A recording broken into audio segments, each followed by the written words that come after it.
At number 10, royal enemas. Apparently, back in the day, enemas were all the rage amongst the elite. It was believed that enemas were good for your health, so everyone was doing it to try and live a little longer than the rest of those commoners and peasants. One person who really just couldn't get enough enemas in his life was King Louis XIV. It is believed that over the course of his life, Louis XIV received thousands of enemas. When I tell you this guy was obsessed, I'm not kidding. One year, Louis received 212 enemas. In just the 1 year. And of course, he had to make his enemas a little jazzy and couldn't just use water like any other person. Oh no. My guy was using things like almond milk. His enemas were also sometimes scented with orange or rose, and sometimes even colored just to make it a little more special. To get an idea of just how obsessed the elite were with receiving enemas, just think about the fact that a French duchess once received one during a court ball. The duchess was in the middle of having a conversation with Louis XIV, and during this conversation, one of her maids came over, snuck under her dress, and gave the duchess an enema on the spot. Ew. These people were so weird. At number 9, pampered pony. I'm sure I can speak for most people when I say when you have a pet, you love and care for that thing like it is your child, right? Well, one Roman emperor might have taken that concept a little bit too far, because saying that he was obsessed with his horse is an understatement. The Roman emperor known as Caligula had a horse named Incitatus. Caligula was a horse racing enthusiast, so Incitatus was his pride and joy, and not too many people were all that thrilled about it, to be honest. When I tell you this horse was treated better than most people have ever been, I'm not kidding. The horse's stall was made out of marble, his manger was made out of ivory, and he was even fed oats flaked with gold. Caligula was also very adamant about his horse receiving a good and restful sleep before a race, and he was so serious about it that he made guards stand outside of the horse's stable to make sure that the horse remained undisturbed while it slept. This horse even had its own furniture. Like, what is he gonna do with it? He's a horse. Caligula was so fond of his horse that he even made it a priest and promised to make him consul, which was the lead position in the Roman government after the emperor, highly coveted by senators. This was the last straw for people because the emperor was putting his horse above his own people, so he was assassinated. Now, before I carry on telling you guys about the wild and crazy things that kings did back in the day, I would like to first ask you guys to consider leaving a like on this video if you're enjoying it so far, and also maybe think about subscribing as well to see more videos like this one. At number 8, Mumia medicine. It's safe to say that medicine from the past is very different from modern times. These days we have pharmaceuticals to treat illnesses, but back in the days of old there were very different and quite questionable methods of treating ailments, and one of those methods included cannibalism. In the 16th and 17th centuries, it was common practice for elites like priests, kings, and other nobles to consume remedies that included human bones, blood, and fat as medicine to treat ailments from headaches to epilepsy, and this practice was called mumia medicine. At first, it started with people using Egyptian mummies and skulls from Irish graves for use in medicine, as bones would be ground and used in different tinctures for various uses. But soon, other parts of the body started to be used. Human fat was later used to treat ailments on the outside of the body, and blood would be consumed as well, as it was believed to contain the vitality of life. Several monarchs were known to use mumia medicine, like Charles II and William II of England, Francois I of France, and Christian IV of Denmark. At number 7, kissing sheets. For thousands of years, monarchs worried about the threat of being poisoned by their enemies, and so they thought of an array of precautions to take in order to prevent being taken out by some kind of spicy death sauce or something. Many monarchs hired tasters to try their food before it was given to the king to make sure that it wasn't poisoned, but some monarchs were also afraid of being poisoned through something that they touched. This is why Henry VIII hired someone with a very important job to make sure that his bed wasn't poisoned. The person who was tasked with making the king's bed was also required to kiss every part of his bed in the morning. They would kiss the pillows, sheets, and blankets to prove that someone hadn't smeared poison on it. The king was also concerned with people poisoning clothing too,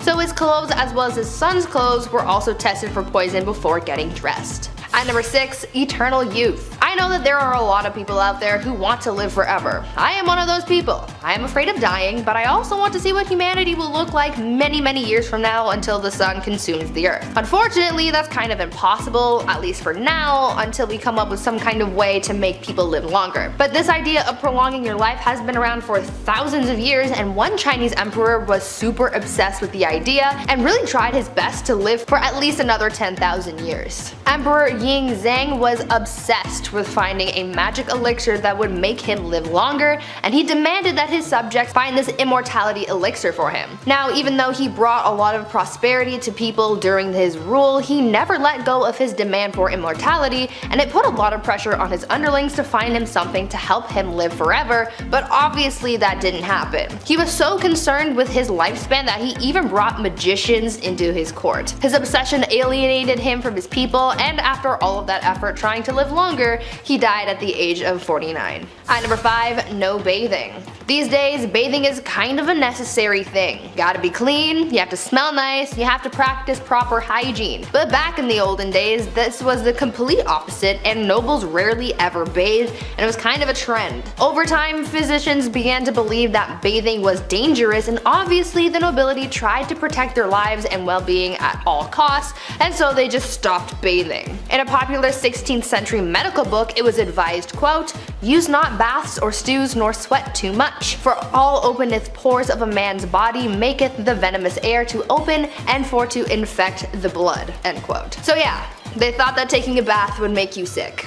In the late 15th century, Queen Isabella of Spain would go around bragging about the fact that she had only ever bathed twice in her whole life. Weird flex, but okay. King James IV apparently never bathed, and his hygiene was so bad that he passed on lice to other people who went into a room that was frequented by the king. He also never washed his hands before eating and would just rub his fingers with the wet end of a napkin.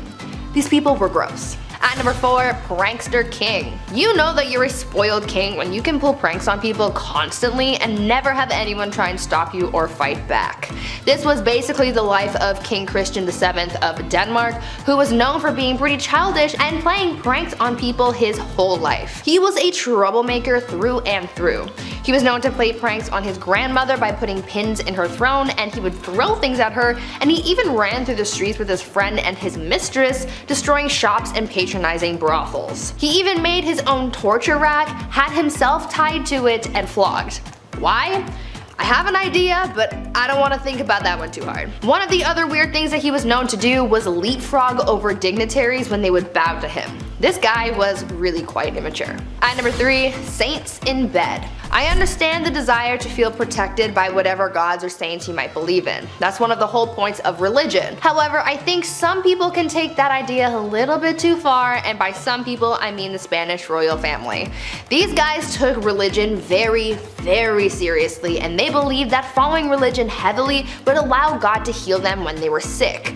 So, when a member of the royal family was ill, doctors would remove body parts or even entire corpses of saints from churches and monasteries and would put them in bed with the person who was ill. Yeah, they slept with the corpses of dead saints to be healed of their sickness. Could you imagine if that was still how medicine was practiced today?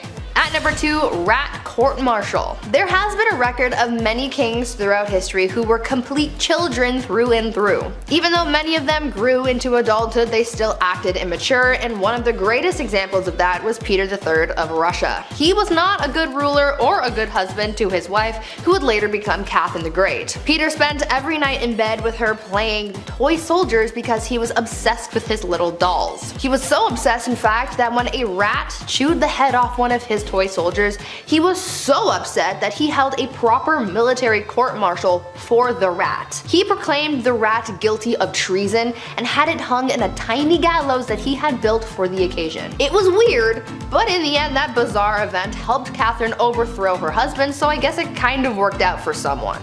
And finally, at number 1, groom of the stool. Guys, I found the worst job in history. You think working at the 1-star Domino's Pizza in your neighborhood is bad? Wait until you find out about the groom of the stool. The groom of the stool was a job created during the reign of Henry VIII, where the role was to monitor and assist the king in his bowel movements. They would carry around a commode at all times, and they were also tasked with monitoring the king's diet and meal times, and would organize the king's days around his break times. They were also tasked with undressing the king for him to do his business, and it's also been suggested that they would have had to, quote, cleanse the royal posterior as well. Sounds like a pretty crappy job to me, but I'm not funny, I'll leave. Before I wrap things up for today, I want you guys to leave a comment down below telling me if you were the ruler of a country, what is the first thing that you would do in your new position of power? I think I would probably make college free because that ish is expensive and no one needs that kind of debt in their lives. I'm still paying off mine. Number 10, King Midas. Most people know the story of King Midas, but in a nutshell, he was a king who was granted the power of everything he touched turned to solid gold. So, no, he didn't exactly buy anything with that kind of power, but the man can have anything he wants or buy anything he wants. It's a lot of gold. This sounds great, but it's really awful for a couple of reasons. One, that is pretty much the moral of the story, and the other is, well, some basic economy stuff. The first reason this would suck is that, one, you should never be too greedy, and you really shouldn't. And you should always be careful what you wish for. This blessing quickly turned into a curse as Midas could no longer eat. Which, that's bad. Not eating and everything you touch turned to gold. Ugh, you couldn't hug anybody, it's terrible. The other issue would be his wealth. You'd have to be very careful on how many items you actually touched, as producing too much gold would eventually devalue the price of gold. Especially if you touch a bed or something, that's a lot of gold. Imagine how much a solid gold bed would weigh, how much that would be worth. So in reality, you would be both starving and poor. Number 9, Mansa Musa. Sort of related to the King Midas issue, Mansa Musa was probably the richest man to ever walk the face of the earth. A king from northern Africa who exploited his country's salt and gold reserves. His estimated wealth today would be around the $400 billion mark. $400 billion US. Ooh, that's a lot of money. Tough to actually measure it exactly because it was from so long ago, but it could be less, and some say it could actually even be more. Mansa Musa went on tour one year to see all the beautiful things he could of the ancient world, and you can't take a little vacation without buying something at the gift shop. Mansa Musa was so rich and spent so much money in a few towns that he visited that he single-handedly upset the economy of those cities. Elon Musk wishes he could. So he basically bought a lot of stuff, and it was unusual because it upset the economy. Like, he destroyed the economy of those towns. That's insane. Number 8, Michael Jackson, the king of pop. Ah, see, I got you. I pulled a sneaky on you. But he's still a king. And maybe he was the biggest celebrity who ever lived. Would Halloween really be Halloween without Thriller? And how could cool guys let you know they were cool in the 80s if they didn't have all that leather jacket and stuff? You wouldn't be able to know. You just wouldn't. Well, maybe some things you don't know about Michael Jackson were his shopping habits. The man loved shopping. And with that kind of money, well, you can do anything. Well, some may remember his chimp, his Neverland mansion complete with carnival rides, an arcade, and even an oxygen chamber in case Darth Vader was coming over to stay the night. However, something very strange the man tried to do was he tried to buy a very strange man himself, or rather his bones. For some reason, Michael had a fascination with the Elephant Man, a man with severe facial deformities and freak show performer from the late 1800s. Michael tried to purchase his remains. That's it. That's the point. He tried to buy him. They wouldn't let him, but he tried. That's a weird thing to buy. Whenever I hit the number, I don't go, hey, 1-800 museum people, someone bring me King Tut. I want it. Number 7, Elvis Presley. Lots of similarities today. Elvis Presley, before Michael Jackson, he was probably the most famous person to ever exist. The king of rock and roll, baby, that's right. All I'll say is phone your grandma and ask her how she feels about him. She probably says she loves his music and those gyrating hips. At the time, it was pretty controversial. Boy, only if they knew what was going on today. Whew. Sorry, 50s atomic families.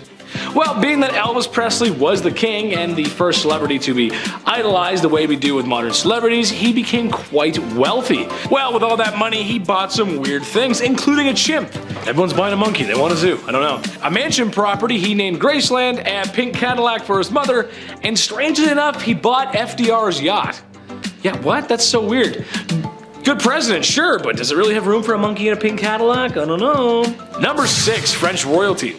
This one is more about Marie Antoinette and King Louis XVI. It's kind of like a two-pack, kind of like a couple, but trust me, it all makes sense in the end. Again, anything they bought, it was probably the king's wallet, wasn't it? Okay, so when your country is starving, demanding more rights, and in general, life really sucks, what's the next best thing you do? Buy a $12 million necklace. Yeah, right, okay, I've said that before, sure. Okay, Chad, what else? Continue to live your opulent life on the king's and people's dime. Sure, why not? It makes sense, okay. I'm talking too much. Well, something I learned today and something that Taylor showed me is that I guess the last queen of France was a little lonely. So what did King Louis do to fix this? Spend more time with her? Nay. Buy her a new dog? Nay, sir and madams. He had her pug from Austria imported to the country. And anyone can tell you that when something is imported, you are going to be dishing out a few more dosh. Yes, that's right. They imported her pug from Austria. Imagine how that sounds when your house is literally falling apart, you're starving, and you pay the most taxes. Makes you want to put heads on pikes. That's what it makes you want to do. Can you imagine that? We're all poor and hungry. She's like, oh, look at my dog. It's my dog. They're French. They don't sound like that, but this is my dog. Look at my dog. Here he is. Number 5, King of Egypt. His Majesty Farouk I, by the grace of God, King of Egypt and the Sudan, that was his full title, was disposed during his nation's 1952 revolution and spent the remainder of his days in exile to Italy. In his haste to avoid getting the Mussolini treatment, he left behind a majority of his most prized possessions. When the people got a look at what he was storing behind the walls of his residence, they were a bit disgusted to find an excessive number of expensive suits, rare stamps and coins, jewels, luxury vehicles, and many other things that I will never afford. Now, what else would he have that would be considered strange? I'll let you take a guess. Was it A, a blam blam cachet, B, piles and piles of a white substance that made the 80s fun, or C, an unsettling amount of gardening magazines? Go ahead and let us know in the comments below. I'll give you a second. Nope, time's up. If you said secret option D, you'd be right. What was it, you ask? Well, it was a disturbing amount of adult entertainment. So much so, it wouldn't even fit underneath his mattress. Man, that's a lot. That's too much. That's too much. Number 4, Peter III. Remember the last time you played with your toys as a kid? Same. And let us know what your favorite toys were as a kid. Let's see if we have some shared favorites. I'm actually curious. That's kind of a cool thing to talk about.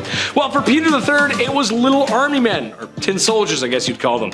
And yes, he played with them as an adult, staging mock battles. Is it the weirdest thing ever? No, it's not. But he was a king, so that's a wee bit strange.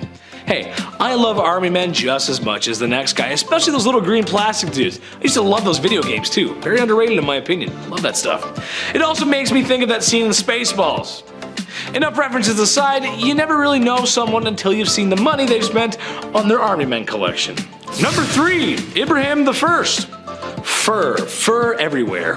Ibrahim I of the Ottoman Empire was the 18th Sultan and the #1 purchaser of fine furs. Personally, I've never had any fine furs. I grew up in the trailer park and Mama always said that fur was cruel anyway, so I've never felt the luxury of fine furs, if you will.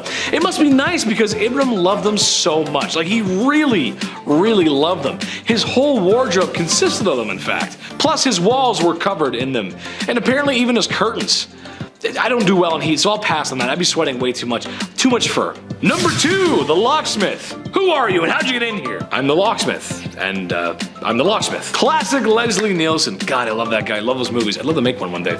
Or star in one. Hollywood, call me. King Louis XVI, the last king of France. We're back to him again. The man spent his time and money on something rather strange. No, not all was spent on his wife and her life, and yeah, I'm kind of putting him on the list twice, but trust me, it's weird. I mean, come on, he gave the queen whatever the heck she wanted. Well, apparently he loved to spend his time and money on locksmithing. What? Yeah, that's so weird. He would spend his time trying to get into locks and understand them. He was also stated as saying that every man should have a passion. Hey, maybe put down the locks and start helping the people as a passion. There's an idea. What a great idea. Feed the people. Instead, I'm just going to work on this lock. I'm just going to go ahead and just, yeah. Oh, almost got it. Yep. Mm-hmm. Number 1, Christian VII of Denmark. I saw this and I just had to put it on here. I mean, come on. Apparently the guy wasn't very mentally stable. I mean, who is these days? Apparently the royal spent a lot of his time waxing his carrot, polishing the flagpole, tenderizing the gabagoo, charming the snake, self-firing on all cylinders, the one-handed bedroom dance, what I did all summer long in high school. You get the point, okay? You understand what I'm trying to say. Truth of the matter is, you don't get there with a little help from Vaseline or St. Ives. The man bought time so he could be this way. The man is either a legend or a crazy person. Imagine having that much money and that much time in your day that's all you do. Number 10, King Charles I. You can put any king down on this list, really. People weren't as kind and loving as we are now. Well, less cruel, I guess. King Charles was no different from any other, a monarch sniffing his own farts up in his castle, doing his very best to snuff out religious groups that he didn't agree with.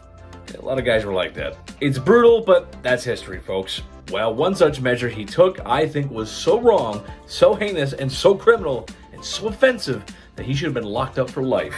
During the 1600s, this man, in an effort to curb religious views, outlawed Christmas. Yeah, that's right.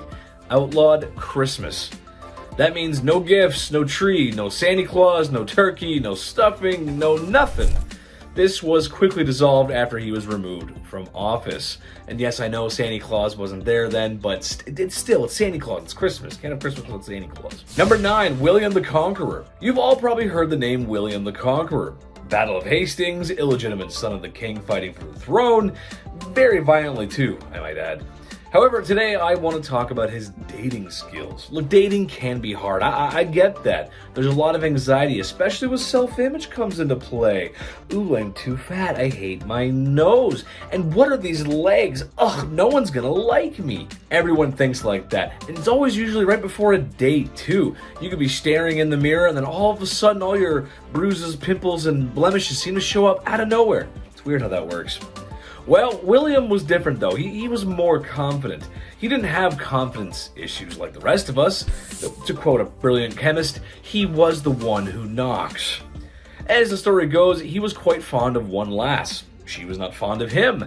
Classic story, really. So, after trying to court her several times and failing, he decided to drag her on the ground by her hair until she said yes. Don't do that. That's bad. Number 8, Genghis Khan. I don't think some folks realize just how brutal this guy really was. I mean, if you've ever played the Ghost of Tsushima game on PlayStation, then you know exactly what the Mongol horde is capable of. Naughty things. The man carved out most of Asia and parts of Europe. In one battle, allegedly, taking the lives of 1 million people. And all that remained was a mountain of bones and human fat. Ugh, gross. He's been known on how not to treat a lady and reportedly liked to use his young and newest soldiers as arrow fodder by creating human shields with them. A lot of conscripts in his army were often taken from villages that he conquered. It's kind of how he kept the machine going. So either fight with me or that's picture wrap for you. What a nice guy. What a swell nice guy. Jeez. Number 7, Galeazzo Maria Sforza. This guy was just bad. Like all bad. Not like Deadpool where he does some bad stuff for good reasons, anti-hero kind of guy. This guy is just straight bad, straight evil. In one story of the disturbed king, he had a rival's hands chopped off. No more tennis matches. He left prisoners in hanging cages and even had a priest that made a prediction about him that he didn't find all too flattering in prison with little food and water. It got to the point where the man had to eat his own refuse. So if you cross Galeazzo Maria Sforza, don't do it. Number 6, Ivan the Terrible. I'm not that familiar with Russian history before the year 1900, but there is a lot to unpack. It's not all Lenin and hammers and sickles and such. Ivan the Terrible was the first Tsar of Russia, and he was quite the specimen. From having struck his daughter-in-law and unlifing his son in a fit of rage, he was one nasty dude. However, I believe the story of him in St. Basil's Cathedral is more noteworthy. As the story goes, Ivan commissioned an architect to build St. Basil's Cathedral. If you've ever seen it, you know how gorgeous it is. All the onion palace buildings and whatnot, you know what I'm talking about. Ivan was so impressed with the architect's work that he had his eyes gouged out so that no one could ever build another structure or gaze upon another structure as magnificent as the cathedral. That's hardcore, dude. That's pretty hardcore. So if you do a bad job, he probably would have got rid of you, and if you do a good job, he'll still get rid of you. Number 5, Ferdinand I of Naples. This one is so strange, I can't even, I have to mention, I cannot not say it. In a nutshell, Ferdinand looked normal, just your average European king. I mean, what can be wrong about this guy, right? He looks pretty normal. Well, the guy was basically Buffalo Bill. Ferdinand liked to keep his enemies close, taking after a little bit of Michael Corleone. However, so close that oftentimes dinner guests would mysteriously disappear and end up not breathing. Afterwards, they would be mummified and pickled and dressed as if they were still alive. He would then invite more guests over for dinner to show them what could happen if they crossed him. He would open the doors and show them a sick dinner-esque area play thing of people dressed up, and that's what bad people do. That's what Buffalo Bill would do. That's gross. We don't like that. Number 4, Henry VIII. Are you even surprised he's on this list? I mean, come on, it's Henry VIII. But I support all healthy marriages, and I support healthy divorces. Sometimes things just don't work out, but that doesn't mean you have to go all Johnny Depp on the situation. There's better ways to work things out. Well, in Henry's case, it may not be televised on national TV, or global TV in this case. It was more like Edward Scissorhands, if you will. Henry VIII is famous for dealing with his wives. When the church would not grant him the divorce he so wished for, he removed his wife's head from her body. And then he remarried and divorced another, and then another one lost her head and then divorced another, and then finally he passed away and the wife lived on. It makes sense, sure, that's... All I'm saying is the man went a little too far, that's all I'm saying, just a little bit. Number 3, John, King of England. This is the dude who wrote the Magna Carta, which for legal students everywhere is like Planet Krypton. It's where it all starts, the whole Superman, the law, everything. It's the basis of everything. Besides Hammurabi's Code, of course. Well, it's not like he signed it very enthusiastically, and the man really wasn't the nicest. He's also known for taking 22 of his most noble knights and throwing them away in a dungeon until they starved and didn't wake up for, well, no breakfast. He betrayed his brother, Richard the Lionheart, the very famous Richard the Lionheart, who also wasn't very nice either, and is suspected of being the mastermind behind the de-lifing of his nephew. Ooh, talk about family scandal. Number 2, Napoleon Bonaparte. I know, hear me out though. The story of France and Napoleon is one for the history books. I mean, really, it's so strange. Imagine a country that violently overthrows its king and queen, and then while in the middle of that, which could be described as the worst political strife in history, you then go to war, which, if you know how it's not a good idea. You're probably going to lose. Except Napoleon didn't lose. Napoleon took France to war like 5 times within a short time period and won most of them. It's pretty good. Well, good for winning, not good for the people that didn't make it. That's when he declared himself Emperor of France and kind of lost his way, which it's stupid because it defeated the whole purpose and point of the revolution and the democracy that the people were so fighting for. Eventually, the international community caught up with him and banned him to an island twice. Because he came back and said, I'm back, and then, no, back to the island. Go back. You're going back. Number 1, Elvis Presley. Look, I know, it's Elvis, but he's the king of rock and roll, man. You can't go wrong with Elvis. Plus, it kind of works, too, because I think people have a really good image of him, but he actually wasn't... You'll see. He is the king of rock and roll, to be fair, and he's more famous than any king on this list, actually. But the king of rock and roll isn't so squeaky clean, and certainly not a stranger to crime and scandal. At some points in his career, you could find him excessive drinking and using illicit substances, if you will. He might have had to put on those jailhouse rocking denims, well, for real. Back in 1956, at the peak of his fame, really, Elvis got into a physical altercation with 2 gas station attendants after fans began to crowd him. It was a messy situation, and he was actually up on charges of battery and disorderly conduct. Not a good look for the king, baby. The king's got to stay clean. Number 10, the young czar. Being the leader of a nation is hard. I play a lot of city builders, trust me, I know. Being the leader of a nation whose people have been brutally oppressed by your family's dynasty for 300 years and in general living in very poor conditions, especially compared to the rest of the world, that's hard too. Even harder. Nicholas II inherited the throne from his father, which sounds great, but in reality was a lot of pressure to do so. As it turns out, Russia was in need of drastic change, and they would get it from the people and a bald man with very pointy facial hair. A communist revolution saw the Empire of Russia fall. 300 years of Romanov rule end overnight, as the Tsar was forced to abdicate his throne. So what's his crime?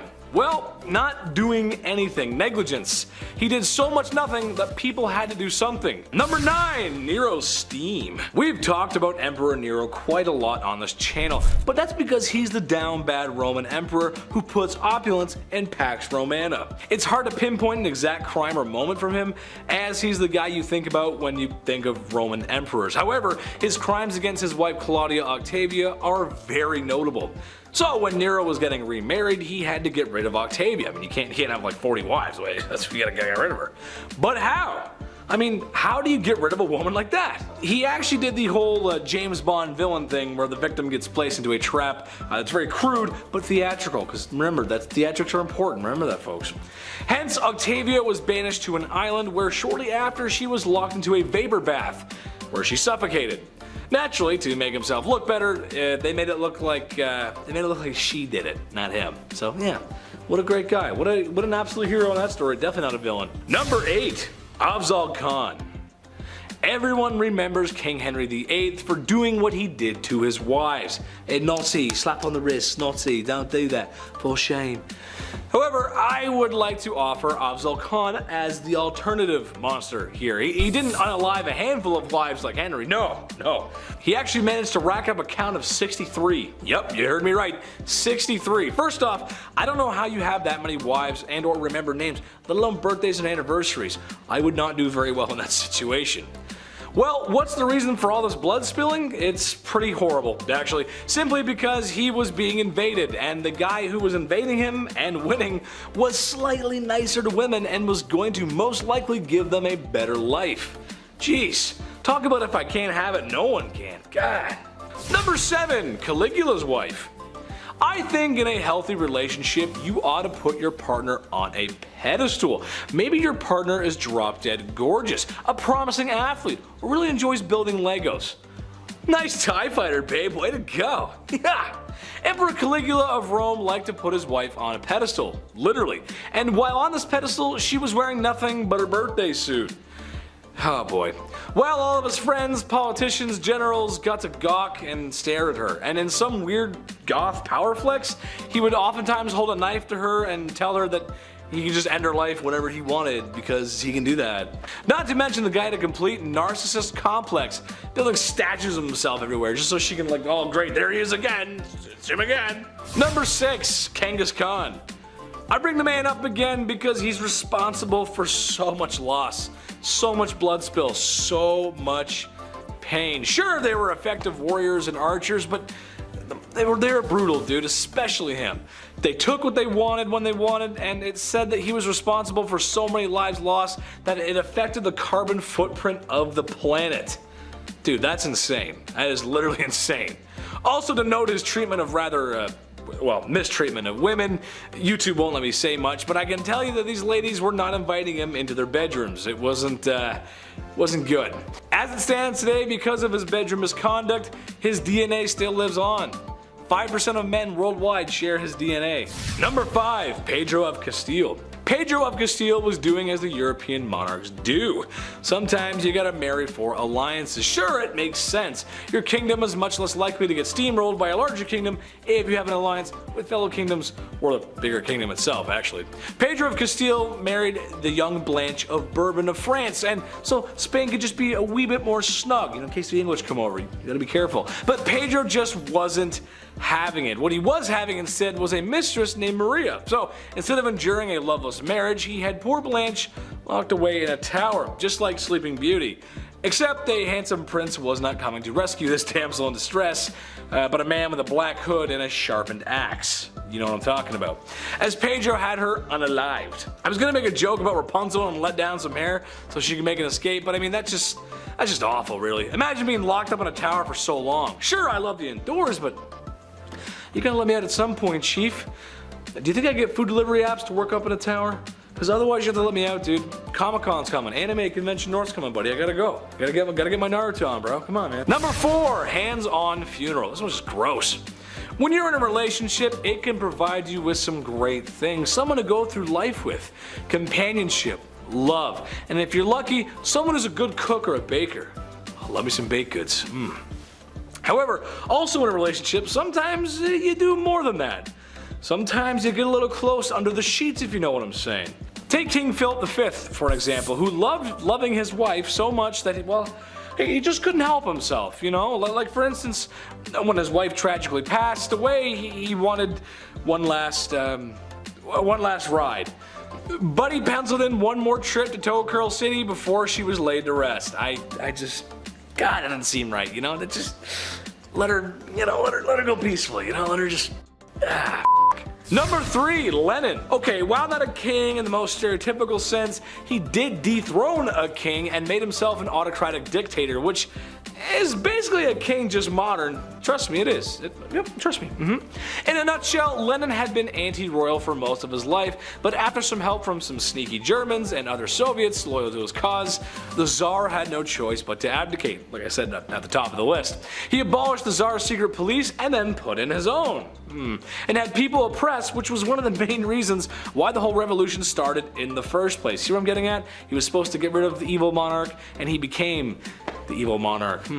Well, see, then a civil war broke out, and then he was worried that the exiled Tsar might escape and try to retake the throne, and, well, he had some goons take care of him, and, well, the family too. You can never be too sure. You gotta take care of everything. You gotta get rid of everybody. You just can't be too sure. Number 2, Pope John XII. For those who aren't very religious like myself, the Pope is the big one. He's next to God, and for a minute there, he was the most powerful man on earth. Seriously, I mean, this guy could crown kings. He's the king of the Vatican and the king of kings in the Holy Scripture. It's kind of serious. And today he's got a really cool car for parades. The Popemobile is pretty sick, not gonna lie. However, Pope John XII was anything but a sweet old man who delivers the holy messages from God. This Pope was doing a lot of anti-Pope behavior, if you will. Now I for one wouldn't care if the man had a girlfriend or a glass of wine. Heck, some rules need to be changed, but this Pope was most known for his lavish, adult-themed parties, and was known for getting hangovers. It got so bad at one point, it started a war. Number 1, not so slick shady. Marshall Mathers, Eminem, the king of rap, and named king of hip hop by Rolling Stones magazine. Hence he's the king, I gotcha. Despite what you think of the man's lyrics, especially vulgarity, he's an excellent wordsmith and could write rhymes that would leave you tongue twisted. However, I don't think it would come to anyone's surprise that the man's got a few charges under his belt, especially the way he talks about Kim. There's a couple bad things said about her, I don't know. Back in 2001, arguably the peak of his career, Eminem assaulted somebody in a nightclub after getting fresh with his wife. He got 2 years probation. Maybe he is saying the things he's saying in those songs. Maybe he's telling the truth. I don't know. Starting off this list at our number 10 spot, we have Ivan IV, more commonly known as Ivan the Terrible. He was the son of Vasily III, who is the Rurikid ruler of the Grand Duchy of Moscow. After his father's death, however, at just 3 years old, Ivan was named the Grand Prince, and by the time he was 16, he was declared as the Tsar or Emperor of Russia, officially establishing the Tsardom of Russia. Ivan and his reign are certainly known for the transformation of Russia from a medieval state to an empire, but not without a huge cost to the people of Russia, as well as a hit to the long-term economy. Ivan has been described as being intelligent and devout, but also prone to paranoia, rage, and episodic outbreaks of mental instability that only increased the older he got. One of the main points of extreme violence and viciousness was the massacre of Novgorod, which saw the deaths of an estimated 2,000 to 15,000 people, as well as a shocking amount of acts of extreme, violent cruelty. In the later years, like I mentioned, his violent tendencies only got worse, which led to him doing things like striking his heir in the heat of an argument so badly that it left him with brain damage. In the end, Ivan the Terrible met his demise from a heart attack in 1584. Yeah, they say that impaling hundreds of people every day isn't great for the heart health. Someone should should have let him know about vitamins and minerals, or maybe some good cardio-heavy exercise. I don't know. In our number 9 spot today, we have Leopold II.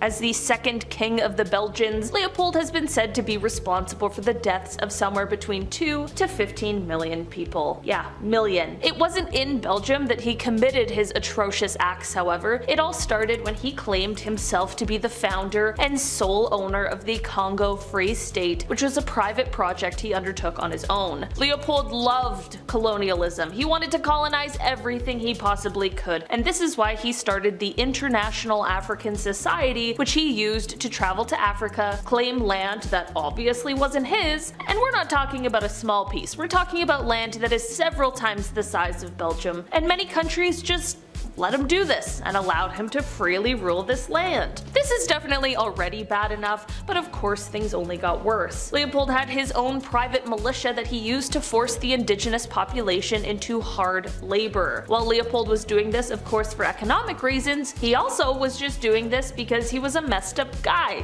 He was terrible. He made those who lived here harvest and process rubber, and the punishments for those who didn't harvest enough for him were extremely severe. Not to mention, it is also said that sometimes he would just inflict harm because he could. Eventually, a stop needed to be put to his wrongdoings, but of course he was going to do everything he could to hide some of the horrors he did. The entire archive of the Congo Free State was burned, and he told his aide that even though the Congo had been taken from him, quote, "they have no right to know what I did there." The Congo was taken from him, but remained under the rule of Belgium in 1908 until the Congo was given independence in 1960. As for Leopold, well, he remained the ruler of Belgium until his death in 1909, but the secret was out now, and no one liked him. In fact, his funeral procession was booed by the crowd because everyone was angry at him for the things that he had done. In our number 8 spot today, we have Qin Shi Huang. While this leader is often credited with creating the first unified Chinese empire, the Qin dynasty, these accomplishments didn't come cheap. When he came to power in 221 BCE, he strictly followed 7 principles, which not only pushed for severe punishment, but also acted in contraries and issued unattainable orders. He also is said to have been extremely paranoid about the power of the educated, which led to him burning books so that no one could ever learn what was in them, and he also killed 460 Confucian scholars in just 1 year, which some claim was because they were unable to make him immortal. Huang wanted not only to establish a transport system, but also build a wall to keep out enemies, and this meant that he had to relocate at least 120,000 families. He declared that all would be equal under one law, and then taxed everyone heavily, and because of these heavy taxes as well as the insane labor that was expected to create the wall and the transport system, thousands of people were overworked, starved, and perished. He also had laborers create a massive tomb for him, complete with 8,000 life-size terracotta warriors and horses, which you may be familiar with because now it is rumored to be an extremely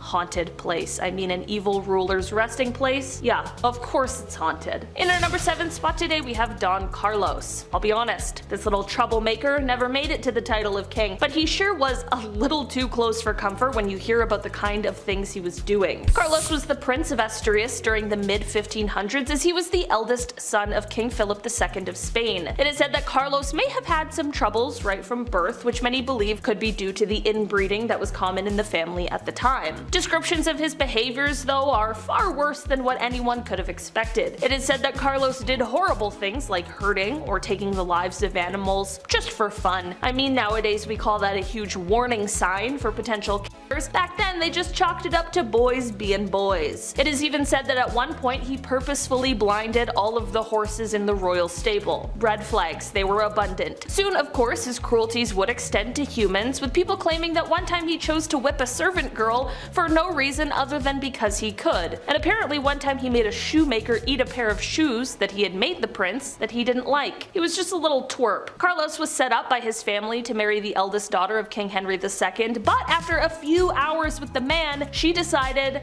there's no way in hell. Like, he was so bad she would rather marry his dad, which she did in 1560. In the end, Carlos was found to be plotting to take out his own father, which landed him in prison in solitary confinement, where he passed away 6 months later. In our number 6 spot today, we have King Charles VI. King Charles VI started off his reign by being very well loved and respected, but as time went on over his 4 decades of ruling, he ended up being known as Charles the Mad. His erratic behavior had him hacking up knights, imagining that he was St. George, and he would also have bouts of amnesia where he would be able to recognize some people but not his wife and children. This is all very strange and of course quite sad, as he was obviously exhibiting signs of extreme mental illness, but one of the strangest symptoms was him believing that he was made of glass. He was terribly frightened of falling or being jostled too hard, and he would actually insert iron rods into his clothing to try and keep himself from shattering. But then he would also apparently run wild at top speeds throughout the halls of the castle or the streets, which would obviously mean that he was totally abandoning his fear of fragility. It apparently got so bad that he had to be held inside with the entrances bricked up. Sadly, he continued on this path until he passed away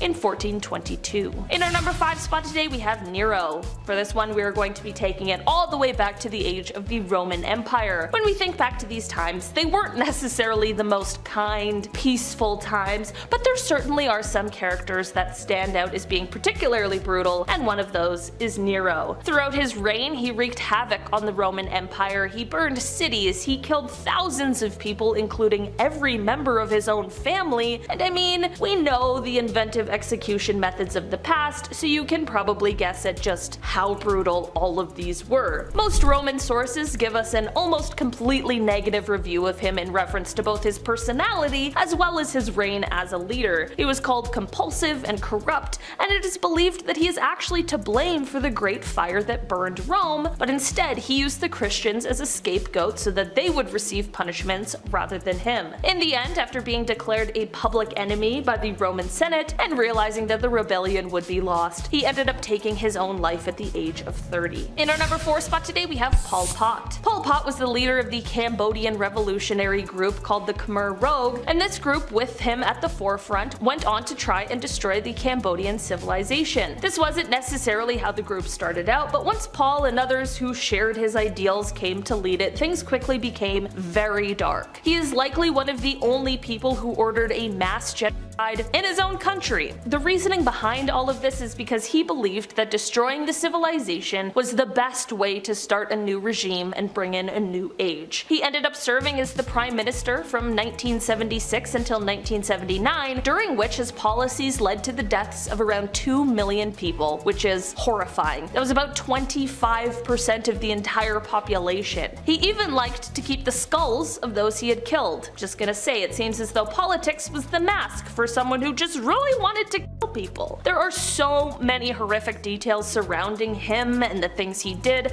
much of which I can't even repeat here on YouTube, and that is exactly how he landed a spot here on today's list. He truly did some horrendous things, and in the end went on to live the rest of his life and died of natural causes before he could even answer for any of his crimes, which is just the most frustrating end to a horrible tale. In our number 3 spot today, we have Maximilien Robespierre. Okay, I'll be honest. This is quite a polarizing one. Maximilian, on one hand, was great. He advocated for universal suffrage, for unrestricted admission to national posts, and he was against racial and religious discrimination. Especially in the time he ruled in, this was huge. Of course people were against him, but in our modern views, he was way ahead of his time in these beliefs. On the other hand, however, he was extremely violent and was the leader during most of the French reign of terror that happened during the Revolution. It is said that during this time he was responsible for imprisoning somewhere around 300,000 and killing somewhere around 40,000. During the Revolution in 1793, he was elected head of the Committee of Public Safety, and from that point on, any voice that was in opposition to the change that was happening was struck down and silenced by him. Throughout the years, his ego and power only grew, which led to him being a little too quick to use the guillotine, his favorite execution method. He was getting a little too cozy with that thing, so much much so that he began to use it even on people who had, at one time, been his allies. We saw this clearly when it came to the execution of George Danton, who Maximilian had executed after he suggested maybe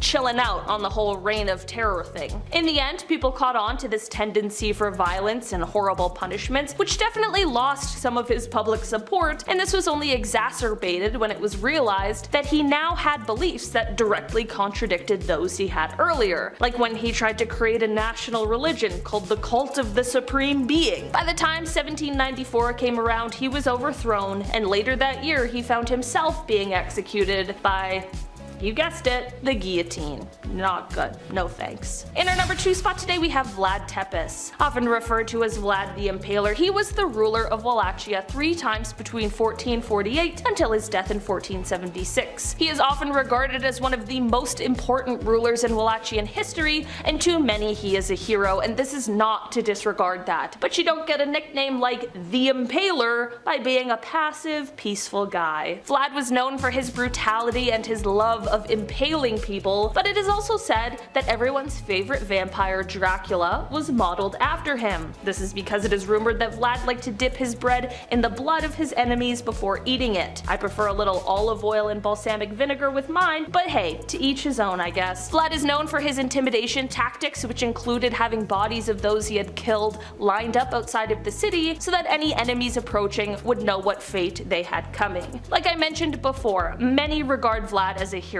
I mean, it is abundantly clear that he fought as hard as he could to protect Romania and Bulgaria from the Ottomans, but that doesn't mean that the horrific things he did have been forgotten either. Vlad definitely left quite the legacy behind when he was killed in 1476. In our number 1 spot today we have Joseph Stalin. Stalin was a Georgian revolutionary and Soviet political leader who governed the Soviet Union from 1922 until his death in 1953. Despite the fact that he started his time governing the country as a part of a collective leadership, by the 1930s he had consolidated all of the power and went on to begin acting as the Soviet Union's dictator. During his reign, Stalin was responsible for the deaths of over 60 million people, 20 million of them being his own. Apparently the math works out to about 40,000 people per week, which is just unbelievable. For almost 30 years he reigned the Soviet Union with terror and violence. I mean, his decisions led to a famine that killed millions of people. Also, the lives he took weren't just of his enemies. I mean, how could one person have 60 million enemies? He would take the lives of families of people he liked. He just took too many lives, was too paranoid, and while he was powerful and smart, he could also be an absolute monster. This is all perfectly summed up when he said, quote, "One death is a tragedy, a million deaths is simply a statistic." We're gonna start with the classic, Who's My Mummy? Around the year 1341 BC, a royal child is born by the name of Tut-Mahatan, the living image of Aten. Sometime after Dad's death, Tut rebrands to Tut-Mahan. This is because his dad is the legendary dumb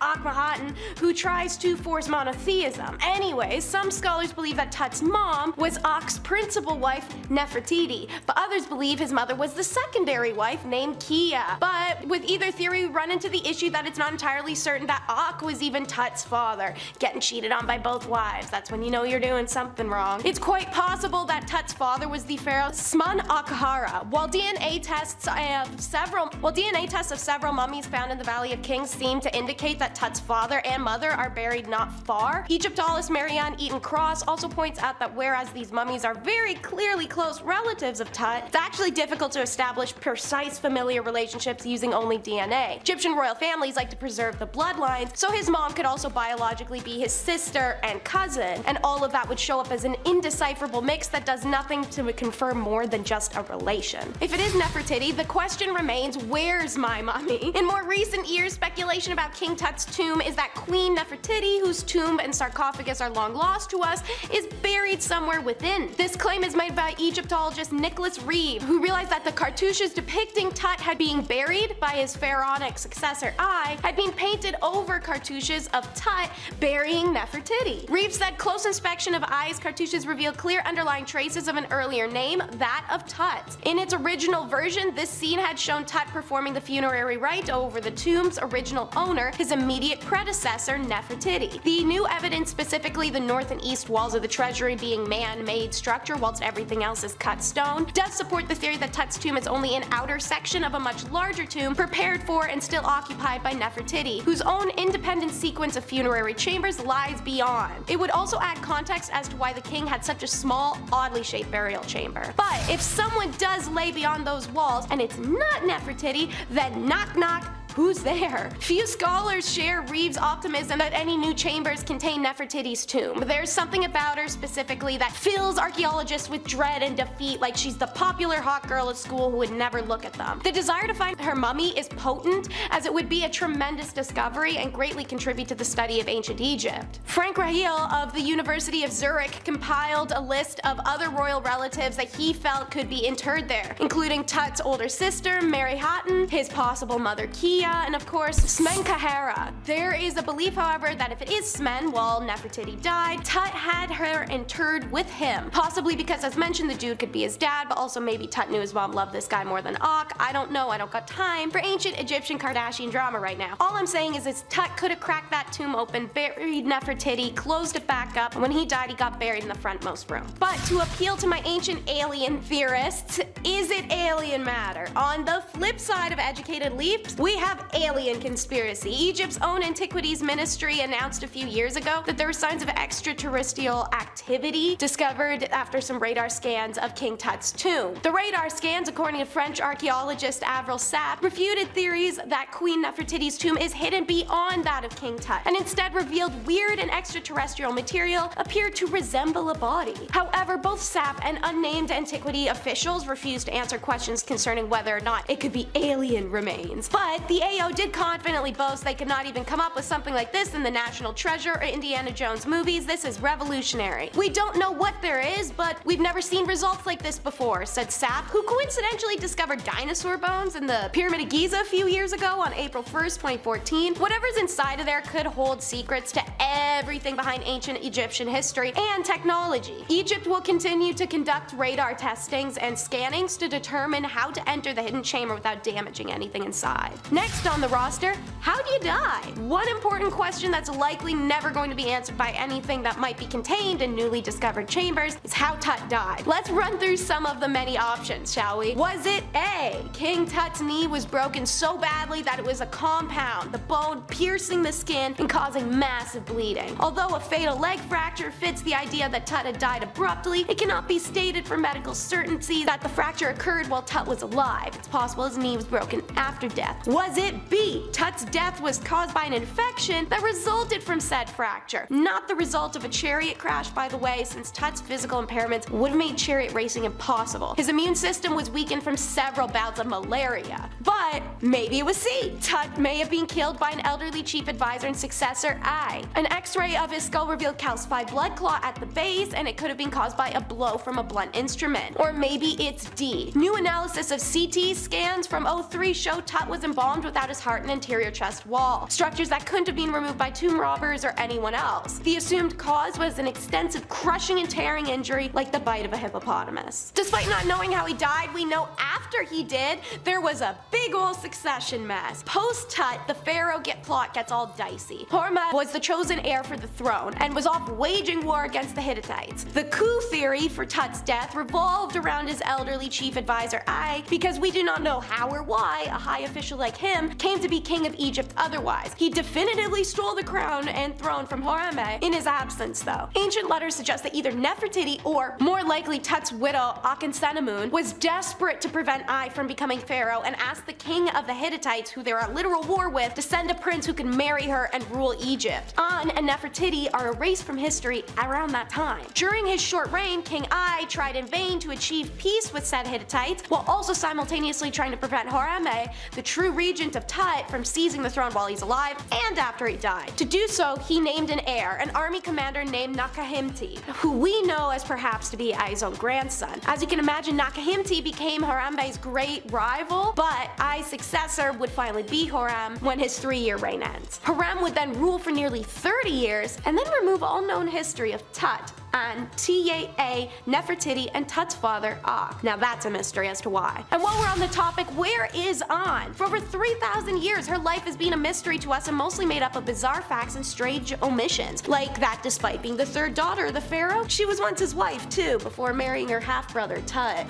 When Tut died, the corrupt priests chose an heir, General Harambe, known lunatic. Anne was terrified and realized the kingdom was being lost to corruption and secret societies. She potentially writes to the King Hittites during their time of war as mentioned, offering herself and the throne of Egypt to one of his sons. The prince in specific was Zanzanea, and he set out for Egypt and is killed before he arrives. Historians believe this was Horemheb's doing. Anne is forced to marry Ai so he can steadfastly secure his place on the throne, and then like that, she vanishes from history, an absence that some historians say signal her death. But it isn't the only time that has fragmented her story. An's role of ancient Egypt's most contentious period was lost deliberately, excised from the annals of history by the new dynasty that rose to power just decades later. DNA testing she may have been one of the female mummies found in Key V21, but for now, she remains shrouded in mystery. The story of the Cobra and Canary is next. Howard Carter, self-taught archaeologist, plunderer, thief, and is responsible for the discovery and opening of King Tut's tomb. Prior to said opening, he had bought a golden canary, hoping its chatter and song would cheer up his empty house. When he first brought it home, one of his housemates tells Carter, "It's a bird of gold that will bring luck. This year we will find a tomb full of gold." Well, howdy doody, either that bird summoned gold or the maid is a fortune teller. Within a week of purchasing the canary, Carter discovers Tut's tomb. And before knowing whose tomb they had found, the workers nicknamed it the Tomb of the Golden Bird, a bird that becomes an omen of what's to come. During the recent excavations which led to the discovery of the tomb of Tutankhamun, Mr. Howard Carter had in his house a canary which daily regaled him with its happy song. On the day, however, on which the entrance to the tomb was laid bare, a cobra entered the house, pounced on the bird, and swallowed it. Now, cobras are rare in Egypt and seldom seen in winter, but in ancient times they were regarded as symbol of royalty, and each pharaoh wore the symbol upon his forehead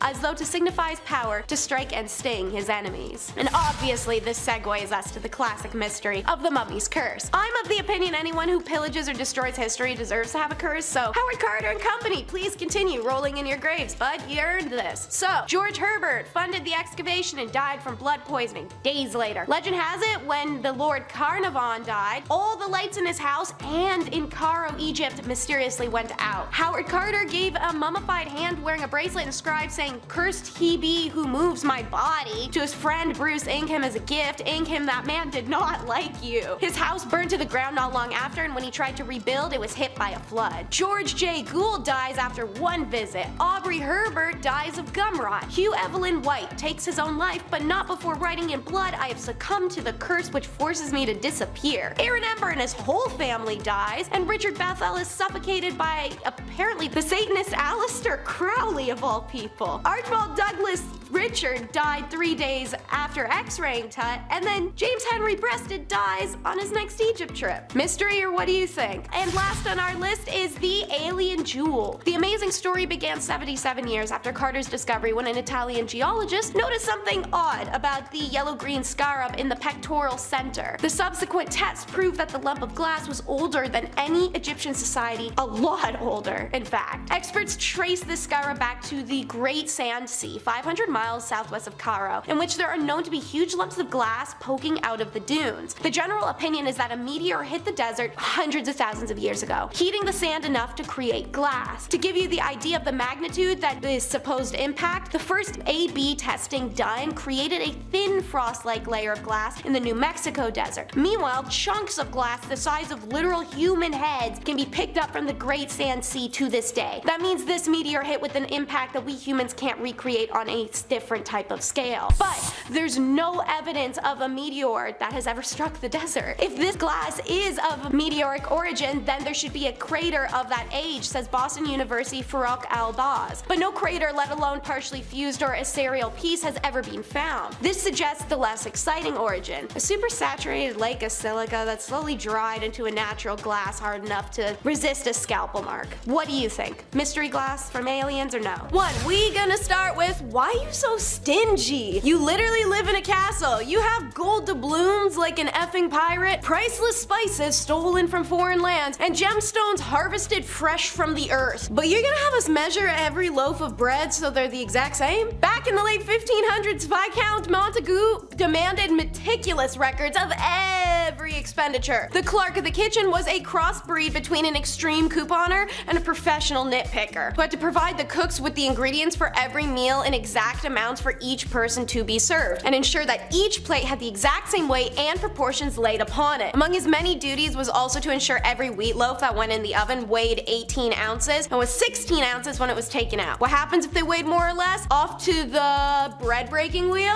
or maybe the sourdough slow slicer, off to the steak for a little French toasting, Anyway, for how the British monarchy would pitch a fit over a 3-letter word: children, not kids. Because we all want to speak a little bit more like Mary Poppins. Oh yes, little children, off to bed we go. Nah, dude, I couldn't do the whole royal nanny thing, to be honest. The education required enough makes you think that they're scouting for NASA, not someone to stop their kid from picking its nose. Publicly, at least. Maria Borello, the nanny who takes care of Prince George, Princess Charlotte, and Prince Louis, trained at the notable Norland College in Bath, England, before being hired to the world's most famous children. At this college, students like Borello study early years development for 3 years. However, as well as learning social and emotional development, students are also taught the importance of vocabulary. There is one word that royal nannies are prohibited from using to describe royal children: kids. Ask me why. Come on. Ask me. It's because of the exact honky-dory dumbass reason you think. It's the baby goat thing. Kids is a name for them and an informal name for children, because who says that it's not the Victorian era? According to Heron, the word kid is disrespectful and dissuades royal children from being seen as individuals. You mean like how sheltering them and not allowing them everyday friends or normal reality or exposure to the real world under the guise of safety, but it's more so they grow up in a bubble of unrealistic world perspective and can't understand problems morally and empathetically as an adult, only in a political sense. You mean like that?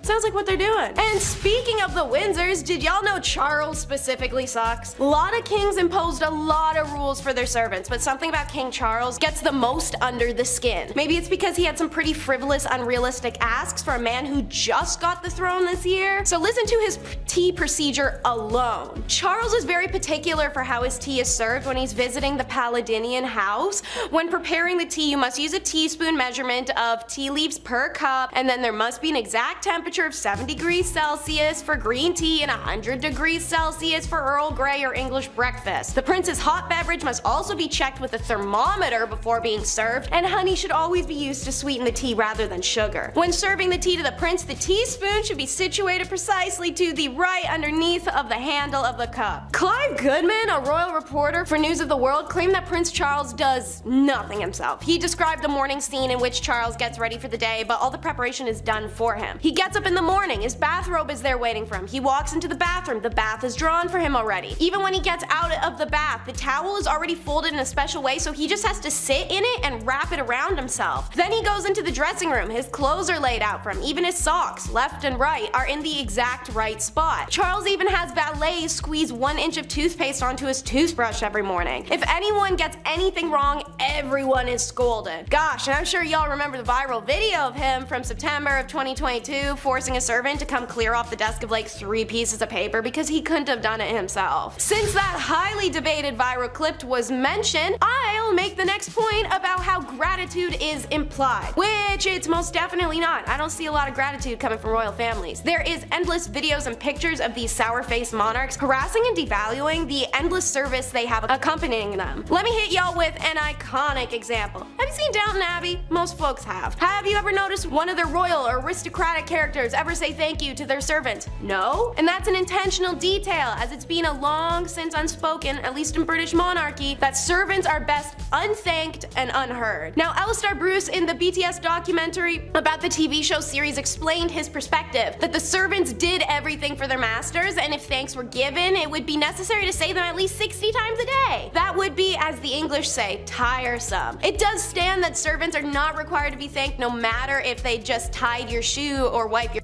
ass. You as a royal have the right to just scoff and point and expect results. But at least one royal who can't verbally berate you is the revered royal pets. Multiple multiple royal houses and their respective rulers have decided to use these rules and servants to treat their pets as an extension of themselves. By personifying them, even just trimming a corgi's nails too short could get you proverbially beheaded and definitively fired. Some famous examples of royals who have servants service their pets are Queen Elizabeth II staged a funeral for a chameleon, and an Indian ruler Muhammad Mahabat Khan threw a lavish elaborate wedding for his dog. Louis of France took being a cat person to a whole other level and basically turned Versailles into a giant breeding ground. Charles II of England issued a royal law that his iconic King Charles Spaniels, which are obviously named after him, have license to walk anywhere in the kingdom without harassment, even Parliament. And of course, who can forget Caligula, who appointed his favorite horse, Icarus, as an official senator. But I'd have to say, I imagine there's not much worse than food tasting. Normally, you'd be able to think this wouldn't be so bad. Wrong, let me make it worse. So obviously, they're tasting it for poison and other tricky little substances that could take down a king. What if the soup was laced with arsenic? How easy is it to slip into the kitchen and lace the king's food with belladonna or hemlock? The food tester was always a servant, or sometimes even a slave, or a prisoner, and if you think about those status of those people, well, they were eating mush flour and bone broth and then calling it a day. Given the opportunity to be a food taster means the literal taste of luxury. The only F part is the first bite of flavorful rice you're ever going to eat in your life, you're going to immediately die. Maybe. It'd be enough for you to put off eating any meal you didn't prepare yourself, and there'd be no way of knowing if the food was deadly until after you've eaten it. In 1594, there was a plot to poison Queen Elizabeth, apparently the King of Spain, as the Spanish were enemies of England at the time. A group of Portuguese men had agreed to carry out the dirty work, including the Queen's own physician, Rodrigo Lopez. Once the plot was uncovered, all men were executed. And it's not just our ancient royals that brought people on to do this task. Naturally, President Putin has a food taster as part of his security team. No hoovering, which is British for don't vacuum. In 2011, Royal Servants was uploaded to YouTube, a documentary that gave insight into what it's like working for the royal family, including accounts from former butlers, chefs, nannies, and footmen. To quote the narrator, the best servant is one that is neither seen nor heard. The royal family demands the most professional servants in the world, the kind of servants that would rather die than make a mistake. She continues on in this not pretentious at all breakdown, saying that behind the scenes, butlers lay out clothes, footmen carry early morning trays, and cleaners sweep carpets, lest royal ears are offended by vacuum cleaners. One rule cleaners must follow is that they have to sweep the floors instead of hoovering them, because the sound may be too loud, especially in the early morning. I don't know if you guys have seen these palaces, but they're about 110% red carpet, and it's not that cheap kind. This stuff probably holds on to dirt the way your homie holds on to their cheating ex. Not being permitted to use such modern inventions makes their job not even a little, but a lot more difficult. Immensely. They have to quite literally sweep the carpets, the most ineffective way to clean a carpet that's tacked into the ground. And they're already being held at a higher standard than really any other servant on earth. But don't forget, after you're done measuring the carrots, you feed the horses, and sweeping a carpet, you also have to kiss the linens. Whichever unfortunate servant was tasked with making Henry VIII's bed after he woke up in the morning was then required to kiss every part of the linen to prove he hadn't smeared poison on them. What? Don't get me wrong, Henry was like intensely and increasingly paranoid. You can go check my recent video, Top 10 King Henry VIII Facts You Never Knew, to learn more about his whole mess. But anyways, someone screws the pooch. Pretty sure it's Ambroise Parge, the 16th century French royal physician, who once wrote, "Now poisons do not only kill being taken into the body, but some being put or applied outwardly." And now this delusional hypochondriac finds out the poison can sink in through his skin, not just be ingested, and he insists on this gross ritual. In an era where sheets don't get washed, and he doesn't wash, and he's all sweaty and gouty, and banging tons of biddies in that bed. Imagine having to kiss those sheets every morning. That's the real poison. RIP, dude. Mint essence oil under the nose, and I'm just praying for you. When the standard of hygiene is so low, your only request is that X marks the spot. Eleanor Harmon, the author of The Royal Art of Poison, says royal palaces, some courtiers don't even bother to look for a chamber pot, but just dropped their britches and did their business. All of their business. All of it. All of it in the staircases, the hallways, or the fireplaces. In Versailles, women just pulled up their skirts to pee where they stood, and some men urinated off the balustrade in the middle of the royal chapel? The smelly truth is that Hampton Court, that of Henry VIII, was not well equipped to serve the bodily needs of hundreds upon hundreds of servants. During the king's boisterous banquets, busy servants regularly needed the call of nature, so they relieved themselves in hidden hallway corridors or on sizzling fireplaces that were cooking the food. I need a minute with that one. Anyways, the walls reeked of urine so badly that according to historian Lucy Worsley in her book If Walls Could Talk, the palace management would have had crosses chalked into the walls with the hope that people would be reluctant to desecrate a religious symbol. That's right. Well, servants were always encouraged to pee in vats, so their urine could be used to clean later. To keep servants and courtiers from urinating on the garden walls, Henry had large crosses painted in problem spots, I guess. But instead of deterring men from relieving themselves, what it did was literally give them a target. To fix the problem, Henry VIII then realized he had to make bathrooms, so he constructed a giant toilet block by the River Thames called the Great House of Easement. And of course, last but not least, fresh out the kitchen of Henry VIII is Dee's roasted chestnuts. King Henry VIII's kitchen at Hampton Court Palace was one of the largest kitchens in Europe, and obviously it would have had to be to service the banquets of grandeur I was just talking about. There were huge wood fireplaces producing an average of 800 to 1,000 meals in a day, courtesy of just a mere 200 cooks. Naturally, that amount of ovens and that amount of cooks in the kitchen, yeah, it's downright cozy. And the average of 1.3 million logs were burned, creating a hellish atmosphere, leaving the cooks drained and drenched in sweat. From roasting meats to boiling cauldrons, the kitchen of Henry VIII was no less than passing as the underworld. So, what happened in all this heat, dare say? Did they crack a window? Did they get some ice? Take a smoke break, maybe? Nah, the cooks just took off all their clothes to tolerate the temperature while it's cooking. Just to reiterate,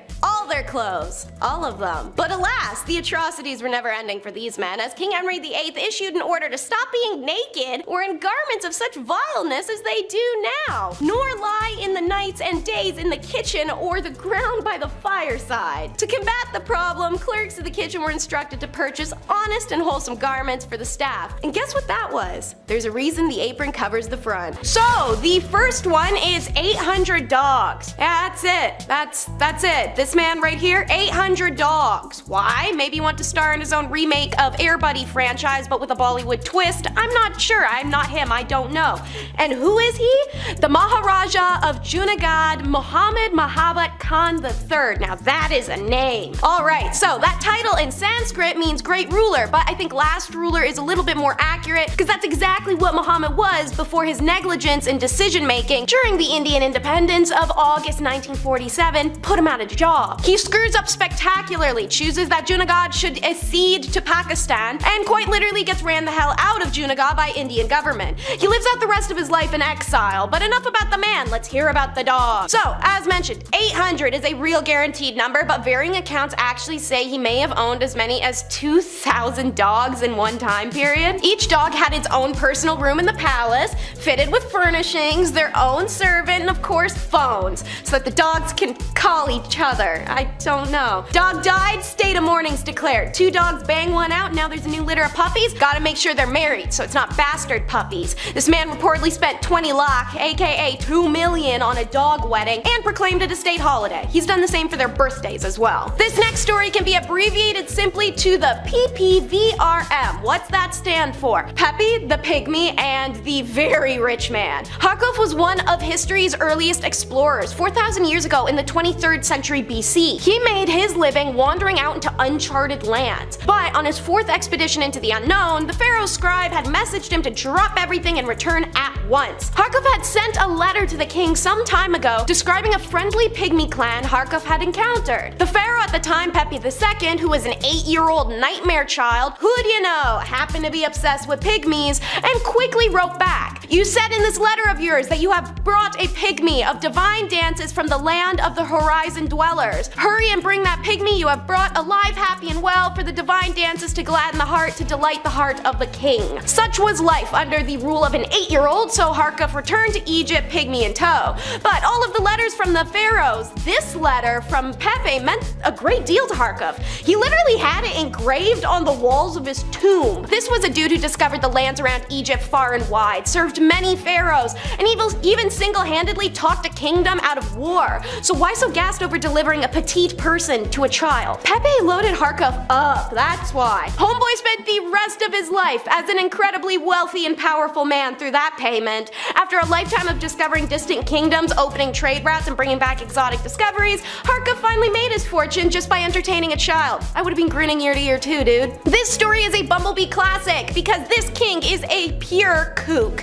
Next up is a literal Disney castle. What Ludwig II really loved was castles. Sure, he already had a bunch, but he wanted more, and he wanted them to look like they just came out of fairy tale pop-up books. So much so, he didn't actually hire real architects. On more than one occasion, castles were literally designed by an opera set designer, ripping Ludwig off for being such a nitwit fanboy. One was supposed to be a replica of Versailles, another was a weird combination of styles, and one was set up atop a mountain. Neuschwanstein, Ludwig's most expensive project that's drained the Bavarian government's banks into the negatives. This castle is unbelievable though. Ludwig probably would have been thrilled to learn his fairy tale goal was achieved, as the castle became the basis for Sleeping Beauty's castle in the Disneyland parks and the inspiration for the castle in Disney's 1950 Cinderella movie. However, foreign banks threatened to seize this property in 1885, but he refused. In retaliation, the government doctored medical documents that would declare him insane and forced his removal from the throne. The private king was then found dead just weeks after moving into said new castle in 1886, floating inexplicably in the lake. Homeboy is barely cold and in the ground before the government starts trying to make a profit off of the debt-incurring castle.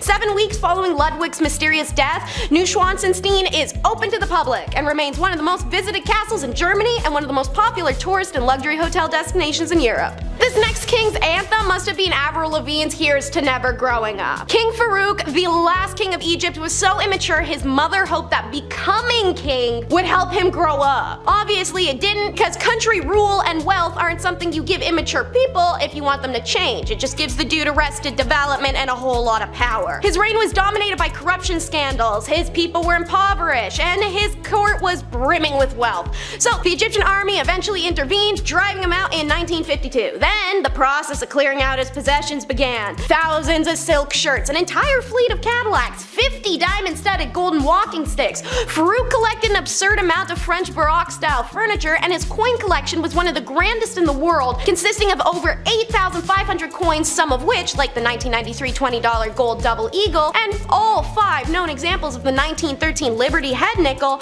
would be worth millions today, and they were then too. He once decided he wasn't a fan of the railway station he used twice a year and had the old one demolished and built a new one for millions of dollars. And what was most shocking to people at the time was his extensive adult entertainment collection.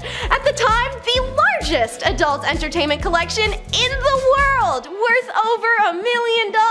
Picture like when Russell Peters was on MTV Cribs and he opened that dresser drawer and inside all the DVDs had to be pixelated. It was essentially that moment, except Russell Peters actively volunteered, made fun of his collection, while Farouk, when confronted with it, happily admitted to owning it but was shocked by the lewd accusations, insisting they're just classical works of art to look at and be appreciated. This next king didn't have to buy anything, he turned the money itself into big old jars. Whew, name brace moment, okay. Maharaja Sawai Madho Singh II is the former king of Jaipur, and also the only one who's been entered into the Guinness Book of World Records. He was on his way to attend the coronation of Edward VII in 1902 and intended to bring Ganjagal holy water. When toying in what to bring it in, all the options on the market were very Macy's, and Singh, he was more of a Gucci guy. So he finds 2 very reputable silversmiths in the mystery Khana and gave them 14,000 Jaipur silver rupees, which were issued from the Kaptadara treasury of Jaipur state in 1894. These coins are then melted into sheets and shaped as the jars. No shouldering was done. So the results are 2 enormous sterling silver vessels, the largest silver objects in the world, per Guinness World Records. These Ganjalis are still presented at the Maharaja Sawai Man Singh II Museum and are a huge attraction amongst visitors. Next up is a title that needs no explanation, the Pube Procurer. Yeah, there's always that one creep. This one also happens to be voted England's worst king by a large chunk of the historian community. Says a lot, seeing as his dad was the nutcase who lost America, but maybe we're just throwing stones here. If you haven't guessed already, I'm talking about George IV, notorious for 2 things, banging and blowing the budget. which started to go hand in hand after a while. On a very short list of decent things you can say about the dude,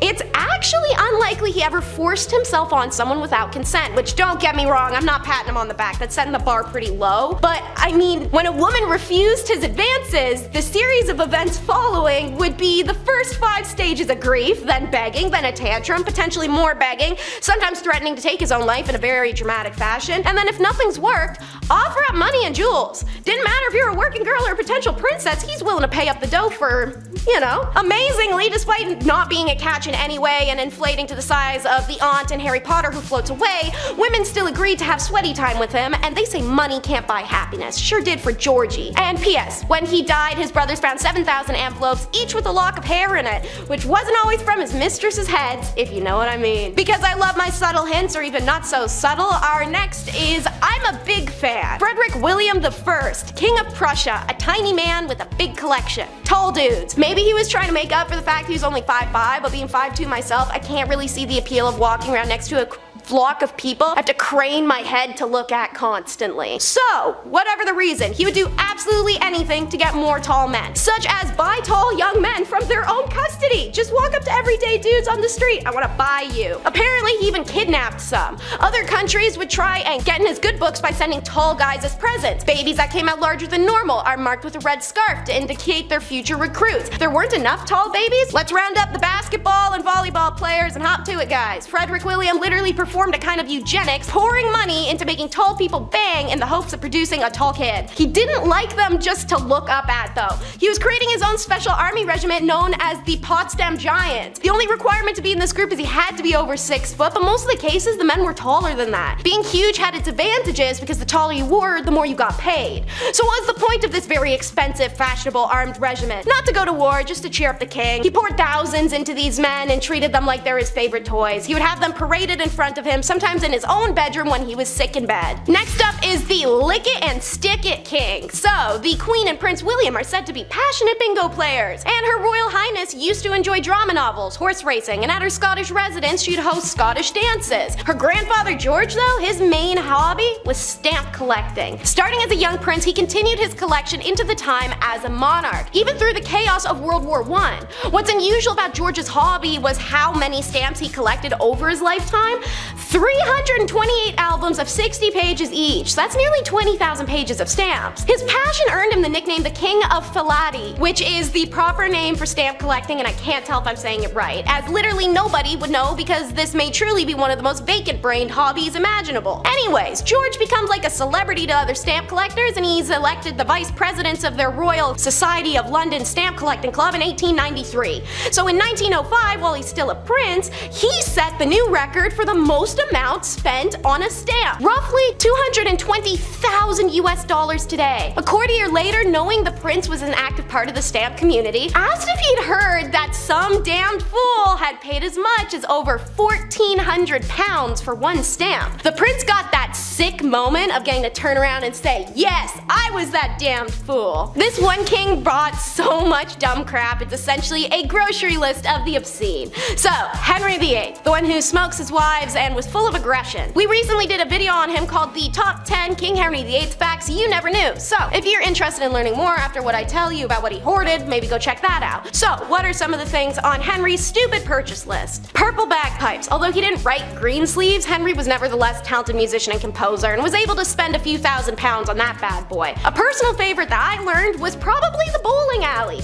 Built after the birth of his son Edward in 1537, this massive expenditure was almost 200 feet long, and it was more than 3 times the length of a modern 10-pin bowling alley. Records show in 1526, Henry commissioned a pair of leather football boots that cost 4 shillings. Nowadays, that's a couple thousand. Hilariously, 14 years later in 1540, he banned football. You know what you should spend taxpayer dollars on? A codpiece so big you can hide a weapon in it. Henry is credited with popularizing the peculiar Tudor fashion for the enormous exaggerated cod pieces, which during his reign established themselves as symbols of a man's virility and masculinity. The king, of course, had to have the biggest cod piece of all, and towards the end of his life, Henry's cod pieces became so roomy, he could literally have glorified pockets and keep jewels and other valuables and even small weapons in there. Last but not least is two kings and a rager. In 1509, Henry VIII, England's most famous monarchs, ascended to the throne, ensuring the Tudor succession after his father. After almost a decade of rule, the young king agreed to follow the advice of close advisor Cardinal Wolsey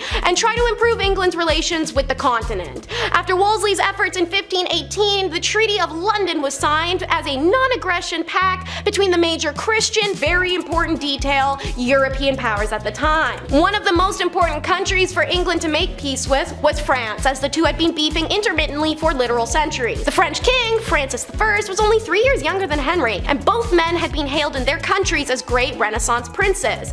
Naturally, these two dudes are gonna be curious about what each other's like, and they want to meet. And for two dudes who are young and rich, what better way to meet than throw in a rager? A date is set for June of 1520, and what would follow is probably one of the greatest parties ever held. The meeting was an excuse for both Henry and Francis to show off their wealth of their kingdoms, and by proxy, their power. So the Field of the Cloth of Gold occurred on the 7th to 24th of June 1520, named after the gold material used for all the tents, all the costumes, and the decorations at the time, and it was 2 weeks of games, feasts, tournaments, and balls that cost the equivalent of no less than $20 million today between France and England. Between the 7th and the 24th, around 12,000 members of royal houses, nobles, guests, and servants gathered in the fields of northern France to spend dreamy days and nights in temporary palaces built of brick, timber, cloth, and glass. Guests enjoyed delicacies made from 29,000 fish, 98,000 eggs, 6,475 birds, 2,200 sheep, and endless glasses of wine.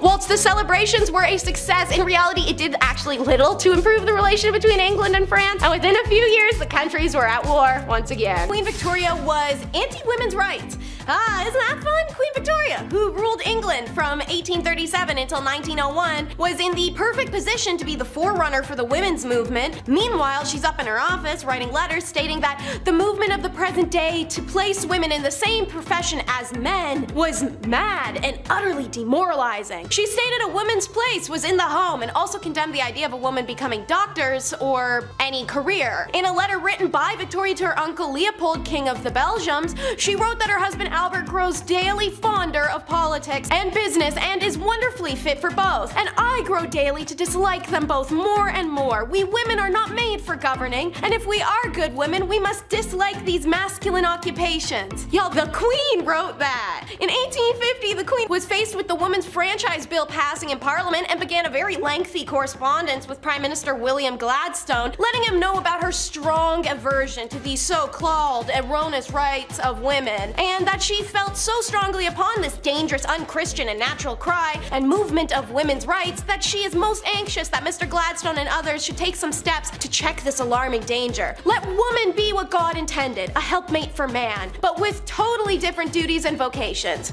Yeah, it didn't age well. And if you're doubting me, let's take a look at this petty beef. Queen Victoria was not for the girlies. She was a bitter and jealous B-word a lot of the time and over many different things. One was Lady Flora Hastings, lady-in-waiting, but also very close friend to Victoria's mother, who in 1839 presented herself to the Queen's dock with abdominal pain and a severe gut swelling. Lady Flora had been part of the royal household during Victoria's upbringing when the young heir to the throne was subjected to a strict system of rules and regulations that left her isolated and unhappy. The Queen still harbored that grudge against Flora because of her association with this bleak time and also her mother, who Victoria had serious mommy issues for. Anyways, Flora was unmarried, so the immediate visual symptoms led to an assumption she was preggers, out of wedlock. Demon-ass Victoria revels in this opportunity, and she has former governess Baroness Lezen obligingly spread the rumor that Flora is pregnant. Since Victoria suspected the father was a much-hated guardian from her childhood, Sir John Conway, she threw that into boot. Hastings is publicly humiliated, forced to protest her innocence and undergo a gynecological examination, which proved in fact she was not pregnant.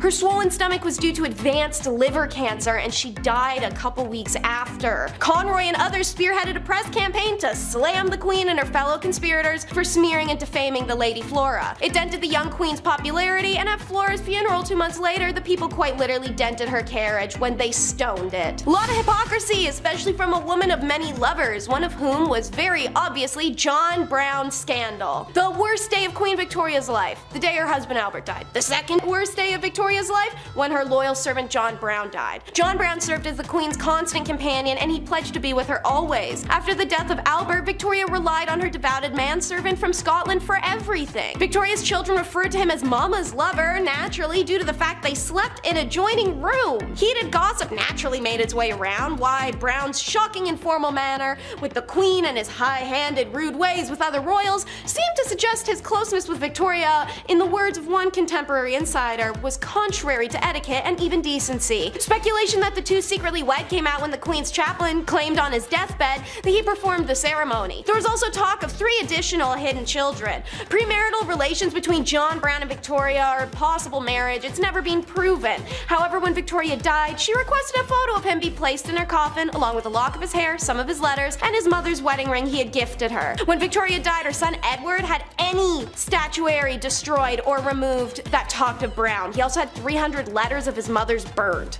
The British monarchy has been known to be better than the KGB at covering up its scandals and destroying evidence, and Abdul Karim is a great example. The portrayal of Karim in Western biographies is that of a rogue who manipulated the Queen for wealth. Naturally, that's the classic British racism that brought us colonialism. Abdul was only 24 when he arrived in England, but Queen Victoria was smitten by the young man's intelligence, charm, and seriously hardcore work ethic, and admittedly his height. Victoria upped his status by making Abdul her teacher in the language of Urdu. In return, he introduced her to curry, Urdu writing, and even hookah. That's right, they were hotboxing castles, guys. The court was meanwhile repulsed. Abdul was Muslim and supposed to be a servant, and yet he was closer to the Queen than anyone else in her immediate circle. 4 decades his senior, Victoria brought Abdul with her on all her trips and treated him as a close companion. While a romantic relationship is insanely unlikely, the Queen was signing her letters as dearest mother to Karim. The two surely had a special bond. The English courtiers hated him, and Victoria chose to ignore that snobbish and racist behavior by forbidding it. Naturally, it doesn't make it go away, but it means it didn't happen in her presence. In her final wishes, she was quite explicit. Karim would be one of the principal mourners at her funeral, an honor afforded to the monarch's closest friends and family. Victoria could not control what happened to the Monarchy from beyond the grave, but she did everything in her power to mitigate the treatment she presumed that the family would inflict. Queen's fear is justified. Upon her death, Victoria's children worked swiftly to evict her mother's favorite advisor. Edward sent guards to the cottage Karim shared with his wife, seized all the letters from the Queen, and burnt them on the spot. They instructed Karim to return to India immediately, without any fanfare or farewell, and Victoria's daughter Beatrice erased all reference to Karim in the Queen's journals. An effing commitment given Victoria's decade-plus relationship with them. The royal family's eradication of Karim was so thorough, a full 100 years would pass before an eagle-eyed journalist noticed a strange clue left in Victoria's summer home on a tour. Her consequential investigation led to the discovery of Victoria's relationship, the worldwide attention of it, the novel, the movie, and the finding of his heirs. Meanwhile, when the Queen didn't like you, it was back to the usual political agitation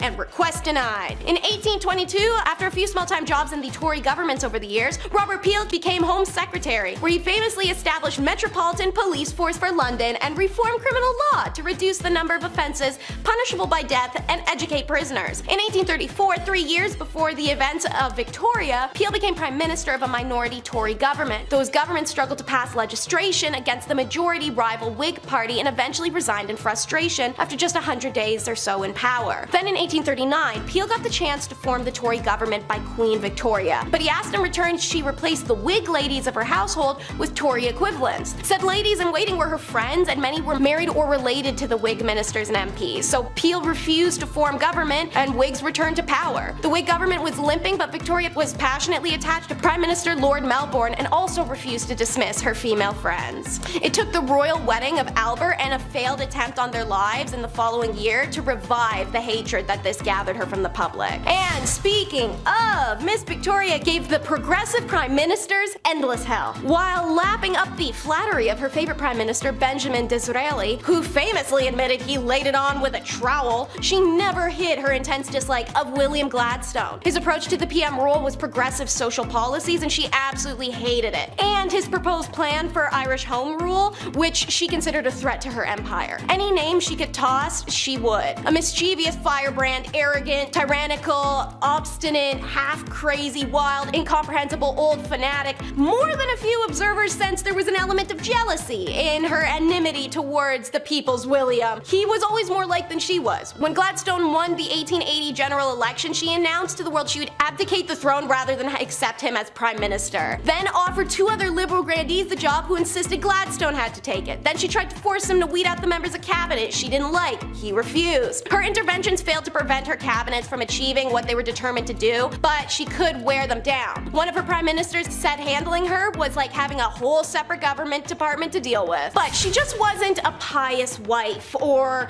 an eccentric widow. Queen Elizabeth was also a bad mama. Let's get it straight in clean-cut, open, honest terms. Victoria did not like children, but she loved the act of making them, especially with Albert. Unfortunately, she was wildly fertile, so you want one of those things. In those days, you got the other thing. She definitely seemed to be one of the women who lacked inherent biological maternal instinct. That's never a flaw, ladies. You aren't broken, just so you know. Because intercourse during pregnancy was believed to harm babies back then, it meant for the better part of a year she'd be banned from intercourse or even cuddling with Albert, the two things she wanted more than kids. It's honestly quite fair from her position that she resented her children between being deprived of her husband, not wanting children in the first place, and lacking a maternal drive. Victoria, we should remember, didn't also have much of an experience of a family life, and she was raised under isolated conditions. Victoria in many respects was an awful mother as a result. She couldn't help but view her 9 children as functional extensions of herself, expecting unquestioning obedience, and was bullying them about their failings. When Bertie, the future Edward IV, rebelled against the rigid system his parents devised for him, she called him backwards and lazy. And when Victoria, who had decided Beatrice would be the unmarried companion of her old age and forbade mentions of weddings in her presence, learned her daughter was secretly engaged, she was so angry she refused to speak to her for 6 months. She only relented when Beatrice agreed to live with her after they were married. This ain't just some fun and games, this is the Baccarat scandal. Queen Victoria's son, the future King Edward IV, was a notorious playboy and hedonist. His passions included eating, banging, and gambling, with the latter landing him in very hot water in 1891. It starts with a game of Baccarat during a party at the country home of a shipping millionaire. One of the players was Sir William Gordon Cumming, another infamous playboy who was once described as possibly the most handsome man in London, but certainly the rudest. Gordon Cumming was alleged to have cheated during the Baccarat game, an accusation he angrily denied. So as tawdy British gents, they have a tea and a chat and come up with an agreement that all players would say nothing of this grave offense if Gordon Cumming signed a declaration promising to never play cards again as long as I live.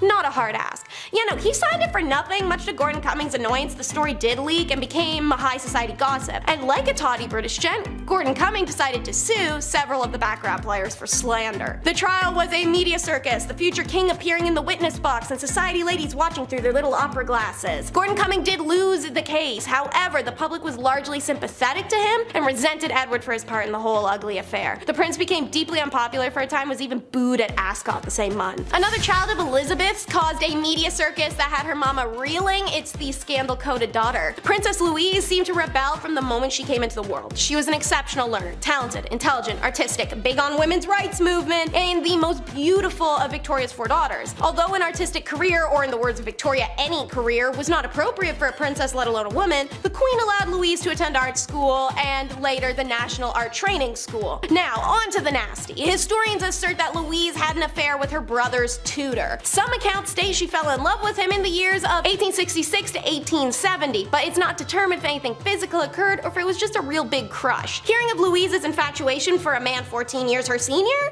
the queen quickly dismissed him. Louise, after a couple years, had an affair with the tutor, Walter Sterling, and she purportedly gave birth to his child. As soon as Louise gave birth, the queen arranged for the boy's adoption by the royal gynecologist, Frederick Locock. There's no documentation to uphold it. Why would they keep that? They're trying to hide it. Louise served as an unofficial secretary for her mother from 1966 to 1871 and worked closely with the queen's assistant, private secretary, Arthur Bigg. Rumor has it that these two had an affair, yet the most scandalous rumor about Louise surfaced at the death of the famed sculptor Joseph Edgar Bohm. Tales spread of him dying in her arms as they made love. In 1890, Louise married a dashing John Campbell. They did have an unhappy marriage. marriage, no children, and grew apart. At this point, Louise became romantically linked to Edward Lutyens, Colonel William Probert, and an unnamed musician master, pissing off her mom all along the way. And because her children weren't causing Victoria enough problems, then came the Cleveland Street scandal. One of the most sordid scandals connected with the royals unfolded in 1889 when a post officer messenger was investigated on suspicion of theft because he was discovered to be in the possession of 14 shillings he could not have earned doing that job. The troubled youth is pressured to admit he had earned it in a male brothel. Bit of a big info drop, seeing as homosexuality was super illegal back then. The son of Albert Edward is named Albert Eddie Victor and was second in line to the throne of England at the time. At 21 years of age, he attended Trinity College, where he made friends with Oscar Browning, a man known to favor attractive male undergraduates, and was also connected to said male brothel the police just found out about. When the police uncovered then questioned those working in the brothel, apparently some names came out. Eddie. His father intervened in the investigation and no evidence against Eddie could be found or proven. That and the Cleveland Street investigation led to some working boys being given suspiciously light sentences. So there's press speculation that the indescribably loathsome scandal was being swept under the carpet to protect some high-ranking visitors to the house. One VIP linked with the brothel was Lord Henry Arthur Somerset, the head of the stables. The next year, Eddie became ill with what may have been venereal disease. Doctors in attendance referred to it as fever, and rumors spread of Eddie's intimate relations with a chorus girl of the Gaiety Theatre, Lydia Manton, and later chorus girl Maud Richardson. The royal family reportedly paid off Maud for her silence. Shortly after, Eddie proposed to Mary of Teck, and she accepted, to great relief of the royal family. But the wedding never happens. He succumbs to influenza pandemic in 1889 to 92, and he developed pneumonia and died very shortly after his 28th birthday. Whether or not he was part of the Cleveland Street brothel scandal, we'll never truly know. Number 10 in our countdown is Julia Get a Grip Agrippina. When the Emperor Claudius's wife, Melissina, became entangled in an adultery scandal, the power position of the Roman Empress was suddenly wide open in the year 49. Julia Agrippina, exiled for a conspiracy against her first husband and widowed from her second that she was believed to have poisoned, concocted a scheme. In an outrageous maneuver, she seduced her own uncle Claudius to become his fourth wife. She didn't stop there, however. She then had her uncle husband make the son she had had in her prior marriage, Nero, his heir by marrying him to his own daughter from his previous marriage. Whew, now that's quite a family tree. Taking the title Augusta, she maintained a stronghold over political and household affairs, considering herself a co-ruler to her husband. After Claudius died from eating poisoned food, which is how her prior husband died, so make the connection there, Nero became a Roman emperor and would forever change Roman history in his time of rule. However, Agrippina could only hover above her son for so long, and his annoyance of her invasiveness grew. Nero chose to assassinate his mother with a trap, a boat set forth on the Bay of Naples designed to sink. But when it did, she swam ashore. Nero changed his plans and had his soldiers invade her summer home to do the deed instead. Number 9 in our countdown may be one of our most badass queens, Empress Theodora, from street busker to top dog. Syrian-born Theodora starts her journey as an actress, dancer, and mime alongside her two sisters in the late 400s, something she abandons by age 16 to be a mistress to a Syrian official, and she travels much of North Africa with him before his maltreatment and temper made her settle down in Egypt alone, where she took up wool spinning. It was here she met Emperor Justinian, and the two fell in love. And after Justinian changed some laws so that they could marry, they began co-ruling the Byzantine Empire together. So, what made her mad, you may ask? Her ideals and the smearing that they led to through history. She was historically known for supporting religious freedoms, women's rights, and the education of the masses. Her decisions, which reflected her opinions, led to the Nicaea riots of Constantinople. She intervened and was able to persuade her husband to stay. The two successfully quelled the revolt, and in turn, she made Constantinople one of the most sophisticated cities in the world and promoted women's equity. Theodora's name appears in almost all the legislation passed during the period, and she received foreign envoys and correspondence with foreign rulers. Her husband died in 1527 AD, and Theodora took sole control of the Roman Empire. Under her reign, bridges, aqueducts, and churches were built. Theodora died of cancer on June 28, 548 AD. She and Justinian are both considered saints by the Eastern Orthodox Church. The she-wolf of France is in number 8 of our countdown. Her actual name is Queen Isabella of England, and she was famously married to the closeted Edward II. Acting as a beard to someone who doesn't love you would be hard enough, but the two did also have to produce heirs together. One would be the future King Edward III. Queen Isabella was in a desolate and lonely situation, especially as her husband's two male suitors, Piers Gaveston, who he gifted her jewels to, and Hugh Despenser, who was a wildly hated extortionist, were always his preferred company. So she rounded up some spiteful nobles, first killing Gaveston by beheading, and then driving Despenser from the country and redistributing his wealth. King Edward unsurprisingly was upset and sieged against those who had contributed to the death and exile of his lovers, all whilst his wife took cover in the Tower of London. It's here she met exiled British traitor Lord Roger Mortimer and started her own affair. She had him broken out and sent to France, where she later joined him and with her son, and then sent Edward a letter that essentially said, "Suck it." The anger at having been cast aside turned into burning desire for vengeance as Isabella invaded England with her new husband and army and usurped the throne, where she and Mortimer then ruled until her son came of age and had her dethroned for her violent tendencies. She died 28 years later in retirement, and Edward III later went on to rule England for 50 remarkable years. Maria the Mad comes in at number 7 of our countdown. She was just 16 years old when she became the Princess of Brazil and the Duchess of Braganza, then their queen following the passing of her father. Brazil changed from just a Portuguese colony to a large kingdom. Brazil, the Algarves, and the United Kingdom of Portugal are 3 famous formations recorded under Maria the Mad and her son. After the death of the queen's husband/uncle in 1786, however, there was a noticeable decline in her mental health. 1788 saw the passing of her daughter, newborn son, and her closest confidant. By 1792, after the passing of her eldest son a year prior, Maria seemed to be experiencing combined symptoms of hallucinations, depression, and anxiety, all resulting from mass traumatic losses. It evolved to later include religious mania and melancholia. She started avoiding court gatherings and social or royal obligation. It was then her treatment went to Dr. Francis Willis, who tried straitjacketing, blistering, and ice baths, none of which were helpful for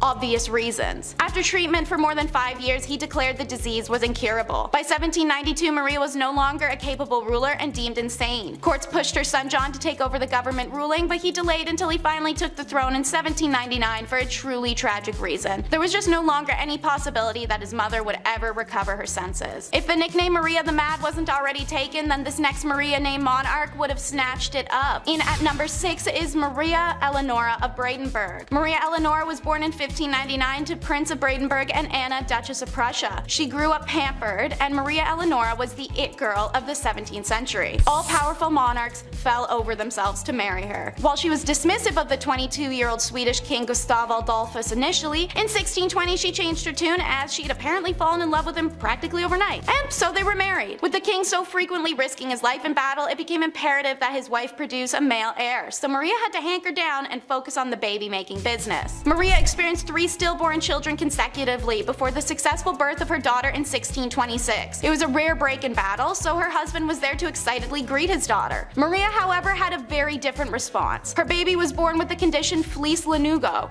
a condition where hair covers the body of a newborn. Her infant was enveloped from its head to its knees, leaving only its face, arms, and lower legs visible. Maria was horrified, claiming to have birthed a demon, and rejected her daughter for the decade to come, even after losing her husband in 1632 Battle of Lutzen. And while everyone mourns their own way, it's easy to say Maria really took it up a notch. She forced their daughter to sleep in blacked out rooms and reportedly hung King Gustav's heart in a golden casket on the ceiling above the bed, making the girl sleep directly under her father's blessed remains. In 1633, Maria Eleonora returned to Sweden with her beloved's embalmed body. She refused to bury Gustav for more than a year, reportedly embracing and caressing the decomposing king. Maria's story continues to become more demented with time, and her daughter grows to become her caretaker, especially when troublesome Maria runs away to Denmark permanently and her daughter's left to become the queen and pay her mom's allowance to Danish royals. Awkward. Number 5 may have not gone mad, but it was her favorite emotion, Empress Anna of Russia. She is remembered as a horrible and spiteful child with a cruelty streak. Young Anna, it was reported to be mannerless and vulgar. So when her father, who experienced a stroke shortly after her birth that left him handicapped, passed away, her very traditional mother attempted to raise her in classic elements of strict religious femininity, so she may be a quiet and obedient woman. Anna had other plans. She hunted animals, kept guns and swords, and terrorized other children as well as the commoners. This behavior was all a massive red flag for some of the crazy things she'd do later in life when granted power and the means. Anna's only husband ever was Frederick Williams, who at their reception indulged a little too heavy on alcohol and gave him a hangover so wicked that 3 days later he just died. In 1730, her uncle Peter the Great passed. The Privy Council turned her into the Empress of all of Russia since she was widowed and childless, which was assumed to cause less trouble. The joke's on them because she turned around and immediately abolished the Supreme Privy Council and re-established the autocracy. Now, she had the sole power, and while she made some serious political waves, Anna also made some strange choices. She has a serious vendetta with Peter the Great's daughter Elizabeth, her cousin. Elizabeth was a better looking, younger, and also a rival for her throne. So she ruined her life. No nobleman could marry Elizabeth. If Elizabeth chose a commoner, the Empress would strip her of her titles and her claim to the throne. When Anna found out about Elizabeth's side piece, the unhinged Empress ordered her men to cut out his tongue and exiled him to Serbia. Anna even woke up one morning and decided to force Prince Mikhail to marry her lower-class older maid as a joke. After the ceremony wrapped up, Anna placed the Prince, Mikhail, and the maid in a cage, dressed them as clowns, and paraded them on top of an elephant to an ice palace she had constructed for their honeymoon. In the extreme cold of Russia, she reportedly advised them to get to doing the dirty with each other if they wanted to keep their bodies warm enough to stay alive. Maria Eleonora wasn't the only queen who couldn't give up on a dead relationship, pun intended. Number 4 is Joanna of Castile. Never meant to be a princess, let alone a queen, Joanna earned her title and nickname Joanna la Loca through unfortunate means.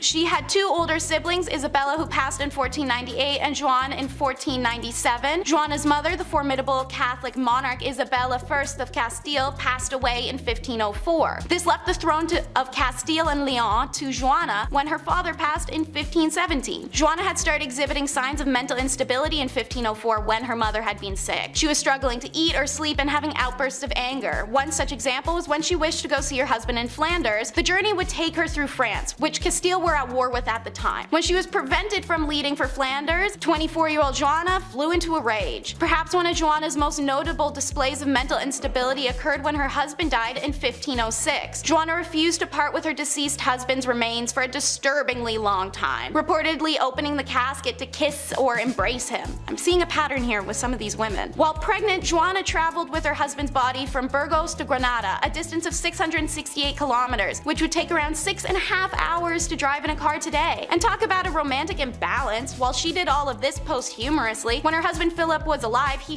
talked Joanna's madness to anyone that would listen and completely discredited the woman. In 1509, Joanna was placed in the royal monastery/convent of Santa Clara in Tostillas, Castile, by her son Charles, who also forbade Joanna to have any visitors until her passing. The most recognizable name on our list is Marie Antoinette, who is number 3 in our countdown. Married at only 14, Marie was known to have lived an opulent lifestyle, but there was a lot of conspiracy and debate about the young woman. She was performing what she knew her royal duties to be, and she was known for not always being the most educated. She started the trend of riding donkeys and the worldwide trend of feathered/stuffed bird hats. She even once had an entire miniature village created with functioning shops so that she and other elites may dress like commoners and experience living lower status. Marie was misguided and young, but she was also the victim of an incredible smear campaign. She was accused of having ulterior motives constantly, supplying the Austrians with military plans or siphoning millions of livres of treasury money to Austria. It was the tales of sexual deviance that were the most damaging though, alleged to have had orgies, laid with commoners, or even have sex with her own ladies-in-waiting. Her most offensive accusal was thrown at her in trial before her famous decapitation, where she was accused of committing indiscretions with her own child, Louise Charles. With such a vast array of accusations against her, not one of which was supported by any concrete evidence, the trial was a formality, conceived merely as a step towards completing the revolution. Marie Antoinette was declared guilty and executed only hours later at the age of 37. Speaking of sexual deviance, meet Queen Anna Nzinga, who is number 2 in our countdown. Queen of what's now known as present-day Angola, Anna took the crown when her brother passed away. Being Queen of Angola was hard work. Anna managed to keep the Portuguese invaders out for over 40 years alone. So how would you, a tough and titanous queen, decompress? Why, by building a harem, of course. Anna collected the men she found to be the most attractive warriors in her region, keeping a harem of 50 to 60 men close at hand for whenever she, well, wanted a romp in the sack. Spending a great deal of her time strategizing around battlefield in men's apparel, some historians wonder if that's why she required the men in her harem to dress as women. Now, Anna didn't have time to deal with picking who she was gonna sleep with every night, so she devised a unique system. Anna would just have the 2 men who desired her the most that evening fight to the death every night and then bed the winner. The next day, the winner still loses, as she would have them executed. Anna disbanded her harem at 75 when she took on her teenage husband, cementing her status as not only a serious badass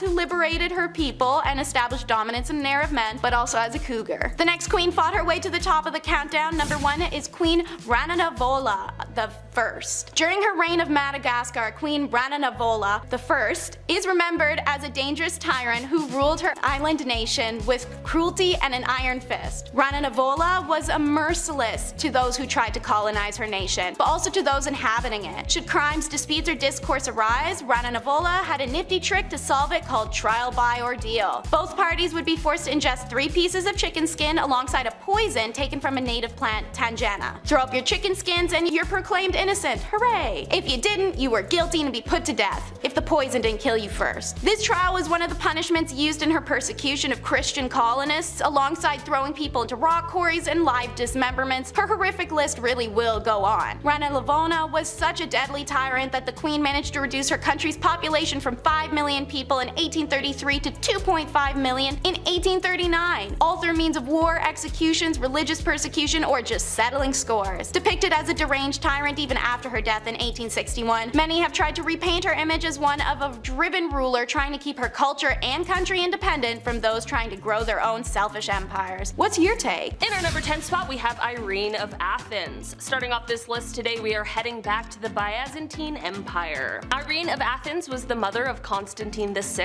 and while the pair co-ruled together for almost 2 decades, things ended in quite the tragedy. After the pair co-ruled, Irene did go on to rule on her own from 797 to 802 CE, but you might be wondering how she managed to outrule her son. Well, Irene, the ambitious ruler, wanted full control all to herself, so she asked for the help of some political allies to pull off a scheme against her own son. She began to lead a conspiracy against him to try and get him out of power. The duo did end up reconciling their relationship, but this is not where the story ends. In 786, the public began to turn their backs on Constantine because he had decided to divorce his wife and instead marry his mistress. Irene saw this as a second chance and once again chose to conspire against her own son. Honestly, fool me once, shame on you. Fool me twice, this lady did not care. Here's where things in the story get exceptionally gory. Irene not only ordered the arrest of her son, but also ordered that his eyes be gouged out.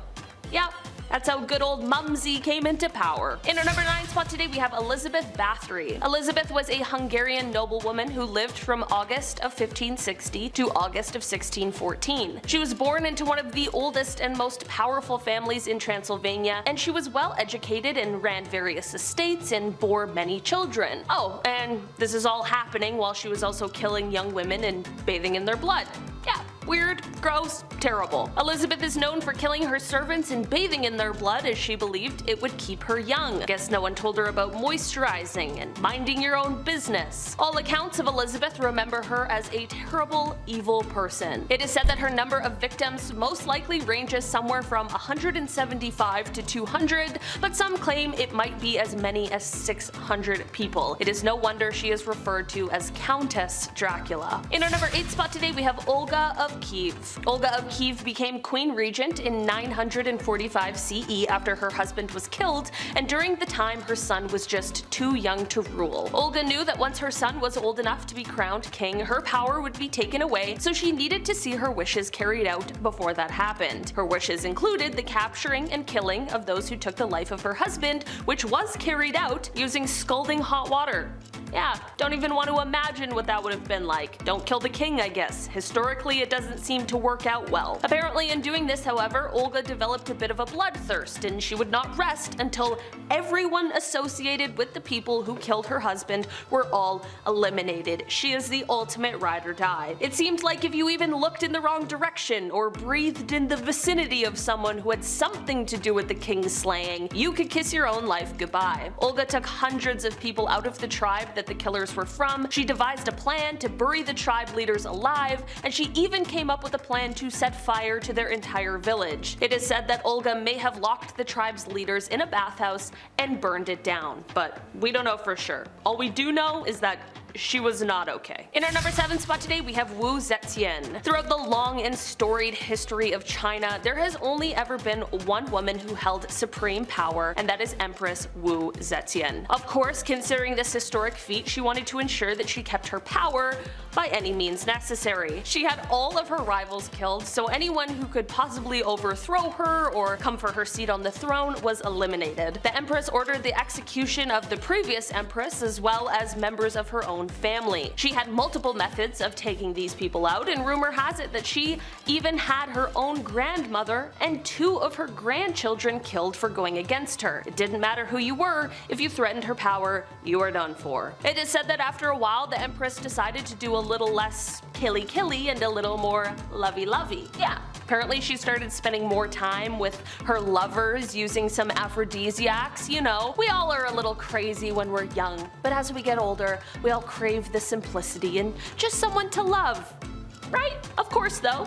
People don't forget, and they were sure to exact their revenge. The people fought back and ended up having all of her lovers killed, and the Empress herself was exiled. You know what they say about karma? She does not miss. In our number 6 spot today, we have Mary I. Queen Mary I didn't get the nickname Bloody Mary from nowhere. Oh no, this name was certainly earned. Mary was a Catholic queen in a Protestant country, which, as you can imagine, was quite problematic when she ascended the throne of England in 1553. Although her reign only lasted 5 years, she made a mark on history in a multitude of ways. She was the first true Queen of England, and she was quite a vicious ruler. During her time as queen, Mary announced a war against Protestantism, which left many who belonged to the religion being charged with heresy. Doesn't sound all that bad until you learn that at the time the usual sentence for heresy was to be burned at the stake. Nice. Mary was responsible for the burning of over 300 Protestants during her time as queen, which unsurprisingly left her quite unpopular. In our number 5 spot today, we have Caterina de' Medici. Caterina was an Italian noblewoman born into a famous family. She was Queen of France from 1547 to 1559, with marriage to King Henry II, and she was the mother of 4 future French kings. It wasn't exactly surprising news that her husband, Henry II, had a lifelong affair with a mistress, but on his deathbed, when he was begging to see his mistress, Caterina refused and left him to die a lonely and painful death. Do I entirely blame her? No, but it's also a pretty heartless move, you know what I mean? The daughter of the queen, Margaret, was said to be rebellious, but her mother wasn't just going to let her get away with it. The mother and daughter would fight over the married daughter's extramarital affairs, and it is said that Caterina's scream could be heard echoing throughout the palace. One fight between the two even saw her locking her daughter up in a castle, never to see her again. In our number 4 spot today, we have Agrippina the Younger. Roman Empress Julia Agrippina of Rome was pretty spoiled. She lived a lavish life. Her husband was the emperor and she had a family, but that just wasn't enough for her and she wanted it all. Julia was quite ambitious and she spent most of her early life trying to dethrone her predecessors. She believed that she and her son had a claim to the Roman throne by birthright, so she tricked her way into royalty by tricking her uncle Claudius into changing the Roman law so that they could get married. Suddenly though, after they got married and she became empress, Claudius died. Could be a really convenient coincidence, or it could have been a totally planned hit. I'm not accusing anyone, I'm just telling you what the word on the street is. She and her son Nero went on to rule Rome from 49 to 54 CE. Julia stayed by her son's side for as long as she could so that she could hold on to her power, but eventually Nero got tired of his mother manipulating him and he had to force her out of power. Julia, as you could imagine, was furious because power was the one thing in the world she desired the most, and so she rallied a group of supporters to try and overthrow him, but the plans backfired and she was expelled instead. In our number 3 spot today, we have Maria Eleonora. Maria of Brandenburg, the Queen of Sweden, has quite a horrifying story that relates to the birth of her daughter. Apparently, Maria wasn't feeling the overwhelming joy of childbirth because although she was hoping for a son, she gave birth to a daughter, Queen Christina. Maria wasn't shy about her opinion. She apparently screamed that she was given a dark and ugly daughter with black eyes. Okay, it's kind of rude. She referred to her new child as a monster and apparently just just absolutely did not want anything to do with Christina and would have rathered that she just didn't exist. Apparently, she even placed Christina to sleep next to the corpse of her father who had passed away. It's like a different kind of messed up. Things clearly weren't right with Maria. In our number 2 spot today, we have Queen Isabella. Isabella co-ruled Spain from 1451 to 1504 with King Ferdinand II, and during her reign, she had some pretty horrific views and feelings. She wanted to get rid of all Spanish Muslims and Jewish people from her kingdom. Sounds a bit like another evil ruler from history. In 1492, she ordered that all Jewish people either convert to Catholicism or get thrown out of the kingdom. She made them all come to Spanish court to either pledge their faith to Catholicism or get exiled from Spain. How horrible is that? The Queen has also been attributed with establishing the Spanish Inquisition, which definitely is not a historical highlight. Both Isabella and Ferdinand are often said to have done great things for Spain, which in some cases is true, but at what cost and for what reason? In our number 1 spot today, we have Rana Vallona I, the last queen of Madagascar. She ruled the kingdom for 33 years from 1828 until 1861. There is no doubt that she was committed to her kingdom and that she would do anything for it, but in this plight, she was cruel and violent. She initially came to power after the death of her husband, and once she had it, she was not letting it go. The queen was able to keep away the advances of the French and British, and she left the bodies of those who tried to attack out for display on the beach. In 1845, the queen ordered 50,000 subjects to build roads across the jungle for 4 months. They were meant to have this massive buffalo hunt. Well, she clearly wasn't thinking everything through, because 10,000 of those poor souls died of starvation and exhaustion, and not one buffalo was hunted. Some records of history state that she even had her own uncle executed in order to protect her power, and there is an even more gruesome story. Some people even state that she ended her own mother's life by starving her to death. That is some epic level of evil, if it's true. At number 10, the king of hobbies. Everyone has their interests, right? Like, for example, I like video games, and I like watching people scream at their teammates for not helping everyone else out. I'm looking at you, Blake. For kings back in the day, they didn't have people on Rocket League to scream at, so they had to find other interests. For Tsar Peter the Great, he had a lot of interests, and they were all very bizarre. Firstly, he had an obsession with short people, especially dwarves. To him, they were like his real-life dolls or something, and he would hold weddings for them and even hold lavish funerals, complete with small horses pulling a small coffin on a carriage, and even a very short priest to hold the ceremony. But other than this obsession with short people, he also dabbled a bit in medicine. He liked watching surgeries be performed like he was trying to be on Grey's Anatomy or something, but when watching the surgeries just wasn't enough for him,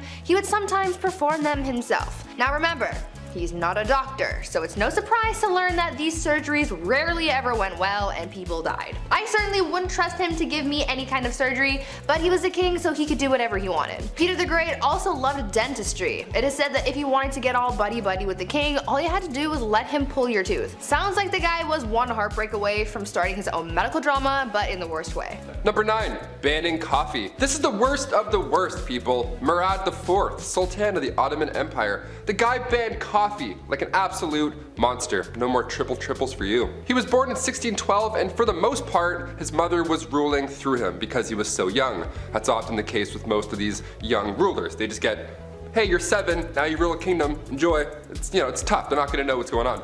But when he got a little bit older, he put forth these laws, punishable by death, might I add, in order to get things back on track. That was the key. He banned coffee, tobacco, and alcohol. He would actually disguise himself as a civilian during the nighttime and would wander around aimlessly in hopes that he would find one of these dark roast renegades. If you were caught outside having a quick smoke break, you weren't arrested, you didn't get fined, but rather, Murad IV himself would take your head off right there in the streets. No trial, no jury, just straight to execution. All because you're drinking a Bud Light Lime.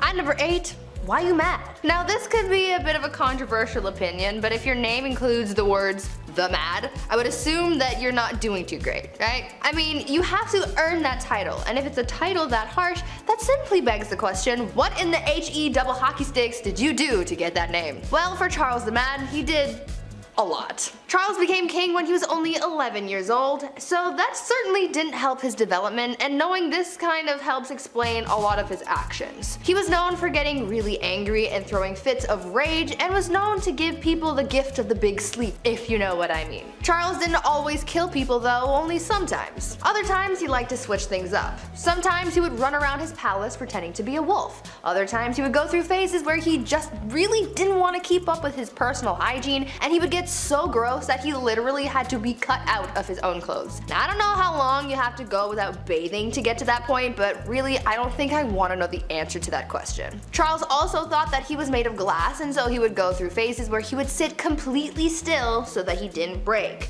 Kind of like Drax from Guardians of the Galaxy, but not as, you know, extraterrestrial. Well, maybe he was. That honestly would explain a lot. Number 7. Party hard. Zhu Huzhou was the emperor of the Ming Dynasty in the early 1500s. Now, lately we've been talking about kings and queens. We're on part 2s for both now, and there's a good amount who simply just aren't ready. They're too young to rule. Like Joffrey from Game of Thrones. Kings like that actually existed. They were horrible. They were young, they were too young to know what was right and wrong. Plus, they usually have some corrupt parents whispering in their ears the entire time. Zhu took the throne at just age 14, and for a while, ministers were confident that he would grow into the role and become the leader that he was born to be. Well, when he got older, he transformed a zoo just outside of Beijing. He transformed it into his own personal brothel. Yum. I mean, on one hand, I'm glad the animals are free, but like, a zoo? You couldn't find a more romantic place? Can convert an Applebee's to a brothel, maybe? I don't know, something with AC? His final days were spent partying, and some would say a little bit too hard. He got intoxicated and fell from a boat. That's how he ended his life. Honestly, not a bad way to go out. Pretty OG. At number 6, love game. A lot of kings and queens throughout history have been known to engage in the horizontal hustle a lot. I mean, when you're a ruler of a kingdom, you don't really have much to do in your spare time, so what else are you gonna do? Play a board game? No. These monarchs were getting busy all the time, but there was one king who was just so obsessed with getting a good old pickle tickle that it just became his whole personality. King Philip V was known to be a nymphomaniac, and he liked doing the deed a lot, but because at the time, the Catholic Church said that having sexy time with anyone but your spouse was a sin, the king and his wife were getting busy all the time. Eventually, his first wife caught on to how to use this to her advantage, and she would often refuse to sleep with him until she got her way with anything she suggested or demanded from him. You would think that he would catch on to this game, but maybe his urges were just so strong because he always caved and gave her what he wanted. Obviously, this man did not follow Hoodville. Absolutely not. Just to give you guys an idea of how obsessed this guy was, when his wife was on her deathbed, before she went he literally tried to get one last bang in. On her deathbed. Like, dude, not the time. Number 5. George V. We love hobbies here on BumbleBee. I mean, I used to collect special quarters growing up. I swear to God. The only time I've ever been good at saving money was when I was 12. I would see one of these and be like, don't touch it. George V turned out he loved stamps.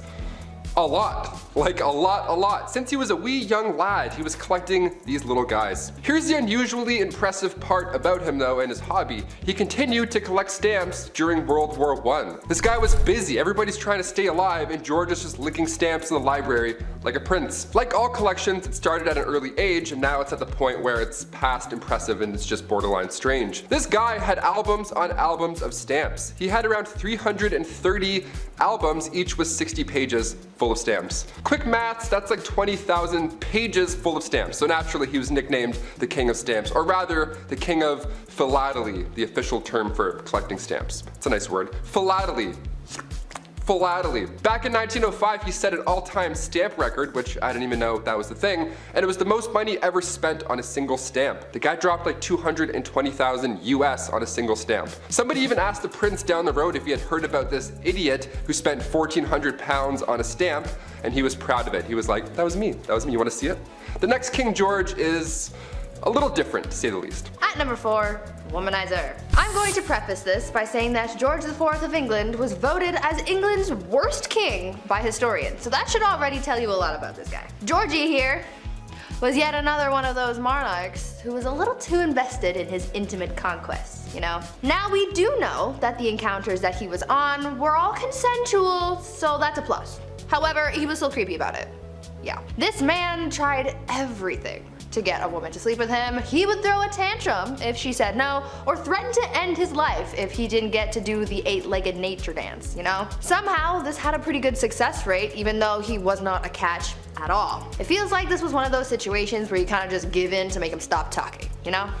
Anyways, this guy was super creepy because on top of the lengths that he would go to just to get some time in the sack, he also kept trophies of his conquests. He would ask each of the people he slept with for a lock of their hair, and he kept them all. Back then, it was kind of common for lovers to keep locks of each other's hair, but George's collection was alarming because of just how many locks of hair there were. After the king died, his brothers found 7,000 envelopes, each with a lock of hair that was, quote, enough to stuff a sofa, end quote. Fun fact, if you want to see this insane collection, it is in a museum in Scotland, so check that out if you want, I guess. Number 3, Kleptomania Part 2. On our spoiled queens list, Brie mentioned Queen Mary and how she just couldn't stop stealing, which is hilarious to me, just this old lady stealing your shit. Well, the last king of Egypt also had sticky fingers. He was even better at it too. Check this out. Farouk I was the youngest son of Egypt's first king, Fuad I. Now born in 1920 in Alexandria, and in his early days at school, he couldn't concentrate. The king sent him to England even after to hopefully find a better way of teaching, something that works for him, but still it was to no avail. Once the king passed away in 1936, Farouk then got the throne, but also so much property and so much money. He had hundreds of fancy cars, 75,000 acres of land. This guy had it all. Literally, he had anything he could think of, but still he felt like he needed to take more, to steal. At 17 years old, he would slam 12 eggs for breakfast and then wash it down with 30 bottles of beer. Nutritious and delicious. Horrible. On top of the fact that he loved to steal, he was the biggest hoarder. So he had thousands of shirts, randomly. He also had 50 diamond-studded walking sticks for some reason, and like a prince such as myself, he too collected coins. I mean, his collection was much nicer, but still, great minds think alike. Spoiled minds think alike, rather. Oh shit, this is eye-opening. One of the most bizarre facts about Farouk was he pickpocketed Winston Churchill once. He took the guy's watch. After everything I just said, he still decided to steal his watch. What a gem. We love him. Yeah. At number 2, the king of pettiness. Let's talk about a ruler that the Indian state of Alwar has described as controversial. If his own people are calling him controversial, then you know something's up, and boy, you better strap in because you're in for a wild ride with this one. Maharaja Jai Singh was pretty eccentric in a pretty dark way. He was known to have a temper and act on impulse, and he did some very questionable and downright scary things. He was known to be very competitive and hated to lose. One time while playing polo, he and his team lost, and so in retaliation he blamed the horse he was using and made the horse get extra crispy. He fired his horse. I'm sure you know where I'm going with that. If not, use your noodle, I don't know. Unfortunately, the cruelty towards living things didn't stop at animals, and he was also known to kidnap women from the streets and go all criminal minds on them. On a slightly lighter note, though, the Maharaja was also known to be very petty. Once he went into a Rolls-Royce dealership, and the person working there thought that he was broke and ignored him. Thinking that this was insanely rude, he bought 7 Rolls-Royces, sent them back to India, and used them to pick up garbage. This guy was really just doing the absolute most. And coming in at our number 1 spot, King Ludwig II. Home renovation shows rock my world. I can watch Love It or List It for months at a time. It's the dream, building your own home one day, and if you're a king, well, it's pretty easy to get that done. In our Spoiled Queens Part 2, I mentioned a princess that had a house made of ice, literal ice. Well, King Ludwig II had numerous castles built to resemble fairy tales. Literally, like fairy tales. I gotta admit, I kind of love this a lot. Ludwig was only 18 when he became the King of Bavaria in 1864, and then he had castles, like castles, more than one, built after he was inspired from romantic literature and spending some time at the opera. The kid was a dreamer, you gotta love it. He would spend his nights in one castle looking through a telescope at his new castle being built, so he would just watch it all night. That's like the king's way of waiting for your Amazon delivery. Just standing there, just like, oh, it's coming. 17 years and it's done. Just 4 years in, he designed his own castle, and to this day, it's one of the most photographed places in the world. Neuschwanstein Castle. Go check it out. It's literally a paradise. Number 10, Irene of Athens. First off, it's safe to say that all these people were a little spoiled. Like the royal family times 1,000. When you're named after cities, you were like rich. Irene of Athens was Byzantine's empress to Emperor Leo IV and co-ruler from 792 until 797, mother to son Constantine VI, and sole ruler of the Eastern Roman Empire. Yeah, that's quite a resume, Irene. The quote, untimely death, okay, of her husband caused the throne to fall to her. Interesting. Although when Irene's son Constantine was a teen, several revolts tried to make him sole ruler. Mom caught on in 797, and Irene gouged out both of her son's eyes and imprisoned him, dying shortly after. Talk about grounded, dude. Mom's in that unconditional love, huh? A revolt years later overthrew Irene and exiled her to a remote island where Irene died months later. History's dark, huh? She's like, I'm gonna count to 3, and then I'm gonna rip out your eyes. 1, 2... Number 9, Valeria Messalina. Turning the clocks back to 17, you know, the year 17, just 17 AD, a classic. That in 2016, solid years. Metaphorically and literally, ancient Romans paved the way for following civilizations. They achieved some groundbreaking stuff in their time, but the empress of the Romans at that time, from 17 AD to 48 AD, Valeria Messalina, well, she was too focused on a more lavish business rather than ruling over armies at that time. Many accounts in history can confirm this. Pliny the Elder wrote about it as well, so you know it's the real deal. Valeria, she owned a big, fancy house where ladies of the evening would come and go. She made a lot of money. This is where the finest ladies who weren't even involved in that kind of lifestyle or that kind of business, this is where they changed their minds. Know what I mean? It was a big deal. She was changing the game. Because of Valeria and the operation she was running, sometimes Valeria herself would participate in these games. Yeah, contests, if I may, to see who could tango with the most people in one night. Yeah, Valeria hit 25 in one night, so yeah, I'd say she ruined a few parties, for sure. I mean, her husband, Emperor Claudius, would at least agree, no? Number 8, Catherine de Medici. Catherine de Medici was an Italian noblewoman born into a famous family. She was Queen of France from 1547 to 1559 with marriage to King Henry II, and mother of 4 future French kings, Francis II, Charles IX, Henry III.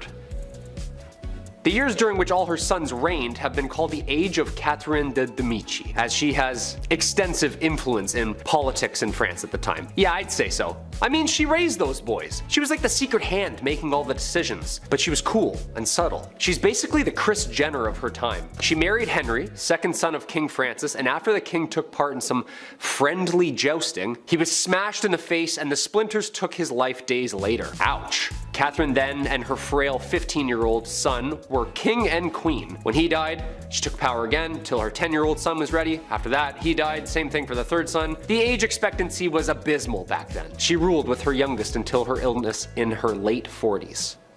Number 7, Queen Ranavalona I, the last queen of Madagascar. Where to begin? Queen Ranavalona, one of the worst in history. She was born in 1788 and she ruled over the kingdom for 33 years. She was cruel, violent, and would often choose violence first in order to preserve independence over the island. She's known as the most ruthless queen in history. After the death of her husband, she just went mad with power. It's pretty sad. In the late 1700s, the king brought peace to the land, but of course there were traditionalists who opposed him, as everywhere that happens. And the king's uncle at one point tried to take him out, but a local warned the king. Okay. The king repaid said local by adopting his daughter being Ranavalona. And now she was set to marry his son, Prince Radama. Now when her prince was alive, they didn't get along, and then come 1810, the king passed away, giving Ranavalona the promotion of a lifetime. It's also theorized, of course, that she, poisoned him, so that's probable and horrible. Ranavalona kept away the advances of the French and the British and left bodies of those who tried to attack out for display on the beach. Yeah, just to give you an idea of how she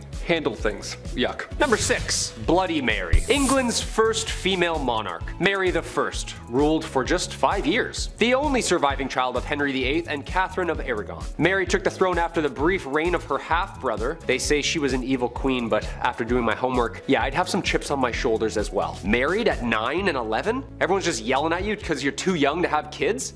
Yeah, that's awful. She was promoted and demoted so many times, no wonder she did what she did. Every time she was close to the throne, all of a sudden her family tree was just like rearranged by law. Her dad decided to go down the other family route. Nice, nice. She's infamously remembered for burning 300 English Protestants at the stake, which earned her the nickname Bloody Mary. Her brother found a loophole with religion, so she was like, oh, okay, yeah, go ahead. Yeah, light him up. She's also famously remembered as teaming up with her half-sister Elizabeth I and ruling together as sisters, making them the first 2 British queens. She was spoiled from birth, but she's kind of a badass. Anyone that did her harm, past or present, they were either sent to the Tower or the chopping block.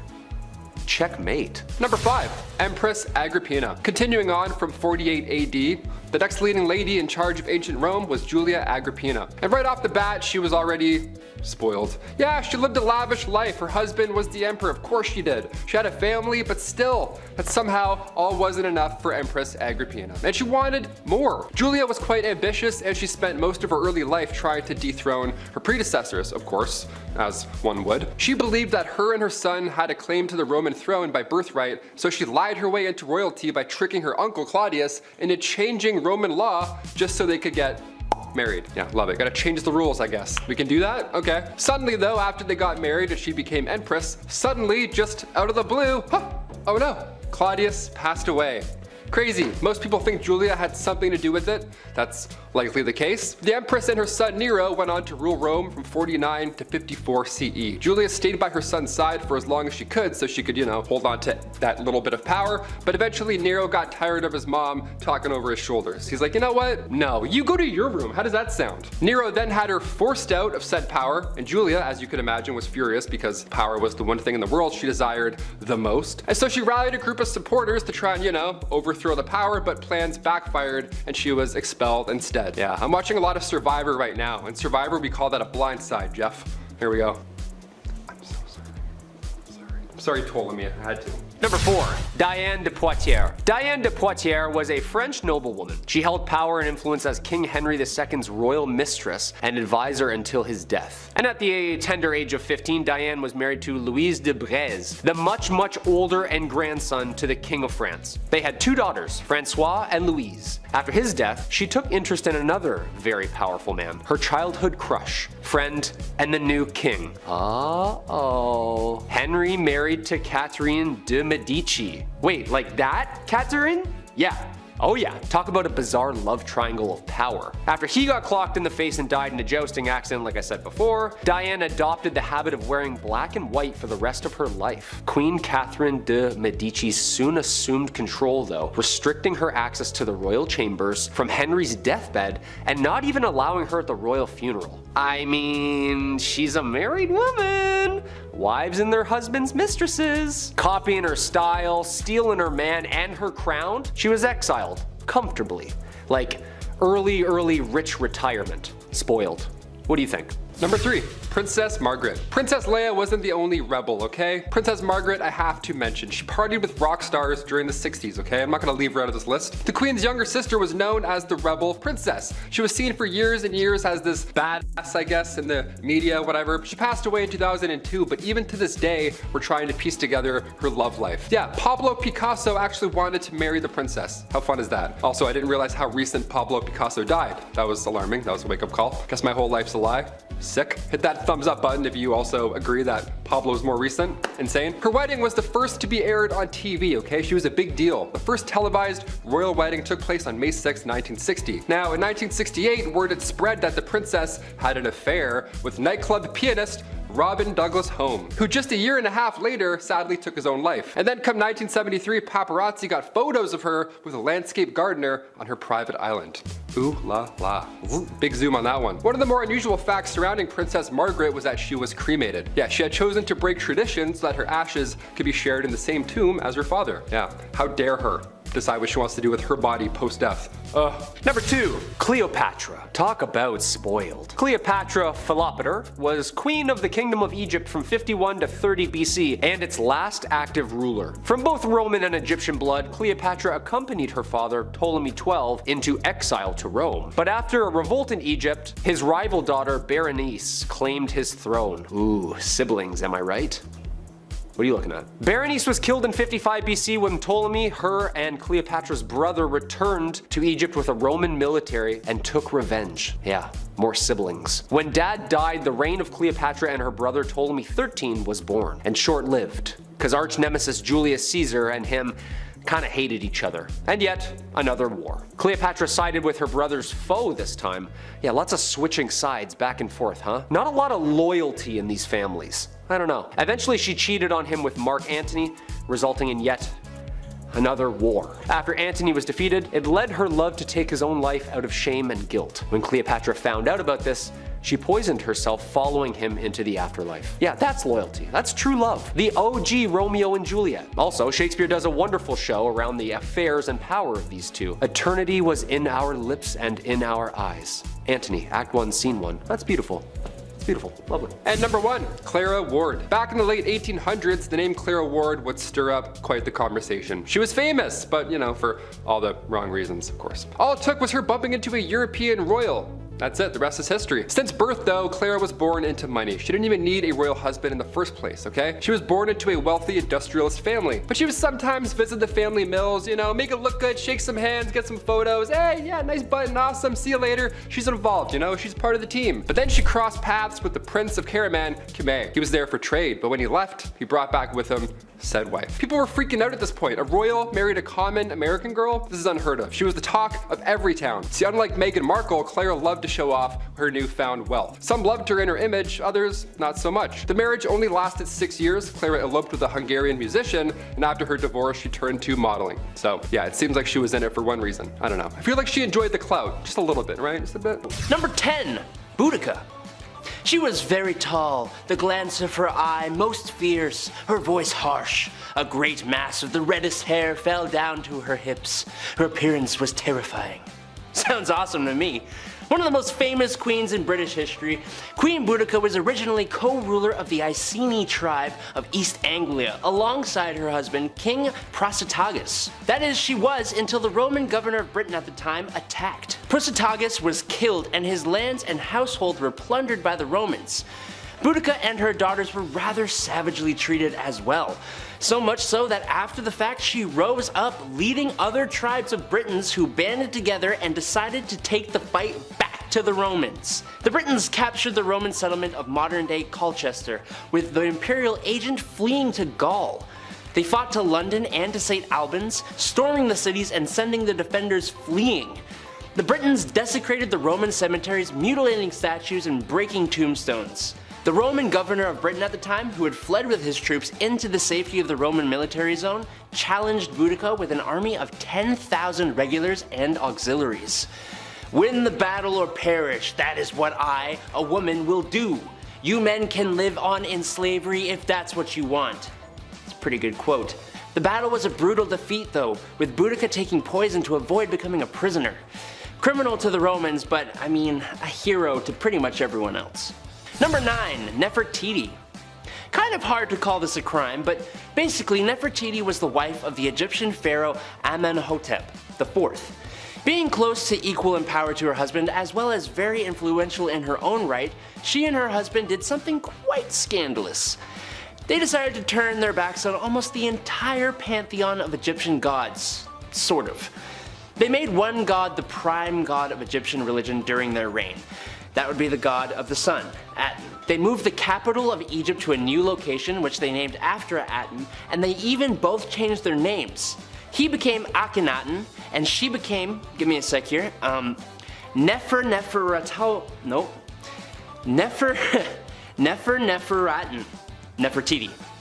There's like a hyphen in there, I don't know. Both of those names, as you may have noticed, have the name Aten in them. Nobody liked this change and it was quickly reverted after they were no longer in power. Sure was scandalous though. Number 8, Anne Boleyn.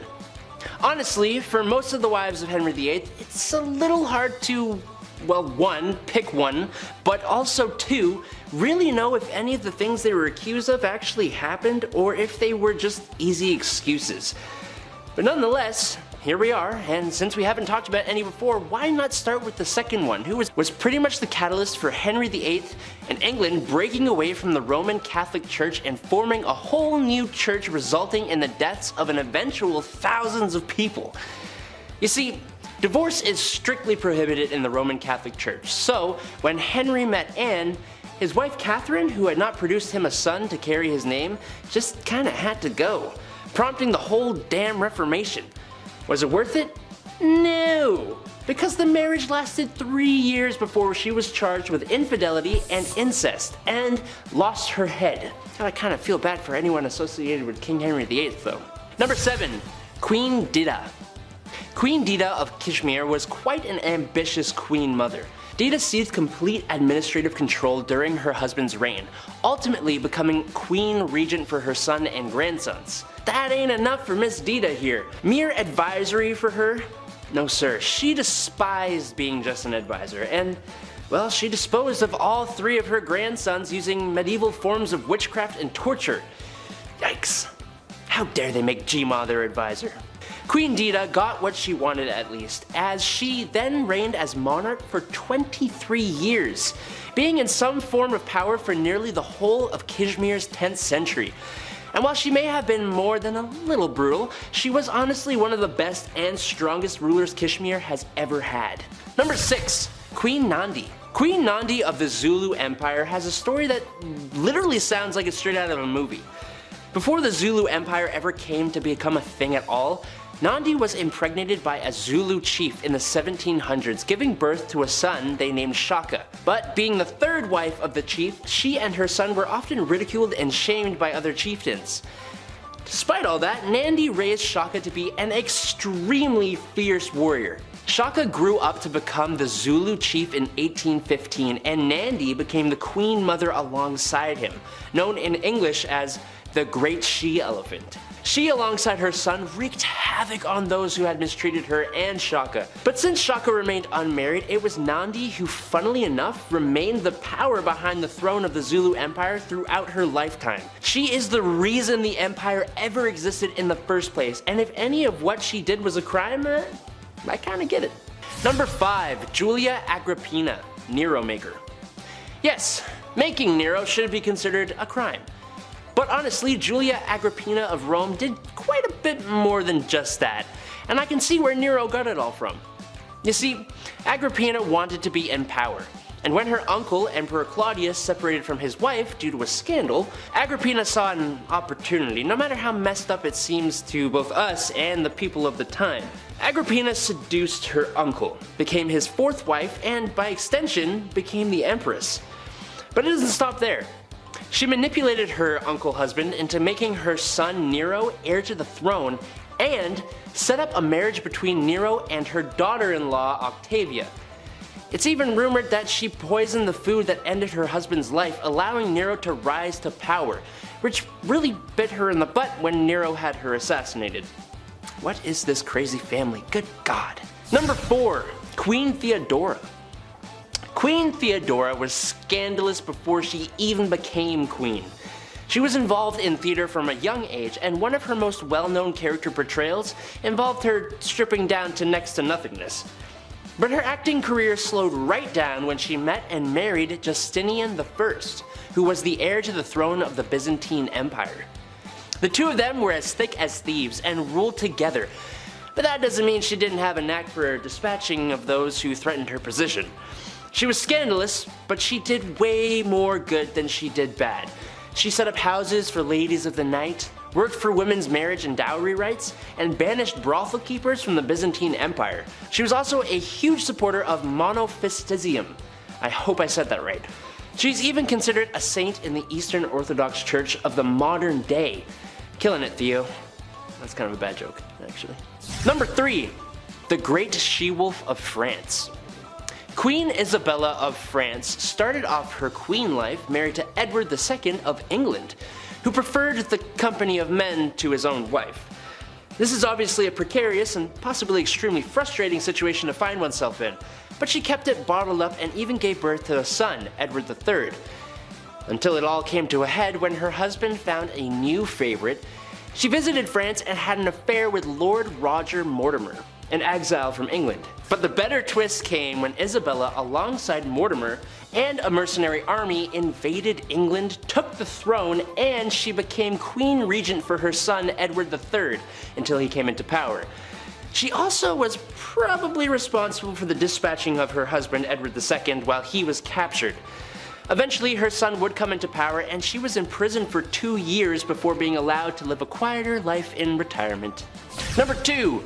Queen Fredegund. I was constantly double-taking almost the entire time I was reading about this woman. She was crazy ruthless, and all seemingly for the betterment of both her bloodline and the Merovingian kingdom. She became queen in the 5th century, marrying King Chilperic, and organizing the death of Queen Galswintha and sending Queen Odovera to a convent. When Brunhild, a big enemy for the king, and sister of the late queen, swore vengeance on them, Fredegund brutally destroyed Brunhild's husband and sisters, destroying them as in that kind of thing.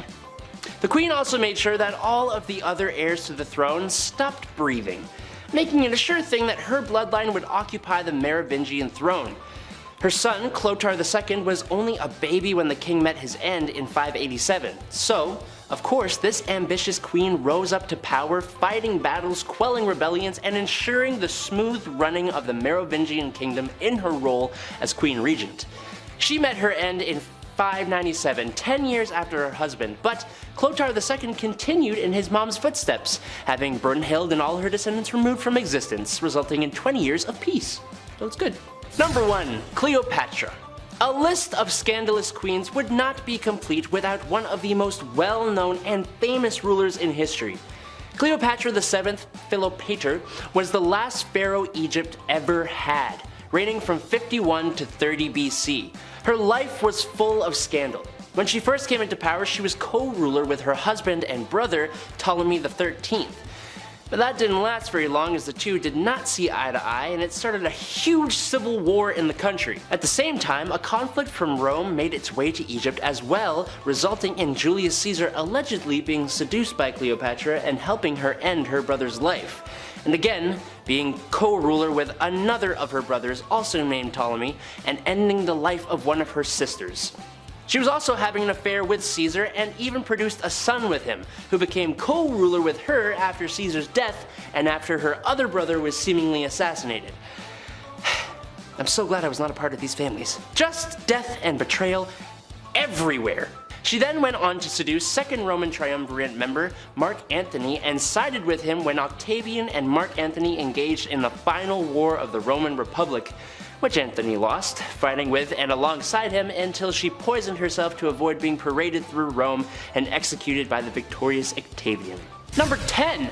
Queen of hating her daughter. Starting off this list with a bang would have to be the utterly despicable Maria Eleonora of Brandenburg, the Queen of Sweden. Queen Maria here seems to be guilty of the crime of attempted delifing. That's a pretty crazy thing for a queen, but it gets even crazier when you find out it was her own daughter who she tried to do this to. For some reason, when the queen gave birth to her daughter, who she wanted to be a son, she instantly thought of her sweet, innocent little daughter as a dark and ugly monster with black eyes. Gotta love coming into this world and being hated purely for existing. As she saw her as a monster, Maria tried to have her daughter dispatched multiple times, and I don't know what this crime would be called, but she even forced her daughter to sleep next to the rotting corpse of her own father. Maybe that's the true crime here, because this is messed up. Number 9. Don't mess with the Empress. The only powerful female emperor in the history of China has got to make you extremely ruthless, simply because you are a target and you would have needed to work to get to where you are. And you know what? Wu Zetian, who ruled during China's Tang Dynasty, was quite ruthless. She took her position of power by force, and she slayed many people in order to do so. But she didn't stop there. She committed more acts of slaying throughout her rule as well. And I don't mean like slay queen, although that does really work for this list, but no, she slayed people. And we don't support that kind of criminal behavior, even if you are above the law. To make matters worse though, it is reported that even her mother and grandchildren fell onto that list of victims, all because they were against her. Truly a ruthless queen. Number 8. Mommy issues. Empress Irene of Athens ruled between 797 to 802, and she co-ruled with her son for 2 decades before leaving it all by herself. That's not a crime, but how she did so was a bit more, I don't know, just a little outside the realm of legality by today's standards. Her son, Emperor Constantine VI, was not a popular emperor, and the empress was quite an ambitious and greedy woman. She wanted full control of the Byzantine Empire, and to do that, with the help of some political allies, Irene led a conspiracy against her own son. Poor parenting skills if you ask me, but hey, the two actually made up and were at least somewhat civil. That is until Constantine divorced his wife and married his mistress, turning the people against him and giving Irene the opportunity to lead another conspiracy and then have her son's eyes gouged out. Yay! Number 7. Rana Valona. I honestly didn't know Madagascar had queens or kings. That's not because it doesn't make sense, I'm just dumb. Thanks to me being a young child, I thought the only royalty Madagascar had was King Julian, you know, like the lemur. King Julian! Like that King Julian. But they did have kings and queens, and one of these queens was pretty damn brutal. Queen Rana Valona I ruled Madagascar between 1828 and 1861, and there is absolutely no doubt that she would do anything for her kingdom. After King Radama I, her husband, passed away, she took over the crown, and during her reign, she put a lot of people to the axe, or whatever way they executed people in Madagascar. Her uncle was one who met the sticky end to protect her power. But some records state that Rana Valona ended her own mother's life by subjecting her to starvation. Rana Valona sent her mom to her room and didn't let her have dinner. Or any meals, really. That's never okay, and would get someone like us charged under the law with something. I don't know what exactly would be, but it'd be something. Number 6. Pretty firmly against cheating. Not to be weird, but I can kind of see where this queen is coming from. At first I sort of get it, but not later on, just at first. Henry II of France had a lifelong affair with his mistress, Diane de Poitiers, and even while on his deathbed, he begged his own wife, Queen Catherine de Medici, to allow him to see her. Kind of really disrespectful to your wife, but I guess he loved his mistress too. I'm kind of confused on the morals of this. However, the queen was not confused on the morals and didn't give in to his plea. In fact, she even denied Diane entry into the room, letting the king pass away without having his dying wish granted. Damn. That ain't a crime. This queen had a daughter who took after her dear old dad when it came to the whole monogamous relationships, meaning she didn't really have them. When the queen mother found out about her married daughter's new romantic interest, she locked her daughter up in a castle and never saw her again. But she became even worse when she ordered her daughter's romantic interest to be executed in front of her. Now that is rough. And while she didn't do the deed herself, giving the order is kind of bad enough. It gets worse. Her son, King Henry, didn't like that she cruelly did this to her own daughter, so she had him dispatched as well. My goodness. Number 5. Bloody Mary. Duh. Mary I, or Bloody Mary as she's also known, was the first real queen of Britain. But this reign didn't last very long, 5 years to be exact, before she was replaced by the much better Queen Elizabeth. But in that short 5-year span, Bloody Mary earned that title, let me tell you. Mary I ordered war against the Protestants and slew quite a hearty handful of them for heresy. Which is interesting since her father, Henry VIII, was kind of the guy who made Protestants more of a thing in England, and then her sister was also Protestant and made it the main religion in England. History is full of people needlessly passing away because what they believe isn't the right thing. Anyways, to heat things up, Mary even had some of these Protestants burned on the spot. Some is kind of an unfair statement. You see, the Queen here was responsible for burning over 300 Protestants at the stake. Other kings and queens burned people at the stake for their faith. I mean, Mary's father did it, as did her sister. But it's the sheer amount of people that make her much worse and much more famous. Number 4. Taking over. Queen Catherine the Great of Russia was obviously a queen of Russia. But that don't mean she was actually Russian. She was actually German-born. But she was Russian to get herself into power when it turns out her husband, Emperor Peter, was not very liked by his own people, as he showed a very obvious dislike for Russia, which is kind of weird. She took advantage of people's disdain, and while she may not have directly done the life ending here, it is pretty well stated that the act was committed by her supporters and public opinion held her responsible. She was called the Great, but it seems she was actually kind of the absolute worst, even if she was a strong ruler.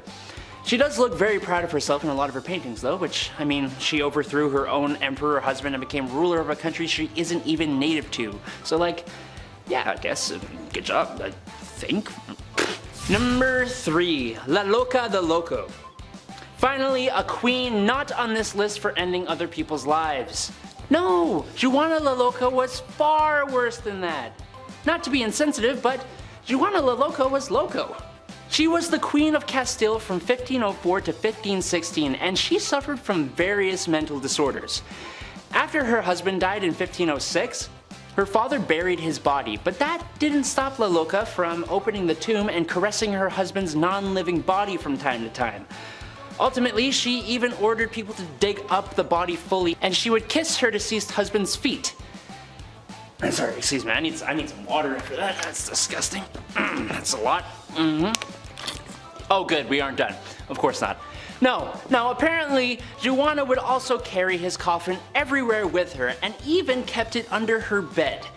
It wasn't until years and years later she allowed his burial outside her window, finally. Look, I get loving somebody, but dear lord, imagine what she was like when he was alive. Stage 10 clinger, 100%. Number 2, let them eat cake. How about a queen that caused a whole revolution?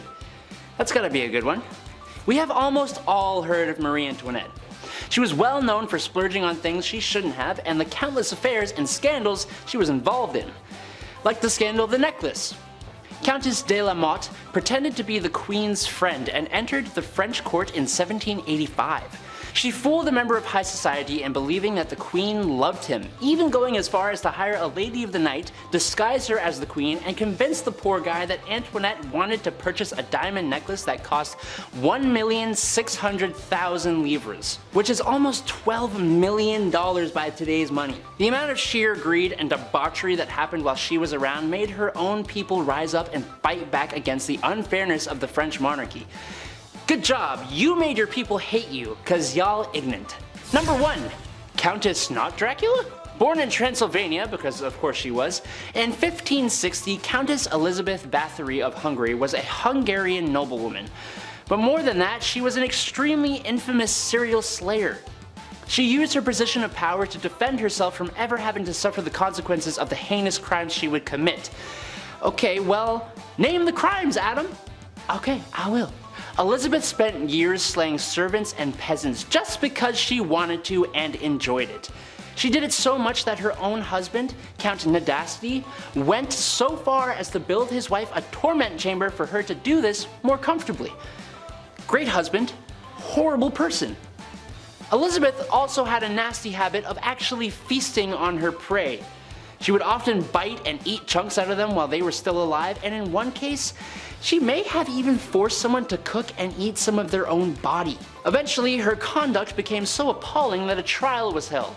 It only took forever to happen. She was convicted on 80 counts, but was only sentenced to solitary imprisonment within her castle. That's it. Like, how is that okay? I don't get it. She thankfully met her end 3 years later in 1614, but my lord was she a bad dudette. Not good. Number 10, Marie Antoinette, Madame Deficit, the last queen of France and maybe the last time royals got away with, well, being royals. Her whole existence was opulence, which is really just salt in the wound when most of your citizens probably can't even afford a portion of salt because they're broke or because there's food shortages. Wasn't a good time. But if you looked into the royal palace, you can bet she's got a pantry full of bread and a bowl of fruit just ready for the pickings. She even had the nerve to purchase a necklace that, if through today's inflation, will be worth $12 million US. Ooh, that's a lot of money I wish I had. People were starving, and honestly, if people don't have anything including food, ooh, it's not gonna be a good time. Imagine a whole country acting up because they haven't had their Snickers yet. Well, that ended up sparking a revolution. Very confusing, and in all that confusion, both the king and queen lost their heads. Wasn't good. Number 9, Queen Victoria. Oh blighty. Man, it must be nice to have a whole era in history named after you. Maybe I'll get one day. The cheddar time. I don't know. Cheese, I don't know, big ched? We'll see what happens. Queen Victoria had some strange quirks about her. One that I can almost get behind, but not quite, is her niche for eating fast. Maybe too fast. I'm a guy who likes to make things simple, easy meals. The faster I can slip into a couch with an ice cold beer and a movie, I'm a happy guy. And or enjoy said food with the movie. Queen Victoria liked her meals to last no longer than 30 minutes. That means while you're on the appetizer, she's on the main course. And while you're on the main course, she's ordering coffee. Look, I respect the hustle. I get that. But maybe this is too much. That being said, are you going to be the one who brings it up to Her Royal Majesty? Listen, if you want to see tomorrow's 5-minute brunch, you better keep it to yourself. Number 8. Cleopatra. Don't we all miss Elizabeth Taylor? I know I do. Sometimes I wish I was her. She's just beautiful.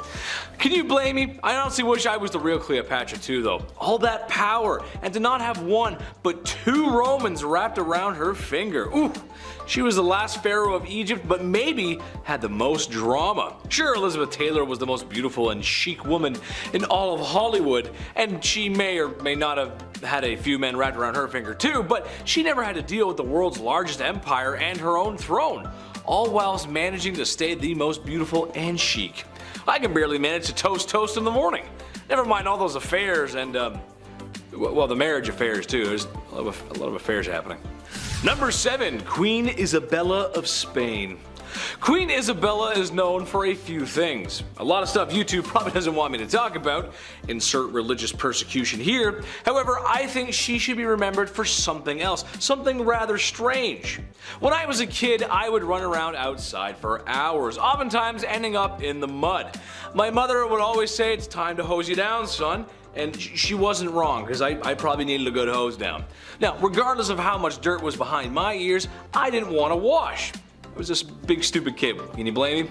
I was proud of the scruff, but that's because I was going to have another wash most likely within the next 12 hours. I always got hosed down at some point. Queen Isabella, however, boasted to others that she only bathed twice in her life. Sweet Lord Mary Mother of God woman, that is not something to boast about. Due to some water access issues, the Catholic Church was like, baths? Who needs them? You know what? Baths are sinful anyway. Being so close to God, so she doesn't bathe. Cleanliness is next to godliness, except in that time period where not bathing means you're actually closer to the big JC upstairs, so that's how it goes. Number 6. Queen Elizabeth II. No crusts! Queen Elizabeth II, the longest reigning monarch. God bless the Queen, and God save the Queen. Shout out to the UK. Chetty loves you. How you doing? Come and see me sometime. I love you guys. Now sure, she's not the most awful spoiled queen in history, but she is a queen, and that does mean she can have things her way. Like for example, all of her sandwiches have to have the crusts cut off. Yes, just like children. Yes, just the way I like them too. No, I'm not a big baby. I'm a big strong man who totally doesn't rely on the women in his life. No, what are you saying? Dude, stop. Mom, I love you. Anyway. Well, yes, it's true the Queen's sandwiches have to have her crust cut off. Is it the worst thing ever? No, I don't think so, but what if her sandwich showed up with crust?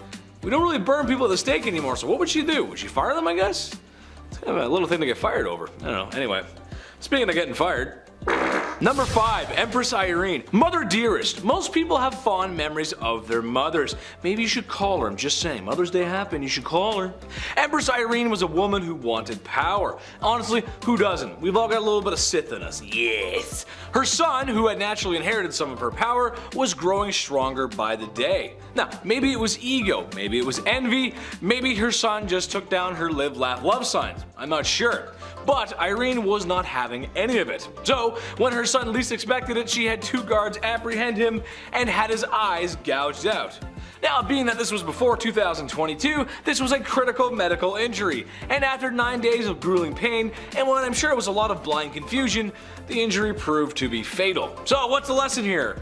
Blood is not as thick as water? I don't really know, it's just messed up. Number 4, Queen of Castile. Life can be tough sometimes, especially when we lose the ones we love the most. Everybody deals with things differently. The Queen of Castile is a person who deals with that, well, very differently. People passing on was no rare occurrence back in those days. There's 1,000 reasons on how you could wind up 6 feet under. When the Queen of Castile's husband passed away from the disease of the month, she was devastated. Rightfully so, that's rough. However, that being said, sometimes sometimes you gotta take that with a little grace. For days she would not leave her husband's side, even after he was a cold cadaver. Later on, that corpse would travel with her, apparently even stopping a carriage once to get out and kiss his feet. It's Weekend at Bernie's, except a lot sadder and gross. And not a charming 80s movie. Ugh.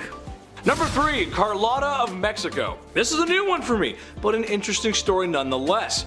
Basically, France wanted a piece of Mexico, and I mean, come on, who doesn't? It's gorgeous. Carlotta was a Belgian princess who kind of just married into the royal family and got plopped down in some chaos in Mexico. There was a war, enough political strife to make anyone involved in the Watergate scandal start to look for documents. It was messy. It wasn't a good time. It got so bad that she had to go back to Europe and basically make the call that all university students have to make after Frosh Week. Hey mom, dad, listen, yeah, I'm great. Do you think maybe you could send me some money? Yeah, I need some help. Except her phone call wasn't like that. Her phone call was more like, hey, European nobility, can you come please save my husband because he's about to get de-lifed and like stabilize the country? Thanks. Spoiled princess calling. Hi. It didn't work out in the end. He got de-lifed, she went back home, and well, she went a little crazy. Number 2, Elizabeth Bathory. Serial de-lifers, your queen has arrived. I think this one is one of the more interesting cases in history. Usually when you think of a creepy de-lifer that lurk in the night, you think of Gacy, Dahmer, you know, guys like that. It's not very often that it's a woman and or someone from before the 19th or 20th century. That's just how it goes. I'd also argue perishing and manual de-lifing was a part of life back in medieval times, so kind of hard to quantify what is and isn't a serial de-lifer or life taker. However, I think she counts. The body count is estimated to be somewhere in the hundreds, and a most peculiar rumor is that she bathed in the blood of her victims. Ooh, that's gross. Bathing in water. That checks out. Bathing in mud. You go to a spa. That checks out too. Bathing in beer. Sticky and strange, but check. I've done it. One time I did that. Bathing in blood. That's a no calzone for me, chief. While the bathing in blood thing might be false, the evidence of her crimes were not. Imagine being so spoiled you can hide bodies. Number 1, Queen Mary. Henry VIII was a big bad dude who wanted it his way. He wasn't the Burger King, although by looking at him you could tell he was packing a few of those bad boys away too. No, he was the King of England and he had many wives and was spoiled himself. So, do you think his children grew up humble and wise? Nay, kind sir and madam. Queen Mary took the throne a few years later and wasn't happy with the Protestants. Ugh, too many, she said to herself. Well, if you've heard us talk about her before, she'll probably come up again time and time again because, well, she cooked those people on a wooden stake. Over her reign, countless people felt the fires of her wrath, hence the name Bloody Mary. Kicking off the list at number 10, 18 years old. Queen Victoria's reign began back in 1837 and lasted until the Queen's death in 1901. At just age 18, Alexandria Victoria had to rise up to the throne. She was born on May 24th, 1819. Queen Victoria was the 5th in line when she was born, so right off the bat, it was actually highly unlikely she would ever get the crown to begin with. And then, one by one, all of her family members began passing away. In 4 years, 3 of Victoria's cousins passed, and then her father and her grandfather both died a week apart from each other. So by the time 1830 rolled around, Victoria was only 11 years old, and already she was next in line for the throne. Number 9, the Kensington system. So as if that wasn't already stressful enough being at that age and already seeing what's happened, Victoria was brought up under the Kensington system, which if you haven't heard of before is pretty awful. Victoria's mother, Duchess Victoria of Kent, created this Kensington system to control her daughter, ideally. She literally isolated the child from playmates or even family members. Her mother did this to keep her pure. Yeah, the system sounds awful. Her mother would monitor her every single action, including who she can see or speak to. Victoria only had 2 playmates growing up entirely. She had her half-sister, Princess Fedora of Lenigan, and the Duchess's attendant, Sir John Conroy, his daughter, Victoria. I mean, I only had 3 friends growing up, but this is just cruel. This is a whole new level. She shared a room with her mother until she was the queen. She literally couldn't walk down the hallway alone without her mother being right there by her side. Victoria has reflected on her childhood, and obviously she hates John Conroy for manipulating her mother. She refers to him as demon incarnate. Number 8, publicity. The Duchess was pretty cruel to Victoria. Just because you're next in line doesn't mean it's going to be glamorous speed dating and no one's doing a musical number while you meet your handsome Prince Charming. It's nothing like that at all. Victoria was forced to go on these long, excruciating, boring tours around England in hopes for the Duchess to sell her daughter to the public eye. So these crowds would start to gather at all these appearances. They loved the young Victoria. Thing is, during one of these tours, October 1835, Victoria got really sick. She had a bad fever, and the Duchess was using the weak Victoria. She was taking advantage of her. But luckily she got better, and obviously her mother couldn't do anything crazy, but she had her sights set on her while she was sick. That's pretty cruel. That's disgusting. Number 7. Name change. Every year on May 24, we set off fireworks and we have way too many hot dogs. It's the best, right? It's called Victoria Day. It's for sure called Victoria Day, right? There's no question about that. Victoria Day, her day. Well, back in 1819, Victoria was christened in an almost private ceremony. It was small, and Victoria's uncle, Prince Regent, only let a few people come. Her name, as I mentioned earlier, was originally Alexandrina Victoria, and at that time, the name Victoria wasn't regal. It was of French origin, almost an odd name to have at the time, really. So when this throne snuck up to her, she was advised to change her name to something more traditional, but as our calendars tell us, she said, nah, I'm good, I'll keep it. Number 6, moving out. Queen Victoria had turned 18 right before she was handed the crown. The timing here was key because now this meant Victoria could leave and just do things. Yeah, for once in her damn life, she could leave her mother and John. She moved from Kensington to Buckingham Palace, and after that point, Victoria, of course, didn't speak with John or her mother really ever again. It was just a couple years into Victoria's reign where John's influence started to get limited. He ended up resigning, and then he moved to Italy, and then when she was crowned a year later at Westminster Abbey, Queen Victoria wrote in her diary, "I shall remember this day as the proudest of my life." Queen Victoria was the first royal family member to live at Buckingham Palace. She moved. She was like, I'm gonna go live over there and be the first. I'm gonna start my new thing. I'm never gonna live in a palace. I'm like, that's a good castle, I like it. Driveway's a little long for me. Shoveling would hurt my Canadian back, but otherwise, I like the bricks. Number 5, the bedchamber crisis.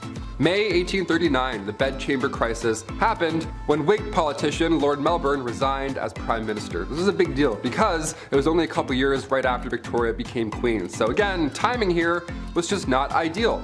The first Prime Minister, Whig politician, Lord Melbourne, was close with Victoria originally. He actually convinced Victoria to appoint a good amount of her ladies in waiting. So he had power over her, but it was a mutual agreement. It wasn't like, the other power that she had her whole life. They were homies. They were homies, I said in a video about Victoria. So in 1839, when Melbourne resigned, Tory Robert Peel came in to be Prime Minister, and he requested that Victoria dismiss these ladies in waiting and then replace them with Tory ladies. Well, since Victoria was an OG and these were her only real friends if there was such a thing growing up, she said no. So of course she was criticized for such a choice. Prince Albert luckily was able to have some of her ladies resign voluntarily, so things smoothed over eventually, but the Queen honestly never got a break, even on the happiest days, like number 4, her engagement. The life of Queen Victoria wasn't anything like a fairy tale, obviously, as I've said anything so far. So when you think about the royal family, at least when I was younger, I thought being a queen or king was just eating chocolate all day and then you attend galas. Yeah, you just eat yummy foods, wear a crown, look cute, and then go to the ball. No, not quite. That's not really how it's like at all. Victoria had to do everything herself. She even had to propose to Prince Albert. It's royal tradition that nobody shall propose to a reigning monarch, so in October 1839, Victoria had to ask Albert for his hand in marriage. It all started when the pair were 17 years old. Victoria met the young prince, of course, at Kensington Palace. They were put together because Victoria's uncle felt like this could be beneficial down the road. They were first cousins, now they're getting married, which sounds bizarre, but as you've seen on this channel before, with royalty and stuff, it's quite common. Number 3, first marriage. The wedding of Queen Victoria and Prince Albert happened in St. James Palace Chapel on February 10th, 1840. This was a big deal because it was the first time a ruling queen was getting married. This hadn't happened in 286 years. The last marriage of a reigning queen was in 1554, and that was Queen Mary I. Queen Victoria had 12 bridesmaids, wore white, had a lovely dress, thing was like 18 feet long, it was gorgeous. But it must have been so overwhelming for the young queen because she was isolated for her entire life, and then all of a sudden what? You're getting married outside at 20 in front of all these crowds? After the wedding, Queen Victoria's head was hurting. It was probably so stressful, but she still had the time of her life. She wrote this in her diary after her wedding. She wrote, "I never spent such an evening. My dearest, dear Albert. His excessive love and affection gave me feelings of heavenly love and happiness I never could have hoped to have felt before. He clasped me in his arms and we kissed each other again and again. His beauty, his sweetness, and gentleness, really, how can I ever be thankful enough to have such a husband? To be called by names of tenderness I've never yet heard used to me before was bliss beyond belief. Oh, this was the happiest day of my life." Yeah, when you're locked up and you have a horrible Duchess watching your every move. This day probably sounds like a nice break. A well-deserved break, I'd say. Eat all the cake you can have. Number 2, attacks. Being the queen and all, a security team is always needed. And during her reign, there were multiple attempts to harm the young queen. The first attack was back in 1840. An 18-year-old man named Edward Oxford fired towards the queen's carriage. When Edward was accused of high treason, he was actually found not guilty due to insanity. A couple years later, in 1842, it happened again. This time, 2 men fired at her. In 1849, her carriage was attacked by William Hamilton. In 1850, as the carriage was passing the gates of Buckingham Palace, Robert Pate, a retired soldier, ran up and hit her with his cane. Victoria was okay, luckily, but of course she was shook. And then again in 1842, 1849, and 1872, attempt after attempt after attempt. But at one point, things were creepy and almost worse. Number 1, Boy Jones.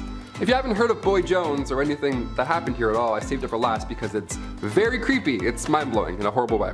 A teenager stalked the queen back in 1838 until 1841. His name was Edward Jones. This guy somehow managed to break into Buckingham Palace more than once. Just some Assassin's Creed going on here. Guy just knows our route, I guess. That's so scary. He would break in and he would hide under the queen's sofa. He would sit on her throne, and one of the worst things ever, he would go through her drawers. Figuratively and literally. Like, he would go and he would steal her clothes until eventually and thankfully the guy got caught. Not so British after all. If you're like me, then you're most likely not gonna be royalty. Although being a prince would be pretty cool, I just don't have the pure bloodline to be royalty, but neither does the Queen of England. When you think of old Blighty and her royal throne, you think of pure British descent, but you'd be wrong. The House of Windsor is actually Saxe-Coburg-Gotha, which, if you couldn't tell, doesn't exactly scream tea and crumpets. The German-sounding name became an issue in the early 20th century due to the First World War breaking out against 2-time war loser Germany. Britain needing to inspire its citizens to defeat Germany, which at the time it was really anyone's game, so to help inspire the people, King George V changed the name to Windsor. After all, it's kind of difficult to fight someone when you have more in common than differences. Not to mention that there were a lot of Germanic influences around, so really, it was a bad look and a great marketing decision. At number 9, Charles the Tampon? Yeah, we're getting weird. Relationships are kind of weird. I mean, they can be great, don't get me wrong, but they have a weird side too. Every couple is different and they have their thing. Some have a show that they like to watch together, others have their songs, and some have little sayings that they've come up with. But those are the more tame quirks that some couples have. Others, however, can get very bizarre, but many of them probably can't add up to the strange things that have been said between Prince Charles and Camilla Parker Bowles. As we all know, Prince Charles was first married to Princess Diana, and it's no secret that they had a pretty tough relationship. Theirs was certainly not a happy marriage, and they each had their own affairs with other people while they were married. During their marriage, Charles was still pretty hung up on Camilla, the woman he was told he couldn't have, and who was also married to someone else. This minor obstacle, however, didn't stop them from getting freaky, at least over the phone. In 1992, the year that Charles and Diana announced their separation, a steamy phone conversation between Charles and Camilla was leaked, and it was super weird. In the call, Charles was simping like no other, saying things like how he wished he could live in Camilla's pants as a pair of panties, and even expressed his desire to be Camilla's tampon. Like, what? Charles, stop it. Ew.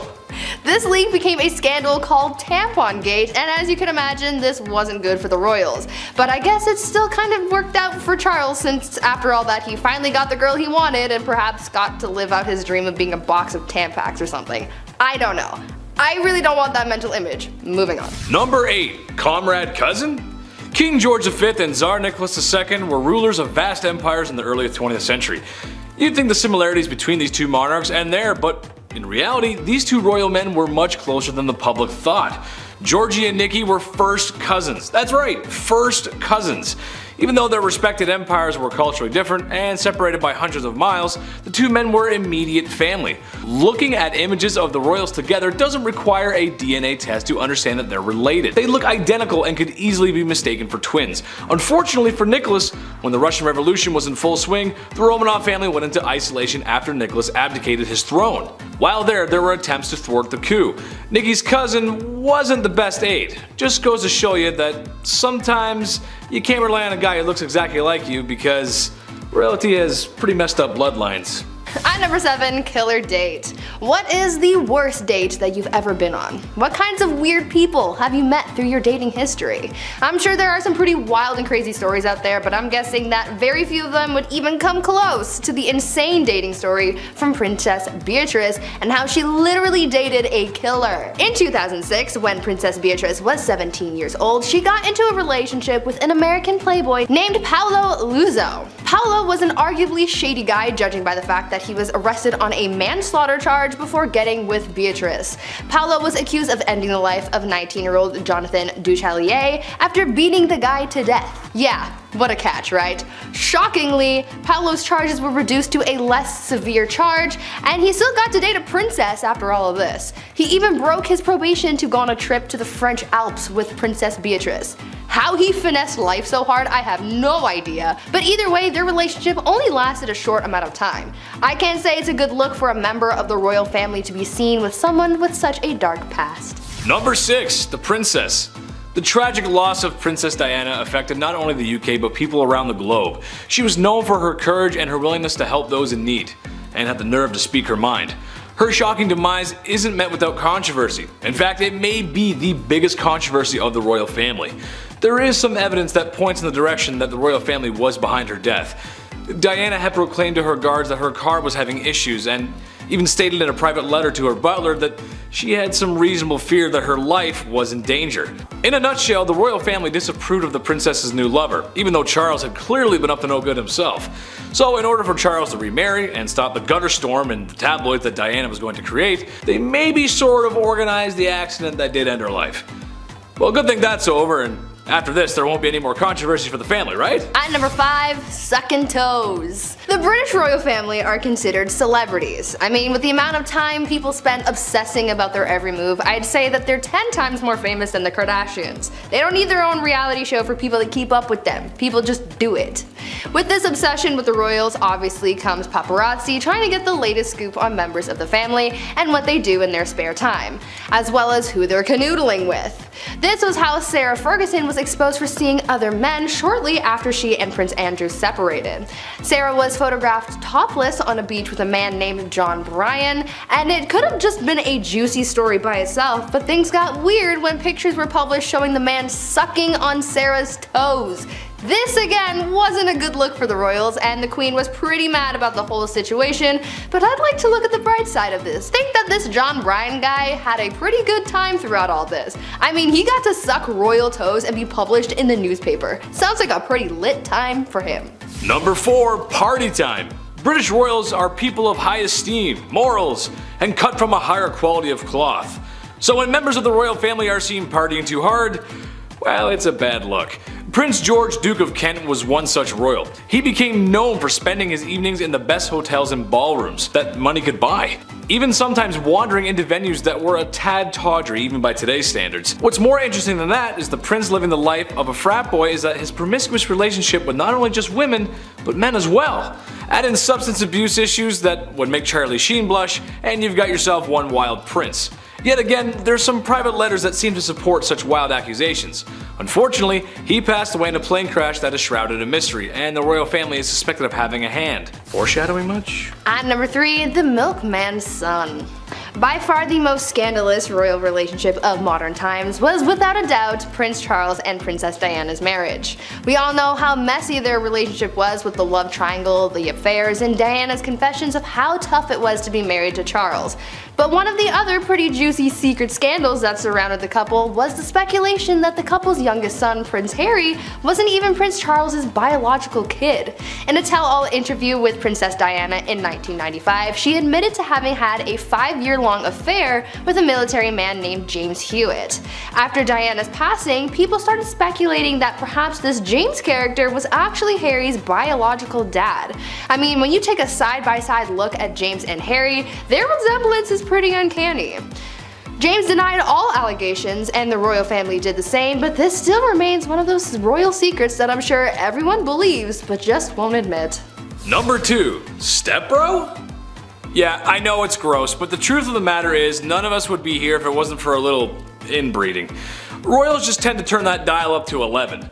Back in ye olde times, bloodlines had to be maintained, and the only way to keep them pure was to marry cousins and have children. Queen Elizabeth and Prince Philip are both related to Queen Victoria, but the crazy bus doesn't stop here. Queen Victoria and Prince Albert were first cousins, and they had 9 children together. This is a tradition that all royal families practice. Of course, marriage back then was more of a business decision or a political one. It's why certain distant cousins end up ruling different monarchies and empires. Sure, I get it. Why cross the street when you can cross the hall? But at some point, you gotta run out of cousins. Let's just be glad this practice is of the past and stays in the past. At number 1, long lost family. The royal family is known for trying to make themselves look perfect in the eyes of the public. They are always trying to look poised and put together and without flaws, but this effort also comes with its dark side, and there's a dark royal secret that just shows the lengths that they have gone to make people think that they are all just perfect people of society. It turns out that the queen had secret cousins that very few people knew about. The royal family and everyone adjacent are very well-known people, so how did we not know about the queen's cousins? Well, that's because they were essentially shunned and shipped off elsewhere because of their mental states. Back in the 1940s, mental disabilities were not very understood and were often seen as embarrassing for the families of the people who had whatever disability. The royal family thought that these cousins, Nerissa and Catherine, were too embarrassing for the royal family to keep around, so they had them incarcerated in a mental institution and they remained there for the rest of their lives, cut off from the rest of the royal family. It is said that no members of the family ever came to visit them. Now that is not a way to treat family. Number 10, snake eyes. Well, not exactly snake eyes, but after extended use of belladonna drops in the eyes, you would probably wish that a snake bit you in the eyes. Belladonna is poisonous. It's a no-cal zone, red flag. But yet it was still used by Egyptian royalty. Basically, the drops of poison would dilate your pupils, and that would be considered to be beautiful. For some reason, I guess, okay. Extended use of the drops had terrible side effects for the user, blindness being one of them. You gotta remember, folks in this time have no social security, and the best doctors can do for you is tell you to go take a bath in crocodile dung. And to pray to the gods for more, I guess. Sure, okay. So to avoid that tragedy, go for the natural look and avoid the eye drops. You'll thank me later. Number 9, more eye stuff. Thought I was done with the eye stuff? Well, guess again, amigo. I ain't done yet. I've got lots more to say about that. Okay, maybe a little. Eyeshadow and eye color. Some ladies today would say no special outfit is complete without it, and honestly, I have to agree, ladies. Sometimes y'all do some stuff with your eyes that makes me say, damn, you look good. Damn, you look good. However, some ladies might be cautious to slap some color on their face if they knew the origins of the product. As for the royalty of Egypt, eye makeup was in. Seemed to be a trend. However, they weren't so cautious of where their makeup got its origins. Egyptian eye glitter had 2 key ingredients: applicable powder and bugs. Yeah. You know the super colorful ones that are like really big and you wouldn't want to be around? Yeah, those. Beetles, scarabs, and pretty much anything you could find. They would then crush them into a heavenly pulp and smear it all over their royal faces. I have issues with spiders and wasps as it is. I have no interest in wearing them whatsoever. I actually hate wasps. That's just, even just crushing up a bunch of, and just, oh, this is good. Oh, I love this. This is the best. Yeah, no, don't do that. Number 8, sweet traps. When you're royalty of one of the most successful empires and civilizations in human history, it means you ain't gonna lift a finger. Less than any other celebrities do today, probably. So what to do with all that extra time in your hands instead of living like everyone else? Well, how about a picnic? That sounds nice, actually. Sounds great, right? Except when we bring out all of our favorite treats, the flies and bugs bother us, and we can't look beautiful if we're covered in bugs head to toe. How did the Egyptians fix this, you ask? Well, it's simple. Don't let the bugs bite you in the first place. Basically, you get one of your forced volunteers, maybe a couple actually, and you slather the poor devils in honey, till they look like your favorite pastry from Tim Hortons. Place said glazed serving away from the picnic, and now you can enjoy it in sunshine and peace. The screaming of being eaten alive by bugs might dampen the mood, so just wear earplugs, it's fine. You stay over there and just get eaten, it's fine, no problem. No problem. Number 7, unhooded Sith. Circumcision is important in a lot of cultures of yesterday and today. Now at this channel, my job is to come out here every week and make you laugh. So to the men out there who still have their Jedi robes, imagine every day of your life you got sand in places that sand shouldn't be. Anakin Skywalker's worst nightmare, and honestly explains why he hates sand so much. But perhaps one of the reasons Egyptians used this hygiene service was to stop sand getting in their wiener's one-eyed bandit. There's no showers, nothing to really get it out once it's in there. That's no good. I guess you could take a dip in the Nile River, but there's too many crocodiles in there, and who has the time to jump in the Nile River when they're busy being forced to build large structures that will stand the test of time? So you better line up, fellas, or be cursed to feel like Anakin Skywalker for the rest of your life.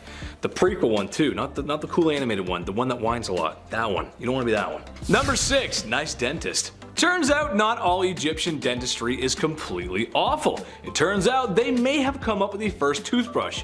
Other civilizations had examples of one too, so it's hard to tell exactly, but the Egyptians had one. But one thing they did have over everyone else were Tic Tacs, or breath mints actually. Honestly, this makes a lot of sense. Imagine it was Valentine's Day, you just walked past a large pyramid. There's sand in places on your body where sand just shouldn't be. When you notice the smell of your breath, and it's something awful. But not to worry, because you purchased breath mints from the market. Yes, that's right. Now smooching with your Egyptian sweetheart can go on without a hitch. The mints were made from nice smelling herbs and mints, sometimes roasted over a fire to form little candies. An ancient Egyptian solution to an ancient Egyptian problem. Kinda like that one actually, kinda nice. Gonna put a mint in, it's kinda nice.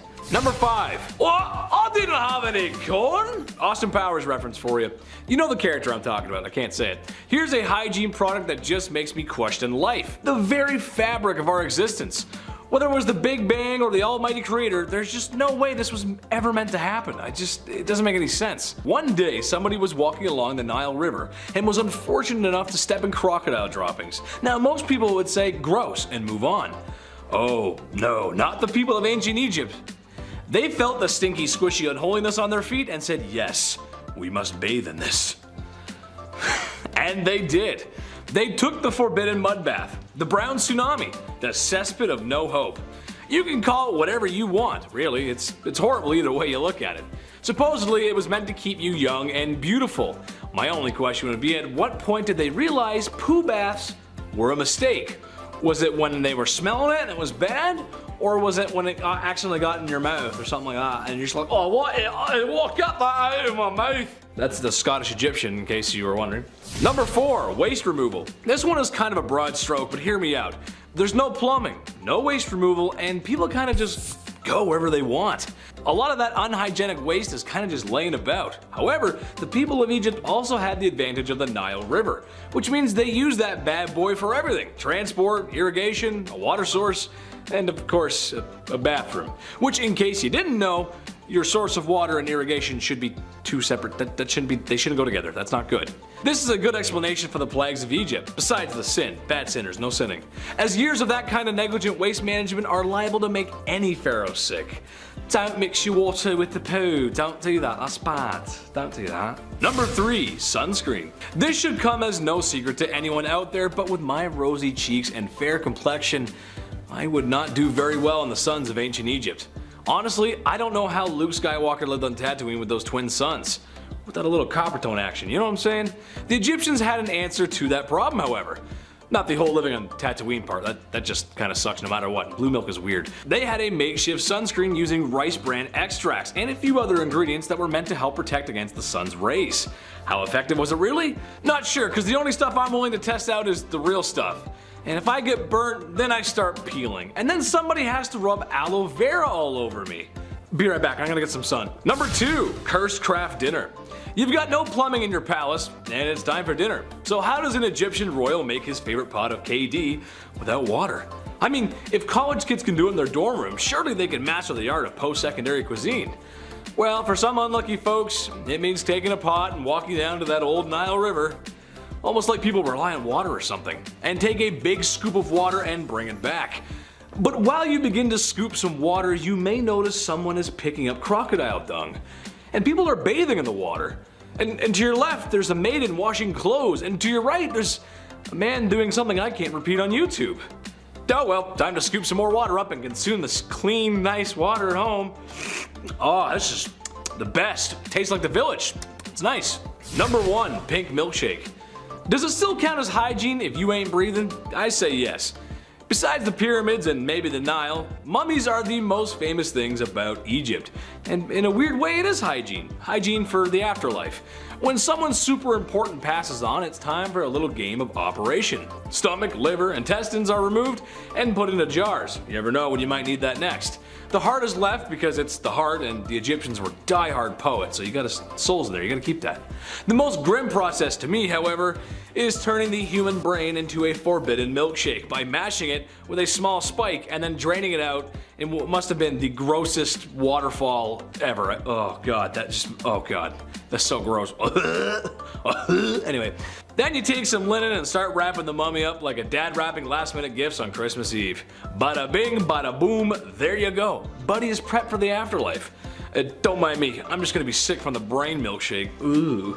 At number 10, some background. The Mughal dynasty in India was founded by Babur, a descendant of the one, the only, Genghis Khan and Tamerlane. After he defeated a sultan of Delhi named Ibrahim Lodi in 1526, Babur was the first step in the Mughal dynasty that would last for over 3 centuries. To say that the empire was immense is an understatement. The empire ruled over 103 million people, probably even more. The Mughals were rooted in Muslim beliefs and were noted for their well-organized government and cultural sophistication. Many of the rulers tried to integrate the Hindus and Muslims under one state, but as we will find out from this list, it was not an easy thing to do, which ended up causing a lot of strife. Many rulers of the empire flip-flopped back and forth between being merciful and tyrannical towards the Hindus, adding to centuries of oppression. At number 9, blinded. Humayun was set to inherit the throne from his father, much to the jealousy of his brothers.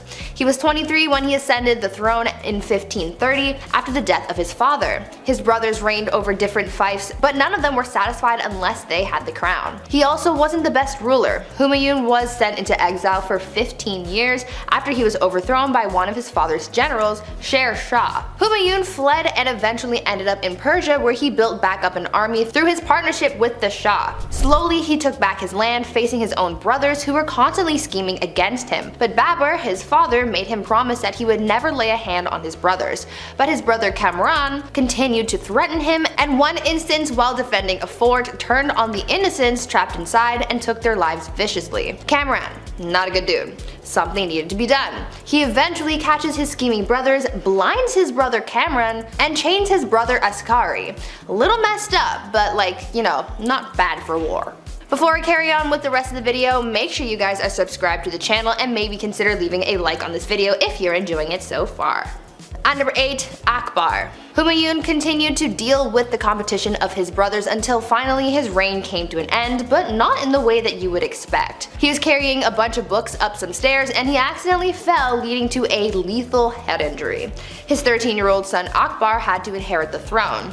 Akbar would later become known as the Great, but that doesn't mean that he didn't do some questionable things. Where his father failed to conquer, Akbar swept through. But just like his father, he encountered jealousy and dangerous ambition in the dark corners of his reign. In Delhi, an attempt to assassinate him was made, the bowman nearly missing him. Who was behind it? The slave of a nobleman who recently tried to start a rebellion. But the plot thickens. Akbar's foster brother's mother had further designs to establish power for herself through her son, Adam Khan. Khan actually ended up taking the life of Akbar's foster father, which led to Akbar throwing him down the stairs and therefore killing him. The mother died 40 days later due to grief. Grief over her son or the loss of power? Who knows? At number 7, Jahangir. So this guy was super impatient to become the ruler and was getting tired of Daddy Akbar taking his time. So he revolted. Damn, this court honestly was just rife with rebellion. They never got tired of it. In 1599, while his father was otherwise engaged and away from the palace, Prince Salim led a revolt. During the revolt, he even skinned a man alive. Akbar was pissed about this and wrote to his son and said, quote,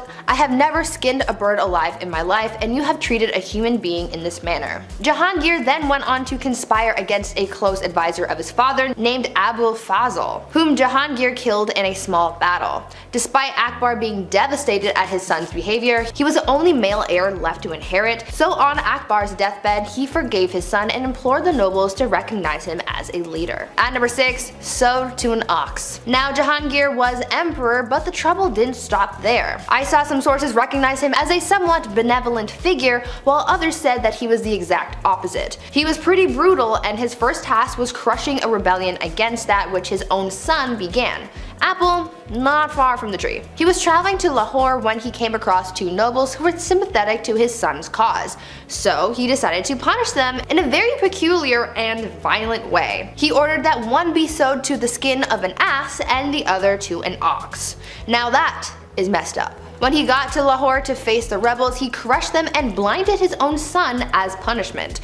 A ruler couldn't have any impediment, so therefore his son could no longer pursue the role. Then he hung his son's followers outside of Taxali Gate. Yeah, so even within the confines of war, this guy had some pretty messed up ideas. At number 5, the horse and his boy. On the less violent end of the spectrum, Jahangir was actually a big fan of the arts, science, and worldly things. Unlike his father, who couldn't read and write, an interesting skill for a ruler not to have, Jahangir was all about it. He really wasn't interested in military, which was a task he left to his son. But he did inherit his father's wealth, and considering he wasn't working in the military, he had time to indulge his curiosity. In his memoirs, there are fantastic paintings of exotic animals. There's a painting of a zebra that has a very funny story behind it. The zebra was being taken as a gift to the Safavid Shah, and it was traveling through the port of the empire. Jahangir heard about it and had it brought to court first, and didn't believe that it was real. He thought that it was a painted horse, so he had people try and wash them off. Only when the paint didn't come off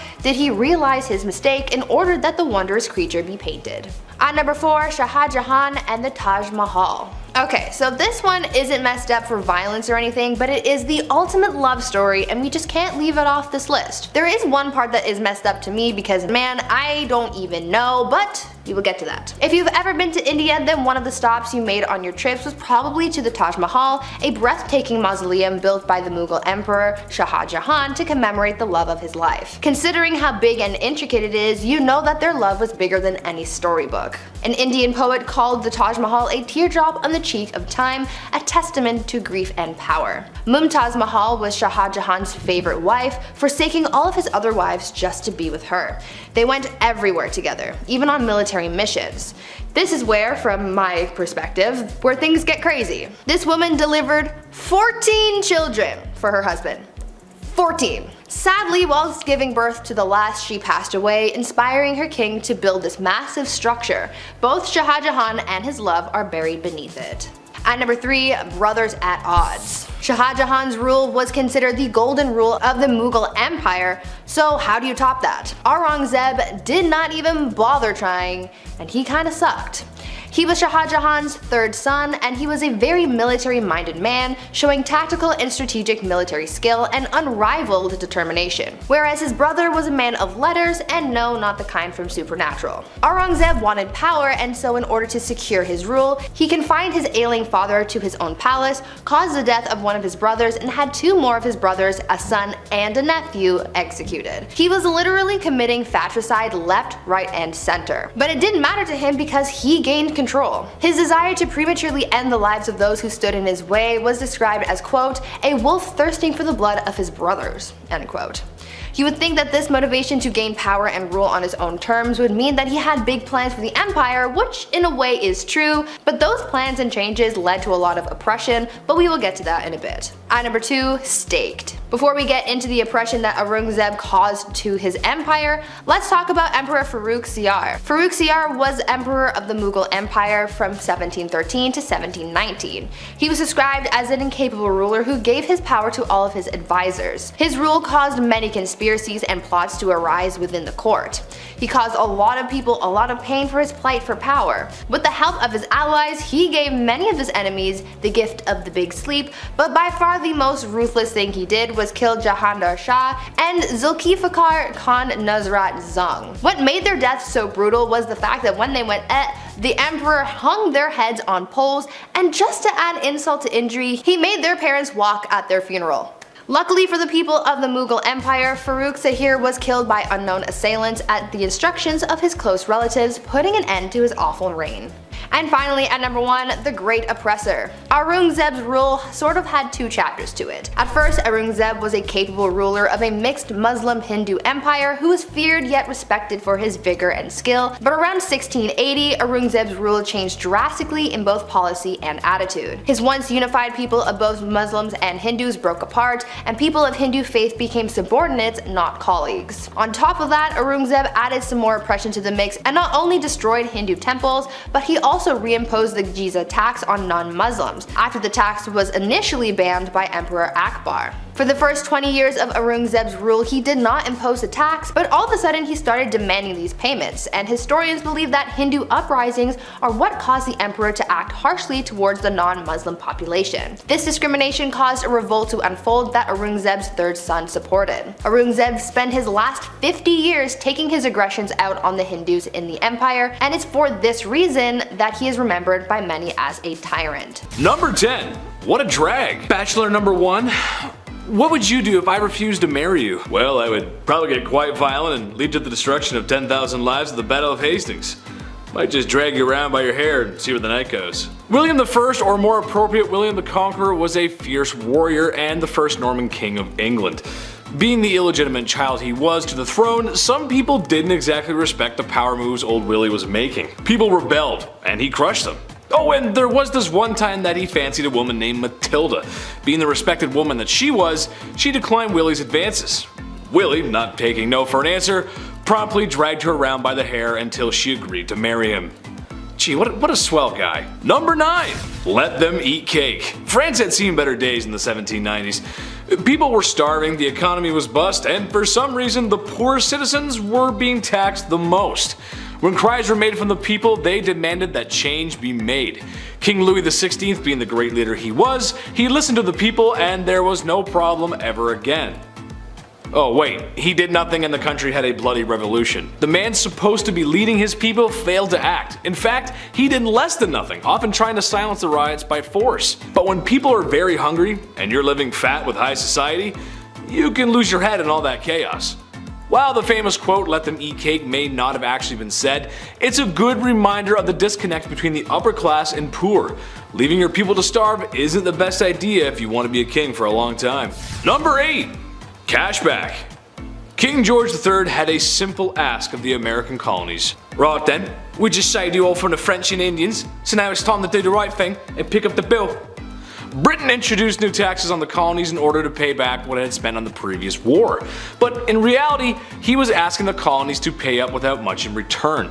Basically, I'm the king, I saved your skins, give me more money, which most people at the time couldn't afford. And I'm still gonna boss you around. The British Empire may have been victorious, but it was the colonists who felt all the effects of the war and the economy. This happened multiple times before some patriots had had enough and decided to act. And what he did when the people he was forcing to give money spilt a little tea? Well, he sent British troops for a semi-friendly military occupation. I'd hate to loan this guy a nickel. Number 7. Terrible Ivan. He wasn't called Ivan the very friendly and generous and would for sure never cause any harm to anyone ever. He was Ivan the Terrible, and for good reason. His actions are very unholy. Let's start with the fact that he killed his son's pregnant wife. And when his son came to confront dear old dad, his son was struck with a pointed staff, killing him in a fit of rage. A legend tells us that once St. Basil's Cathedral was finished construction, he was so pleased with the architect, to reward him for such magnificent work, Ivan gouged his eyes out so that no one would ever design something so beautiful again. His paranoia also caused the slaughter of Novgorod, where after he was done claiming thousands of lives, he burned all the fields just for good measure. Wouldn't want all those dead people farming without your permission. Should we tell him about the other world monuments? Number 6. Off with her head! Henry VIII is more well known for how he treated his wives more than his leadership. With a reign of over 20 years, the man had a few wives. 2 of his wives were executed for ridiculous reasons, another was divorced. Turns out, actually, the church wouldn't grant that divorce he was looking for. So Henry went and did the next best thing. He broke away from the Catholic Church and dissolved the monasteries, taking their wealth and redistributing it as he saw fit. Nothing is unholier than trying to get away from the church. Historians believe that his divorce actually led to the English Reformation. Number 5. Nothing left. Alexander the Great was an excellent warrior for his time. Having conquered so much at a young age is really quite impressive. His empire stretched from Greece all the way to India.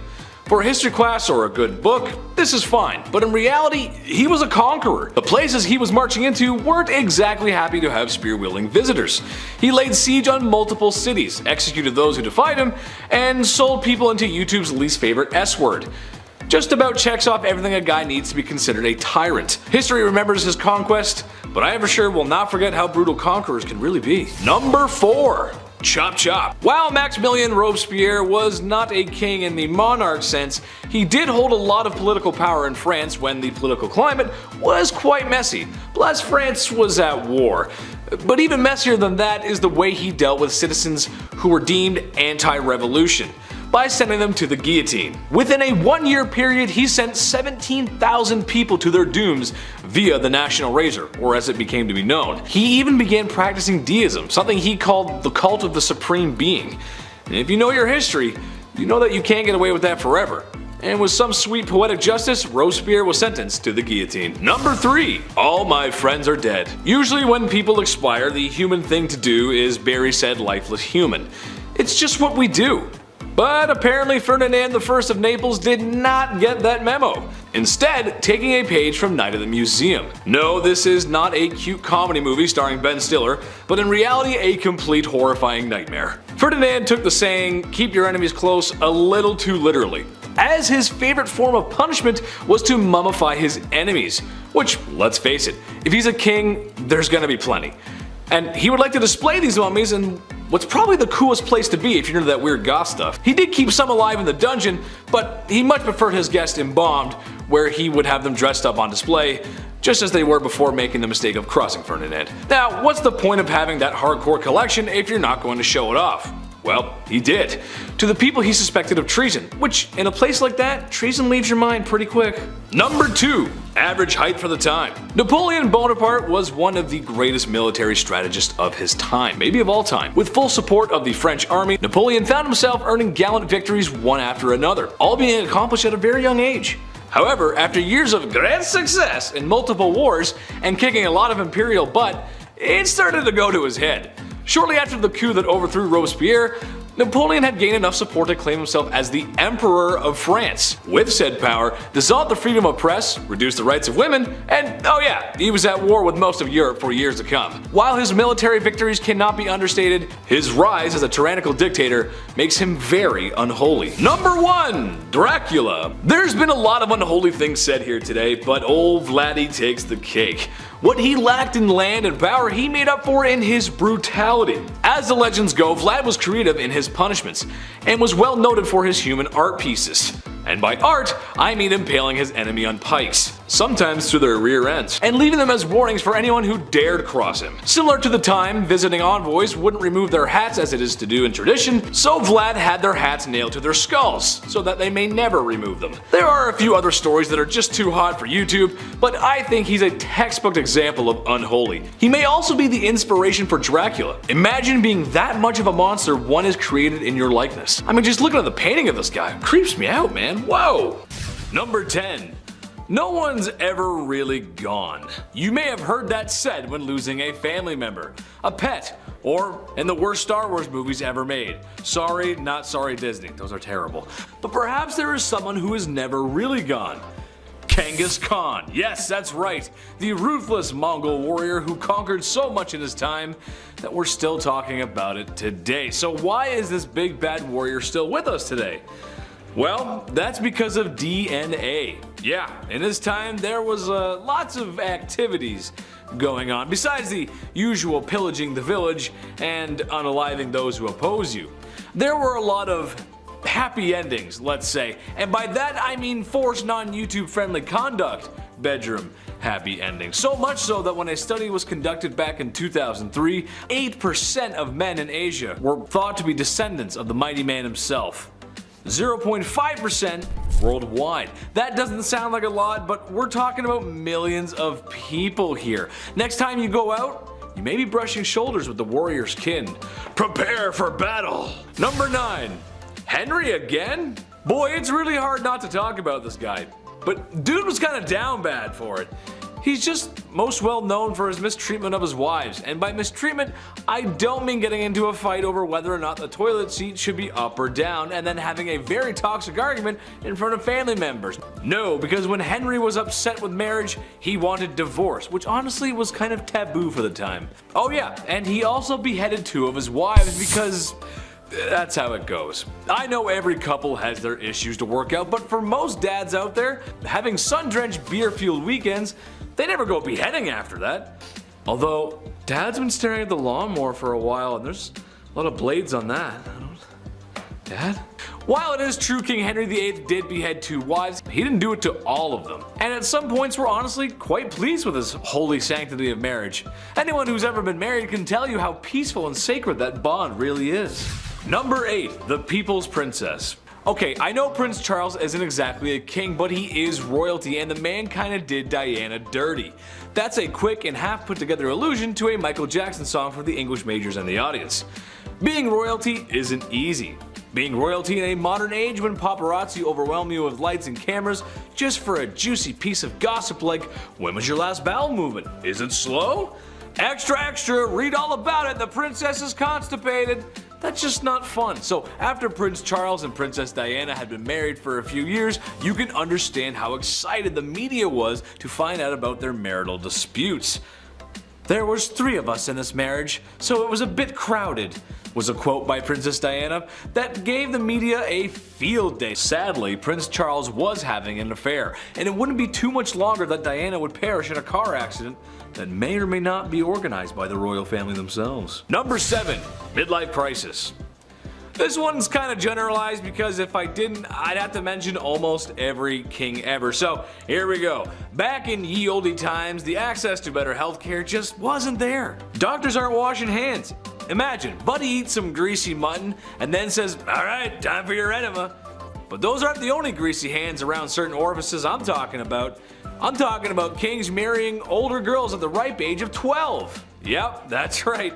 Nothing says experience in womanhood like being 12. People didn't live long, and oftentimes these arranged marriages had ulterior motives, like alliances or business really. However, that does not make up for marrying a 12-year-old who may or may not have started those super weird changing times, like when you were 12 and now there's hair showing up in places that you didn't know there could be hair. I sent a courier to the chief, and he came back with this message: "It ain't it." Number 6. Till death do us part. Love and marriage go together like a horse and carriage, but sometimes the crooning words of Frank Sinatra aren't enough to keep people in love. Sometimes marriages end up like the ones we see on sitcoms, but when there's no laugh track, it's not very funny, and sometimes divorce is the answer. Medieval Germans thought this too, and something they practiced was divorce by combat. Basically, the man goes into a hole with his arm tied behind his back, and the woman is free to move around with a sack of rocks. These proceedings are strange, as I'm sure no husband or wife married today would ever get so frustrated with one another that they would want to hit one another on the head with rocks. Oh, the blessings of being married. Number 5. Domestic disturbance. William the Conqueror was one down bad dude. The illegitimate ruler to the throne left a bad taste in some people's mouths, and was just as ruthless in silencing those rebellions that were always uprising against him as he was with the famous battles he was a part of, like the Battle of Hastings. But what I think he should be remembered by is the way he asked Matilda to marry him, or rather the extreme measures he took when she refused his advances because he was an illegitimate leader. William dragged Matilda by the hair out into the middle of the street and beat her until she agreed to marry him. I don't have to tell you how messed up that is, and I sure hope I don't. Number 4. Nero Sauna. The Romans were kind of a big deal, especially if you're into history. Large city, culture, and some other structures are still around today. That's kind of cool. But while the city of Rome may have been the best city on earth at the time, Romans themselves could use a little work. Meet Emperor Nero, the vicious leader of Rome who became emperor through ill-gotten gains. However, in what may have been one of the first acts of flexing the male patriarchy, the divorce, or forced separation of his wife Claudia Octavia, comes to mind. It was a rocky marriage from the start. There was a general dislike from the very beginning, but when Nero remarried, as emperors did, he had Octavia banished to an island, where shortly after she would be suffocated in a hot vapor bath. Her demise was sad for most Romans. Oh yeah, and they tried to make it look like she did herself in. That's messed up, man. Number 3, pedestal. I think in a healthy relationship, you ought to put your partner on a pedestal sometimes. Maybe your partner is drop dead gorgeous, a promising athlete, really enjoys collecting stamps. You go, little rock star, collect those presidential stamps. However, Emperor Caligula of Rome had some other ideas. He would literally put his wife, who he claimed to love, up on a pedestal stark naked and let his friends in the military gawk and glare at her. He would also say to her that he could end her life whenever he wanted and put a knife against her for no reason. Weird flex, but okay. This guy was awful to everyone as he tormented and unalived so many people. Well, you sure wouldn't want to see his face everywhere, as he liked to do just that. Built statues of himself everywhere because after losing your family to his tyranny and looking at his wife, you need to know who's responsible for all this. That's messed up. Number 2, Duzong Duzong Duzong. That wouldn't really be a great fraternity name, would it? Well, the Emperor of Duzong of China would think differently, as when he was in charge, that's pretty much what the royal court looked like. Enough drinking to keep AA in meetings for 100 years, and enough ladies of the evening to... Well, I don't have a joke for this one, but there were a lot of them, trust me. Having massive parties like that and enjoying the company of other women is not how you respect your wife. To make matters worse, it seemed that too much partying may have been a bad thing. Who would have thought? As what he made up for in a fun weekend, he lacked in governing, as the Mongols were at his front door, or gate rather. Eventually, his empire would burn to the ground. All thanks to alcohol, and many women who laid down for their lives, literally. Number 1, side piece. Look, I enjoy the company of a woman just as much as the next king sits on his throne. But in my opinion, once you find a wife, it's time to settle down, relax, no more crazy parties like Duzong. This is another generalization, but every king did this. Every king in the past has had mistresses, as if that is a totally okay thing to do to your wife and oftentimes the queen of your kingdom.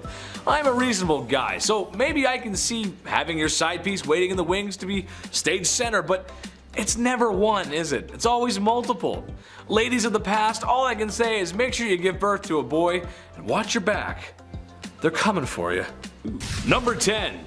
What's yours is mine. Maintaining a dynasty and trying to rule over a people is hard. Many people have done it in the past, but if you notice, there isn't that many kingdoms left. So, it's no surprise that in Egypt, one of the largest and most successful civilizations of the ancient world and of all time, had some political strife. Berenice III had lost her husband Ptolemy, and she was doing her best to maintain power. In some serious Alabama energy, Ptolemy XI was made king, a stepson and half-brother. The man wanted it all to himself, and can you blame him? I mean, look at the pyramids. Nice, I'd want him too.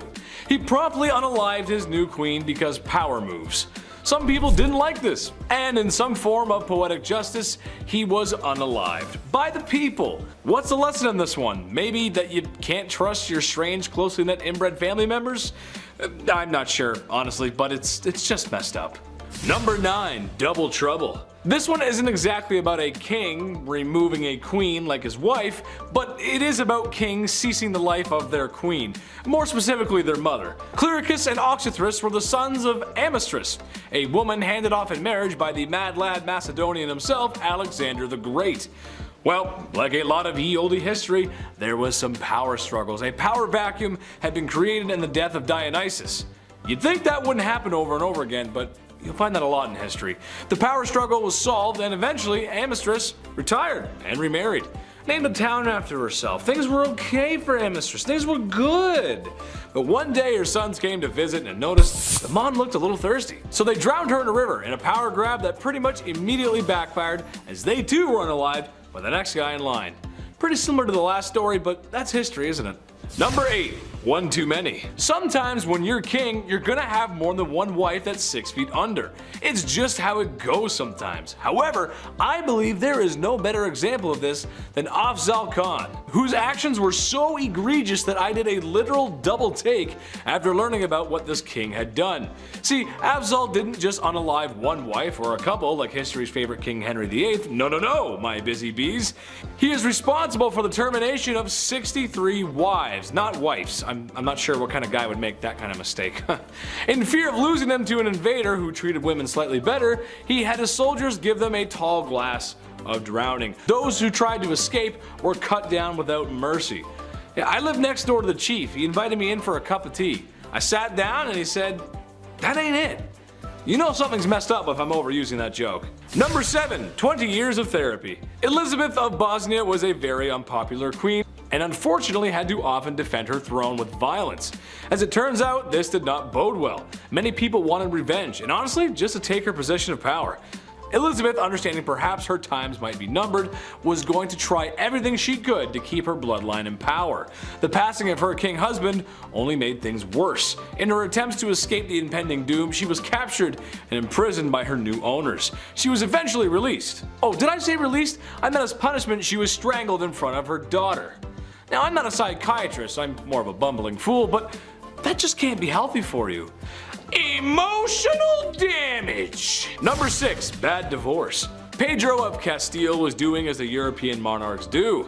Sometimes you gotta marry for alliances. Sure, it makes sense. Your kingdom is much less likely to get steamrolled by a larger kingdom if you have an alliance with a fellow kingdom or with a bigger one itself. Pedro of Castile, he married a young Blanche of Bourbon so France and Spain could just seem just a wee bit more snug. But Pedro just wasn't having it. What he was having instead was a mistress named Maria. So instead of enduring a loveless marriage, he had poor Blanche locked away in a tower, just like Sleeping Beauty. Except a handsome prince wasn't coming to rescue this damsel in distress, but a man with a black hood and a sharpened axe, as Pedro had her unalived. I was gonna make a joke about Rapunzel and let down some hair so she could make an escape, but I mean, that's just awful, really. I mean, imagine being locked up in a tower for a long time. Sure, I love the indoors, but you gotta let me out at some point, Chief. Do you think I get a food delivery app up in that tower? Maybe. Number 5, women's rights. Listen, it would be difficult to talk about this list without bringing it up. And ladies, all I want you to know is that you're gorgeous and I love you. But queens of the past, although they might be royalty, were severely lacking in rights. This is a time when men ruled, literally, and unfortunately that means a lot of women got the raw end of the deal. Just as an example, women have only been able to vote in the United States since 1920.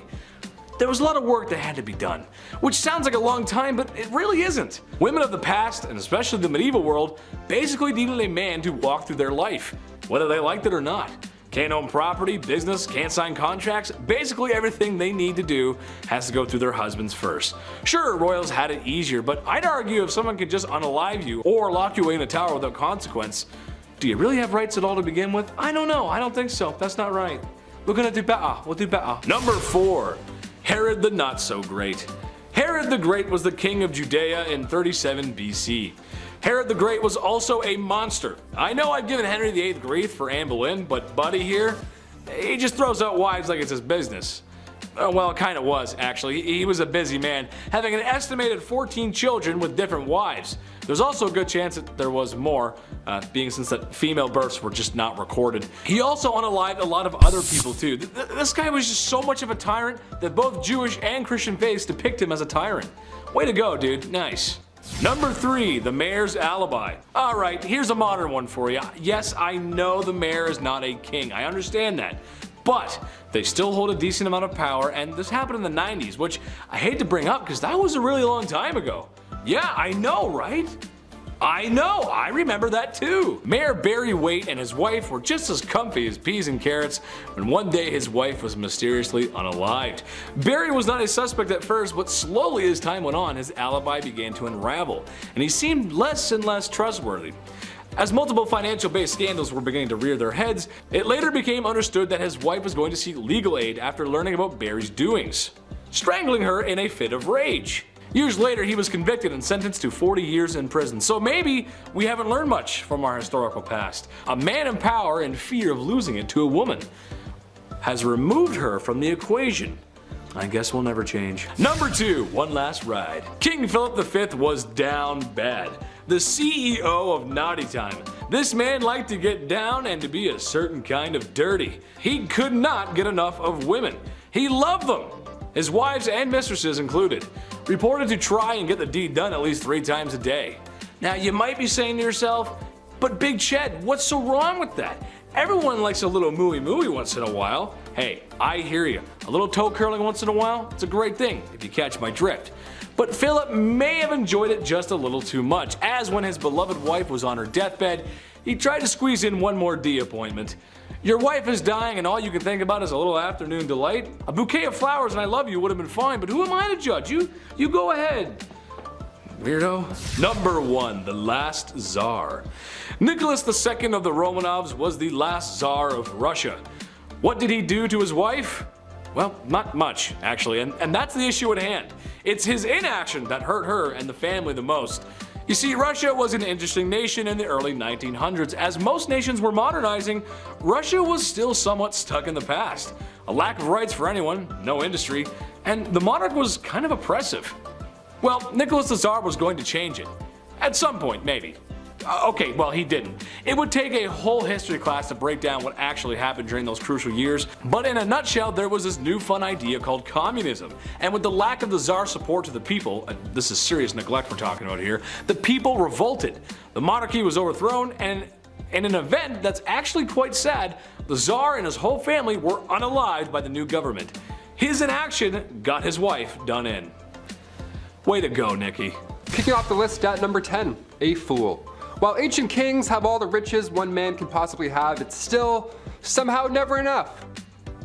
Kings also have their own walking, talking party. Yeah, how fun is that? The earliest accounts of the fool go back to the 11th century. These fools were hired to liven up the party. Most of you may have an image of a jester in your head, just jumping around on tables, telling jokes, juggling with big pointy shoes, wearing pajamas.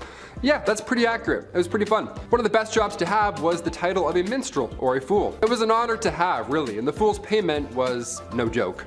Roland Le Picheur was rewarded with 30 acres of land from King Henry II, as long as he showed up to court every year on Christmas Day to fart. Literally, he would show up and fart around. But these fools also held responsibility in their silly little lips. Fools needed to find the balance of humor and wit. It was harder back then than anything. Many of these jesters were given the role of advisor to the king and queen. The phrase, "don't shoot the messenger," this is where it comes from. The jester would have to tell them horrible news, but in a fun, positive way. For example, back in 1340, King Philip IV, his fleet was destroyed in naval battle, the British completely wiped them out, and it was an otherwise devastating loss, but the jester, the fool, brought this news in a light way. He said to the king, "They don't even have the guts to jump into the water like our brave French do." And then he farted and disappeared. Number 9. Access to clean water. Today in a modern world, there are things that we just can't live without. A vape pen, Starbucks, and that weird looking back massager that everyone says they bought for their backs, but it's actually for their undercarriage. Speaking of undercarriages, you don't want to drink from the water from underneath one. Dirty, muddy street water is bad for your health. The ancient kings of old knew this. It was common knowledge that drinking dirty water could lead to you spending more time squatting over a hole than spending time with your family, and nobody wants that. Life for citizens who were not royals could have it pretty rough. Ancient kings had the luxury of having clean water, or somewhat, it's still kinda not so clean, or at least more clean than the commoners. Through methods of fresh spring water, boiling, and even some early filtration methods, they had access to better water that wouldn't make their guts hurt. With that being said, a lot of times given the sussy nature of water, a lot of kings just drank alcohol, which honestly might have saved them since the alcohol could possibly kill harmful bacteria. The one time in life that boozing might save your life. Anyone got a beer? Number 8, ladies first. These ancient kings, they could literally do whatever they wanted. And it's important to note how they would act if they didn't get what they wanted, right? Like George IV of England, he's referred to as England's worst king by historians. Great title, even worse than King Joffrey, what do you know? It's one thing to spiral into debt, that's classic king behavior. MC Hammer went broke, we get it, it happens. But George IV, he was all about the ladies, a little bit too much. All he wanted in life was just to hook up with women, that was it, his only desire in life. And if they weren't interested, George was known to throw fits. He would cry and stomp his feet, literally. You know how those brave and bold kings do. George would offer these ladies money, although they weren't for sale, so that wasn't a great plan and didn't work a lot of the time. And George would go so far to threaten his own well-being if they refused. How terrible is that guy, right? Just imagine that conversation, how insane. What takes this to the absolute next level though is that George would keep a lock of his partner's hair after they had spent the night together. Now I know you're freaking out, maybe you're like, huh? Maybe you just choked on your rye bread sandwich a bit, that's more than fair. At the time, this wasn't abnormal behavior. I mean, you know, lovers would exchange their hair instead of phone numbers, I get it, it's back in the old days. But George, he He had a lot of hair. He had like a lot of hair. He had like 7,000 envelopes filled with hair. I'm over here exchanging phone numbers at the club. Like, what am I doing wrong? Am I... Doink. Call me. Peace. Number 7, food. Nice.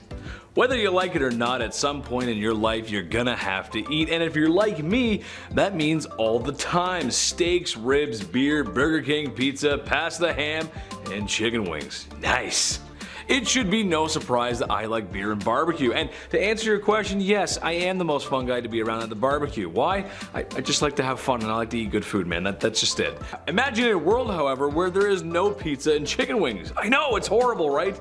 Ugh. Food was always a concern of commoners in ancient times, and as much as I love meat, it wasn't always available. They just didn't live in the industrial agricultural world that we live in today. For Romans, it was a steady diet of breads and nuts, and if they were lucky, maybe some cheese or soup. But for the kings and emperors of old, well, if you feel like vomiting after all you can eat buffets, it makes you feel, some first world kind of guilt, then look no further than ancient kings. Food might be the most excessive way they live, really. All kinds of meats all the time, beer, wine, fresh fruit and vegetables, which for health reasons is pretty huge, and to make them huge, maybe even some desserts. The Egyptians, for example, were known for their sweets. And now I'm hungry. We should go to a banquet together. Number 6, 6,000 knights. Being a medieval knight, obviously, it sounds cool. They have the sword, the horse, the flowing hair, all that good stuff. They're saving the damsel in distress in some sort of tower.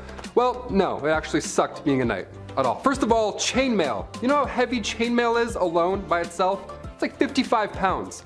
All that chainmail underneath your armor, no way. My body, this Q-tip spine would just break in half. No way. I can't even get on a horse wearing jeans and a shirt, let alone chainmail. Being a knight is something that starts when you're 7 years old as well. You gotta start as a little royal tot. Then you'd be given to a noble to learn and be wise for 7 years, some, Yoda type scenario. And then at age 14, you become a squire. A knight's intern, not an ideal job to have when you're 14, but if you stick it out just 7 more years, then you're an official knight. That's it.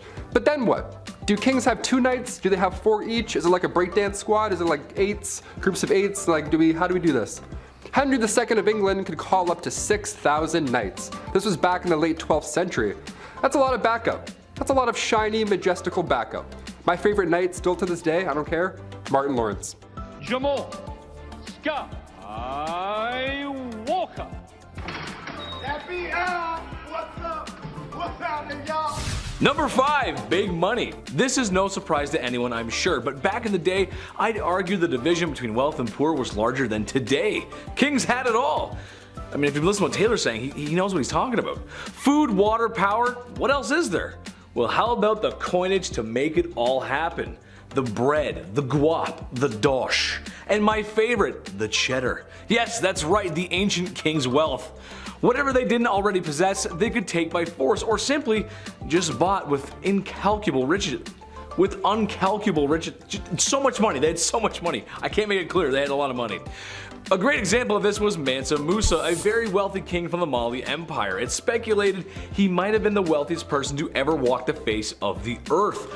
Earning his riches through the trading of gold and salt, he decided to show the international community how rich he was, and went on tour, because that's just something you do when you have millions of dollars, I guess. Where in multiple cities he spent and gave away so much gold that it upset the city's economies. That is a big flex. Okay. Donald Trump might have hotels, but Mansa Musa has everything else. It's kind of like Monopoly when one player has a boatload of cash and they go from one good property to the next. So if they land on something, they got all the cold hard cash to deal with it. Plus they also have some good property and they just make it back every turn anyway. I'm fed up with Monopoly. Number 4, King of Castles. King Ludwig II had numerous castles built to resemble fairy tale castles. Yeah, let's call this inspiration, I guess. What a privilege this ought to be. Ludwig was only 18 when he became the King of Bavaria back in 1864. And then he had castles built as, he was inspired from romantic literature and spending time at the opera. You hear that, Andrew? He was inspired after the opera. What a poet. It's crazy. Crazy. Must be nice, right? King Ludwig II would spend his nights in one castle, looking through his fancy telescope, admiring the next castle being built. What? He even freestyled the castle as well. Yeah, just 4 years in, the guy designed his own majestical castle. To this day, it's one of the most photographed places in the world, so Clearly he did something right. Neuschwanstein Castle, literal fairy tale, there we go. Meanwhile, I'm over here making castles in Minecraft. Still fun, we'll take it. Number 3, jousting. First there is bread, and then there is wine, and then there is entertainment. You can't tell me while a delicious plate of nachos dances like a ballerina in your microwave, you didn't pull up some super cool content to watch on your phone. Maybe featuring a large, kinda funny comedian, and maybe also featuring a super handsome, tall, funny comedian with a neck thing, I don't know. Kings of ye olde times did not possess the power of the internet or watching fail videos, so watching combat sports was the next best thing. Oh, what's that I hear? Watching the sport isn't enough? Well, some royalty even got involved. King Henry VIII, for example, just loved to joust because he did. He even had an accident with such, and it's what might have made him gone mad in the first place. Number 2, banning coffee. This is the worst of the worst, people. Here we go. Murad IV, Sultan of the Ottoman Empire, the guy banned coffee. What a monster. I would be asleep right now if coffee wasn't a thing.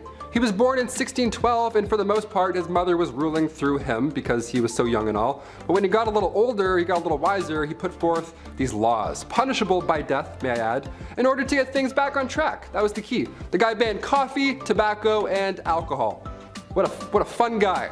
He would actually disguise himself as a civilian at nighttime and then wander around aimlessly in hopes that he would find one of these dark roast renegades just wandering the roads. If you were caught outside having a quick smoke break, you weren't arrested, you didn't get fined, but rather Murad IV himself would just take off his hood and be like, surprise, and then he would take off your head. Right there in the streets. No trial, no jury, just straight to execution. All that for some stale ale. What a monster. Number 1, groom of the stool. For some reason this job was considered to be higher up, a well-respected job, if you will. However, I'd like to ask the man in charge of such an operation how he felt. I can imagine he wasn't too fond of his job. Hands never clean, hands never clean. The groom of the stool is someone who would assist the king in his bathroom duties by supplying fresh water, towels, and whatever a king needs. He may have also been responsible for cleaning the forbidden starfish. May the divines of Skyrim have mercy on his soul. I guess this had to be done, but I don't know if I could ever even do that to another human being. If you've ever eaten Taco Bell late at night and washed it down with some Baja Blast, then you know the kind of explosion awaits the porcelain throne in the morning. So yes, having a servant present at your bowel movements is a privilege that most other folks just didn't have, but would you really want one? But kicking off the list at number 10, must love licorice. Okay, we'll start off a little tame. Napoleon Bonaparte, the famous French emperor, the famous military leader from the 1800s. Napoleon Bonaparte was responsible for conquering a large part of Europe. Bet you didn't know he was obsessed with licorice though. Way too much. He would eat this all day, every day. Ugh, it feels gross. Look, as somebody who can't stand licorice, I already feel bad for Josephine. Licorice breath at any time of the day coming your way? No thank you. I'll hard pass. Napoleon carried licorice around with him at all times. This guy ate so much of it, his teeth became stained. They turned black. Oh yeah, I forgot to mention, it's black licorice too. Not the strawberry pull-in peels, those are great. I'm talking about 1800s black licorice. It would come in lozenges. If somebody offered me a lozenge and it was black licorice, I'd call the police. Smack it out of their hands. Number 9, George IV. When it was time for King George III to pass on the crown, of course, next in line, heir to the throne, is his eldest son, also named George. What if you became king in 1820? Would you be noble? Would you do monologues in the sunset as you enriched your homeland? Kings like to do that a lot with their if I had the hair still. Or would you do what King George IV did and make horrible financial decisions every single day? The guy would just party all day as well. He would gamble every day, he would buy expensive stuff that he did not need, and on top of that, he would never do any of his royal duties. Guy wouldn't do his job. His father had to step in, classic. He figured the only way to settle all these new debts set in motion by George IV, in order to clear those up, George now has to marry his cousin, Caroline of Brunswick. The arranged marriage happened April 8th, 1795, and what was supposed to be a happy day for all was a nightmare for all included. They hated each other as soon as they met. I mean, obviously, he was a fool. George got heavily intoxicated for the wedding. He was just hammered the entire time. And then 9 months later, almost to the day, they had a child. And then right after that happened, they went their separate ways. So yeah, horribly unhealthy relationship. Once George became king in 1820, he then tried to divorce her. Like, what a fool. Just let it go. Let it all go. Let her go. Number 8. Filippo Maria Visconti. The Duke of Milan during the 14th century was at first Gian Maria Visconti, but after he was taken out, his brother Filippo Maria Visconti had to step up to the bat. As a ruler, Filippo was better. His brother had been cruel previously, hence the untimely departure. So this was a good move at first, so we thought. Now Filippo had to take over come 1412. Filippo was better than his brother on paper. He helped reorganize government finances. He got the silk industry up and running, which we love that. He ended up passing away of natural causes down the road, which is, nothing like his brother. But while he was in power, he never showed his face to anybody, not even people close to him. He hid in his palace most of the time, and it was odd because he thought that he was ugly. That's why he hid his face. Kind of sad, right? Filippo hid his face, and maybe you feel bad for him now, right? Just a little bit. He died of natural causes and he was alone all that time. Yeah, don't feel bad for him. This guy was horrible. He was jealous of his wife Beatrice Lascaris de Tenda because she was twice his age, twice as smart, and twice as powerful. So Filippo had her taken out in a courtyard publicly September 13th, 1418. Yeah, he accused her of adultery just cause he could, and he had some suspicions in his dark room by himself hiding his face. History is ugly, and sometimes it's literally ugly as well. Number 7, George I. King George I, couple of Georges on this list, okay? Long before his British ruling days, George was in Germany. He was actually the elector there, and he'd been married before around 1682. Originally, he married Sophia Dorothea of Seal, but the entire time they were married, it was horrible. George would straight up bring other women home because he just felt like he could. Like he literally argued that he could, given his role. He's like, oh, I could have these women and we could do all this in front of you. Of course, I'm this person of this. Like, no, you're a fool. You're a jerk, really. He would have numerous mistresses and he would purposely flaunt them. So Sophia thought, okay, if you can have numerous side hustles going on, I'll move on myself. So she began seeing a Swedish count. Okay. She began seeing Philip Christoph von Königsmark. Now when George inevitably found out, he was violent at this point. He was upset. He divorced Sophia and then imprisoned her. Yeah, and when he became king of Britain later on in 1714, she didn't come with him. Yeah, it's not just horrible with Sophia either. The Duke had also been taken out, sadly. His love for Sophia ended up getting him killed. What a mess. All these Georges are so messy, the worst. If your name's George, don't be a mess. Just be nice. Hit that thumbs up if you're a George. Change the game. Change the stats up. Number 6, heir to the throne. Okay, I kicked out this list roasting Napoleon and his licorice choices, but of course, he's done much worse things than have bad breath and stained teeth. Napoleon's marriage to Josephine was first fueled by love and friendship, but things quickly changed. Marie Josephine Rosé Tacher de la Pagerie was born in 1763. She had 2 children with her first husband, but that marriage was also not a happy time. They separated, and Josephine met Napoleon in 1795. Napoleon at this point was married at the time, and they had an affair, and they were deeply in love, like actually in love, and Napoleon proposed to Josephine in 1796, and they married later that year. 2 days after their wedding, Napoleon led the French army in Italy, and while he was gone, both of them ended up having affairs. So many affairs in this. Like, does love even exist? What the hell? 1804, Napoleon crowned himself and then crowned Josephine, proclaiming her empress. A few years passed, and after finding out Josephine couldn't bear any more children, Napoleon made a list of possible and eligible princesses. Just a list, and just left it out. Like, how awful is that? In November 1809, Josephine agreed to the divorce, and come 1821, Napoleon Bonaparte's final word on his deathbed was Josephine. Yeah, a little darker than licorice, just a tad. Number 5, King Henry VIII. The second wife of King Henry VIII. She was found guilty of treason, and she had been charged with having relationships with 5 others, including Lord Rochford, aka her brother, George Boleyn. She had also apparently had relations with Sir Henry Norris, the king's close friend, and when I say close, I mean they were really close. He was the groom of the stool. So they were close, and on top of this, Anne was also found guilty of conspiring to kill her husband. I wonder why. This list will explain a few reasons. Now, it's since been proven that these crimes were a bunch of rubbish. Anne wasn't present when these events even went down. She was still recovering from the birth of her daughter, future Elizabeth I, so there's no way she was fooling around with the groom of the stool in October 1533, Your Honor. All 5 guys involved were executed on Tower Hill, May 1536, and then 2 days later, Anne joked about her own little neck before being taken out with the sword herself. Yeah, all dark. There wasn't even a coffin for her burial. Somebody had to get an old elm chest from the Tower Armory. How horrible is that? Number 4, a bit better. Another one of King Henry VIII's wives. Anne of Cleves. Where do we even begin here? This one's pretty sad, man. Anne was right in the middle of Henry's wives. She was married to King Henry for 6 months, and it was seen as quite strategic in a way. Henry's chief minister convinced him to marry one of the sisters of Germany's Duke of Cleves, either Anne or Amelia. So in order to decide, King Henry requested that Hans Holbein travel to Cleves to paint a portrait of each sister and then come back and compare them. This is like the birth of Tinder. I'm not even joking, this is how he did it. This man compared portraits and then chose Anne because every man praiseth her beauty. Yeah, compared her to the silver moon. Yeah, try that on a dating site, write that in. I praiseth thou beauty, madam, to a silver dollar. A silver sea sand dollar shining in the moon. What? I don't know, just click it. Click send and see what happens. Then a treaty was signed. A few weeks later, Anne arrived to England, and Henry was beyond upset because she looked nothing like the portrait, apparently. How horrible is that? Ah, you look nothing like this Victorian painting. How dare you? It's 6 a.m. and you've been riding a horse for 4 weeks and you don't look like this Victorian painting? Shame.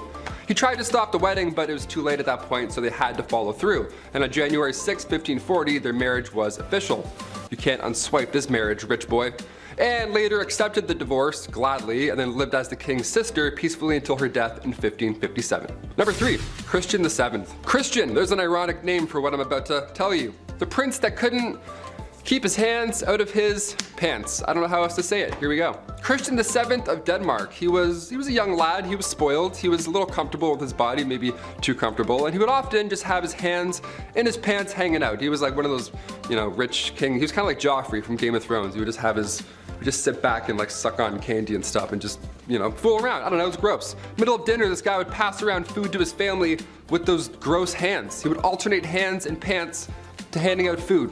What a little twerp. Now it's unknown, but historians believe maybe, just maybe, he was a tad mad. Who's to tell? Either way, don't touch the rye bread, Christian. Thanks. Go wash your hands. Twice. Number 2, King Henry VIII. Again. Of course, we have to talk about Henry VIII again. He's pretty bad, not gonna lie. Henry VIII was King of England from 1509 to 1547. He's been married a handful of times, as we've heard by now, and all of them have went south. When Henry married Catherine, he was 49. She was a few years younger. She was actually a lot younger, classic 1500s.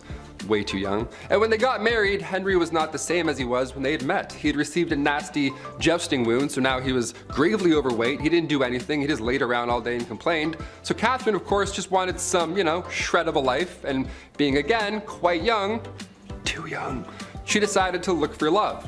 Well, God forbid you try and have a life in the 1500s, because then the young queen was accused of having an affair and was publicly and horribly taken out in the courtyard. And finally, coming in at number 1, Henry II. The relationship between Henry II of England and Eleanor of Aquitaine is pretty memorable. It's memorable in all the wrong ways, of course. When they first met, things were good, dare I say, with both of them. They were both young, and he was going to be king. He was young, king, guy, young man who's going to be king. And Eleanor, she was married, but once she got an annulment, their love was good. Their love was good and young and ready to be young king stuff. After the annulment in 1152, Henry and Eleanor tied the knot officially a couple weeks after. Love moves quickly, apparently. Henry started having affairs, because of course he did. At this point in this list, we're not gasping at affairs, sadly. But come 1173, Eleanor had convinced their sons to go against father. Yeah, Henry didn't take this well, and he had Eleanor locked up for 16 years. He had died, so after that point she had resumed the royal roles, because at this point those two boys had grown up and inherited the throne, Richard and John. But being locked up for that long, what a nightmare that relationship was entirely. I figured we'd end on a kind of tame one where she kind of came back and it was good. Kind of good, dare I say? I don't know. Kicking off the list at number 10, a goodnight kiss. We'll start off funny, okay? History can be funny sometimes, even when it's not meant to be, and it's meant to be completely serious. I can't help but read this information and laugh. Royals were sweating constantly about people trying to take them out, of course. I mentioned Boy Jones on here a few times. That guy stalked the Queen over and over for years. Historically, these royals have been on the lookout for enemies, and the way that they prevent these attacks, yeah, sometimes it can be a little funny. Like the kissing sheets, for example. Have you heard about this weird position in the castle? What an odd job this is. A great deal of monarchs hired taste testers to make sure nobody poisoned their ale, which is, a pretty lousy job there. Either having a good day or a bad day, no in between. But they also had a guy kiss the king's sheets every day, just He just kissed the entire bed. The king size, may I remind you, massive bed. King Henry VIII, this guy hired somebody to literally just go in, get snuggled up, and just make sure the king's bed wasn't poisoned. There's nothing on it that's gonna make the skin go all ouchy. But he would just get in his bed and just go to sleep for a bit. You are required to make the king's bed every morning, of course, and before he gets back in, you gotta get in and kiss that bed, man. You gotta kiss that bed real good. Mwah, mwah, let's go. Mwah. All right, time to clock out for the day. Mwah, one more for good luck. Clothes as well, that was touched. Maybe not kissed, but it was for sure worn and touched. It's so weird. Guy's wearing my clothes in my bed. No way, I'd rather get poisoned. Like, yo, take my jeans off. Who is that guy? Get back here. Like, imagine marrying that king and it's like, oh, hang on, before we get snugged in, this guy has to go and kiss your sheets. She's like, ew, what? Why does my sheets smell like breath? Everything smells like breath. Number 9, enemas. We gotta talk about perhaps one of the worst sights to see in the household. Back in the olden days, enemas were the talk of the town. Well, rather, the palace. Like most things in the 1400s, only the rich could afford the enema supplies, specifically King Louis XIV. Guy loved enemas. Just big old fan of enemas. It's believed that over the course of his life, Louis XIV received thousands of enemas. Thousands. It's a lot of decimals. Decimals for enemas. In just 1 year, Louis received 212 enemas. Like, guy, that's like 112 too much, I'd say. I don't know. He would always take it a step further, and dare I say, a step fancier, by using almond milk for the enemas. Imagine being married to a guy and he pulls out almond milk and you're like, oh no, not again. Come on, Louis, please, I just ate. Number 8, no bathing in this house. Bathing in the olden days wasn't fully understood, if that makes any sense. Like in a medical book, in an official 16th century medical book, the medical advice was use not baths or stews, nor sweat too much, for all openeth the pores of a man's body and maketh the venomous air to enter and for to infect the blood. First of all, huh?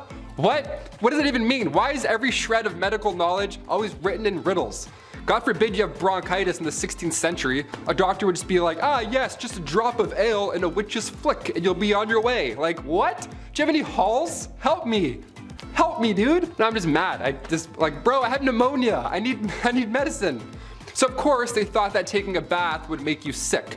Of course. So King James IV, apparently this guy never took a bath in his life. And his hygiene was so bad that he would sometimes pass lice to others just by being in the same room that he was earlier. So not at the same time, he would come in, do his king stuff, leave, and the lice would be like, pew! And they would just wait in that room and get on someone else. That's so gross. That's horrible. Lice would emit off this man. He's like the stinky kid from Charlie Brown with the stinky cloud. That's just like lice around this guy. Margaret Tudor was married to King James. Yeah, must have loved the no bathing thing, eh? Oh boy. Number 7, Queen Caroline. Queen Caroline. Ba ba ba. She went out in a horrible way. We can't sing about her. History remembers Queen Caroline for the way that she went out. It was bad. It was actually written down in an epigram attributed to the 18th century poet Alexander Pope. Here lies wrapped up in 40,000 towels, the only proof that Caroline had bowels. Again, it rhymes. Why is everything rhyming? This is so awful. Who can be like, yeah, write that down, that's good, that's good. Wait. It does rhyme, that's good, that checks out. Rest in peace. My gosh, her husband, he was certainly no help at all. Caroline was previously married to George IV, and this guy locked her out of Westminster on Coronation Day. So yeah, she went out in a horrible way, but let's not forget the marriage that came beforehand. That wasn't pleasant either. Nothing in this guy or this marriage was pleasant. Number 6, Henry VIII.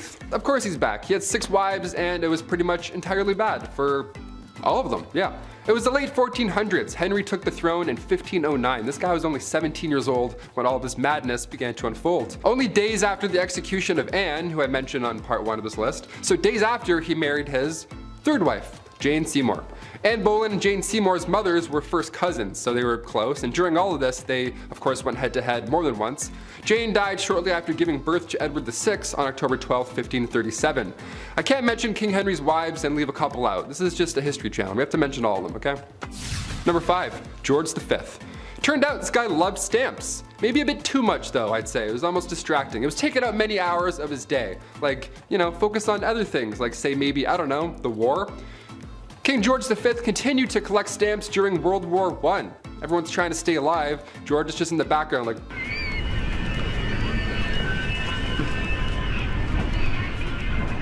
Like all collections, they started at an early age. It's now at a point where it's just, you know, past impressive and borderline strange, especially if you're a royal, like you're really going hard with this. This guy had albums on albums of stamps. He had around 330 albums, each was 60 pages, full of stamps. That's 20,000 pages full of stamps. That's a lot, way too many stamps. So naturally, he was nicknamed the King of Stamps, or rather the King of Philately. That's the official term for collecting stamps. We're historians here, we have to make it official.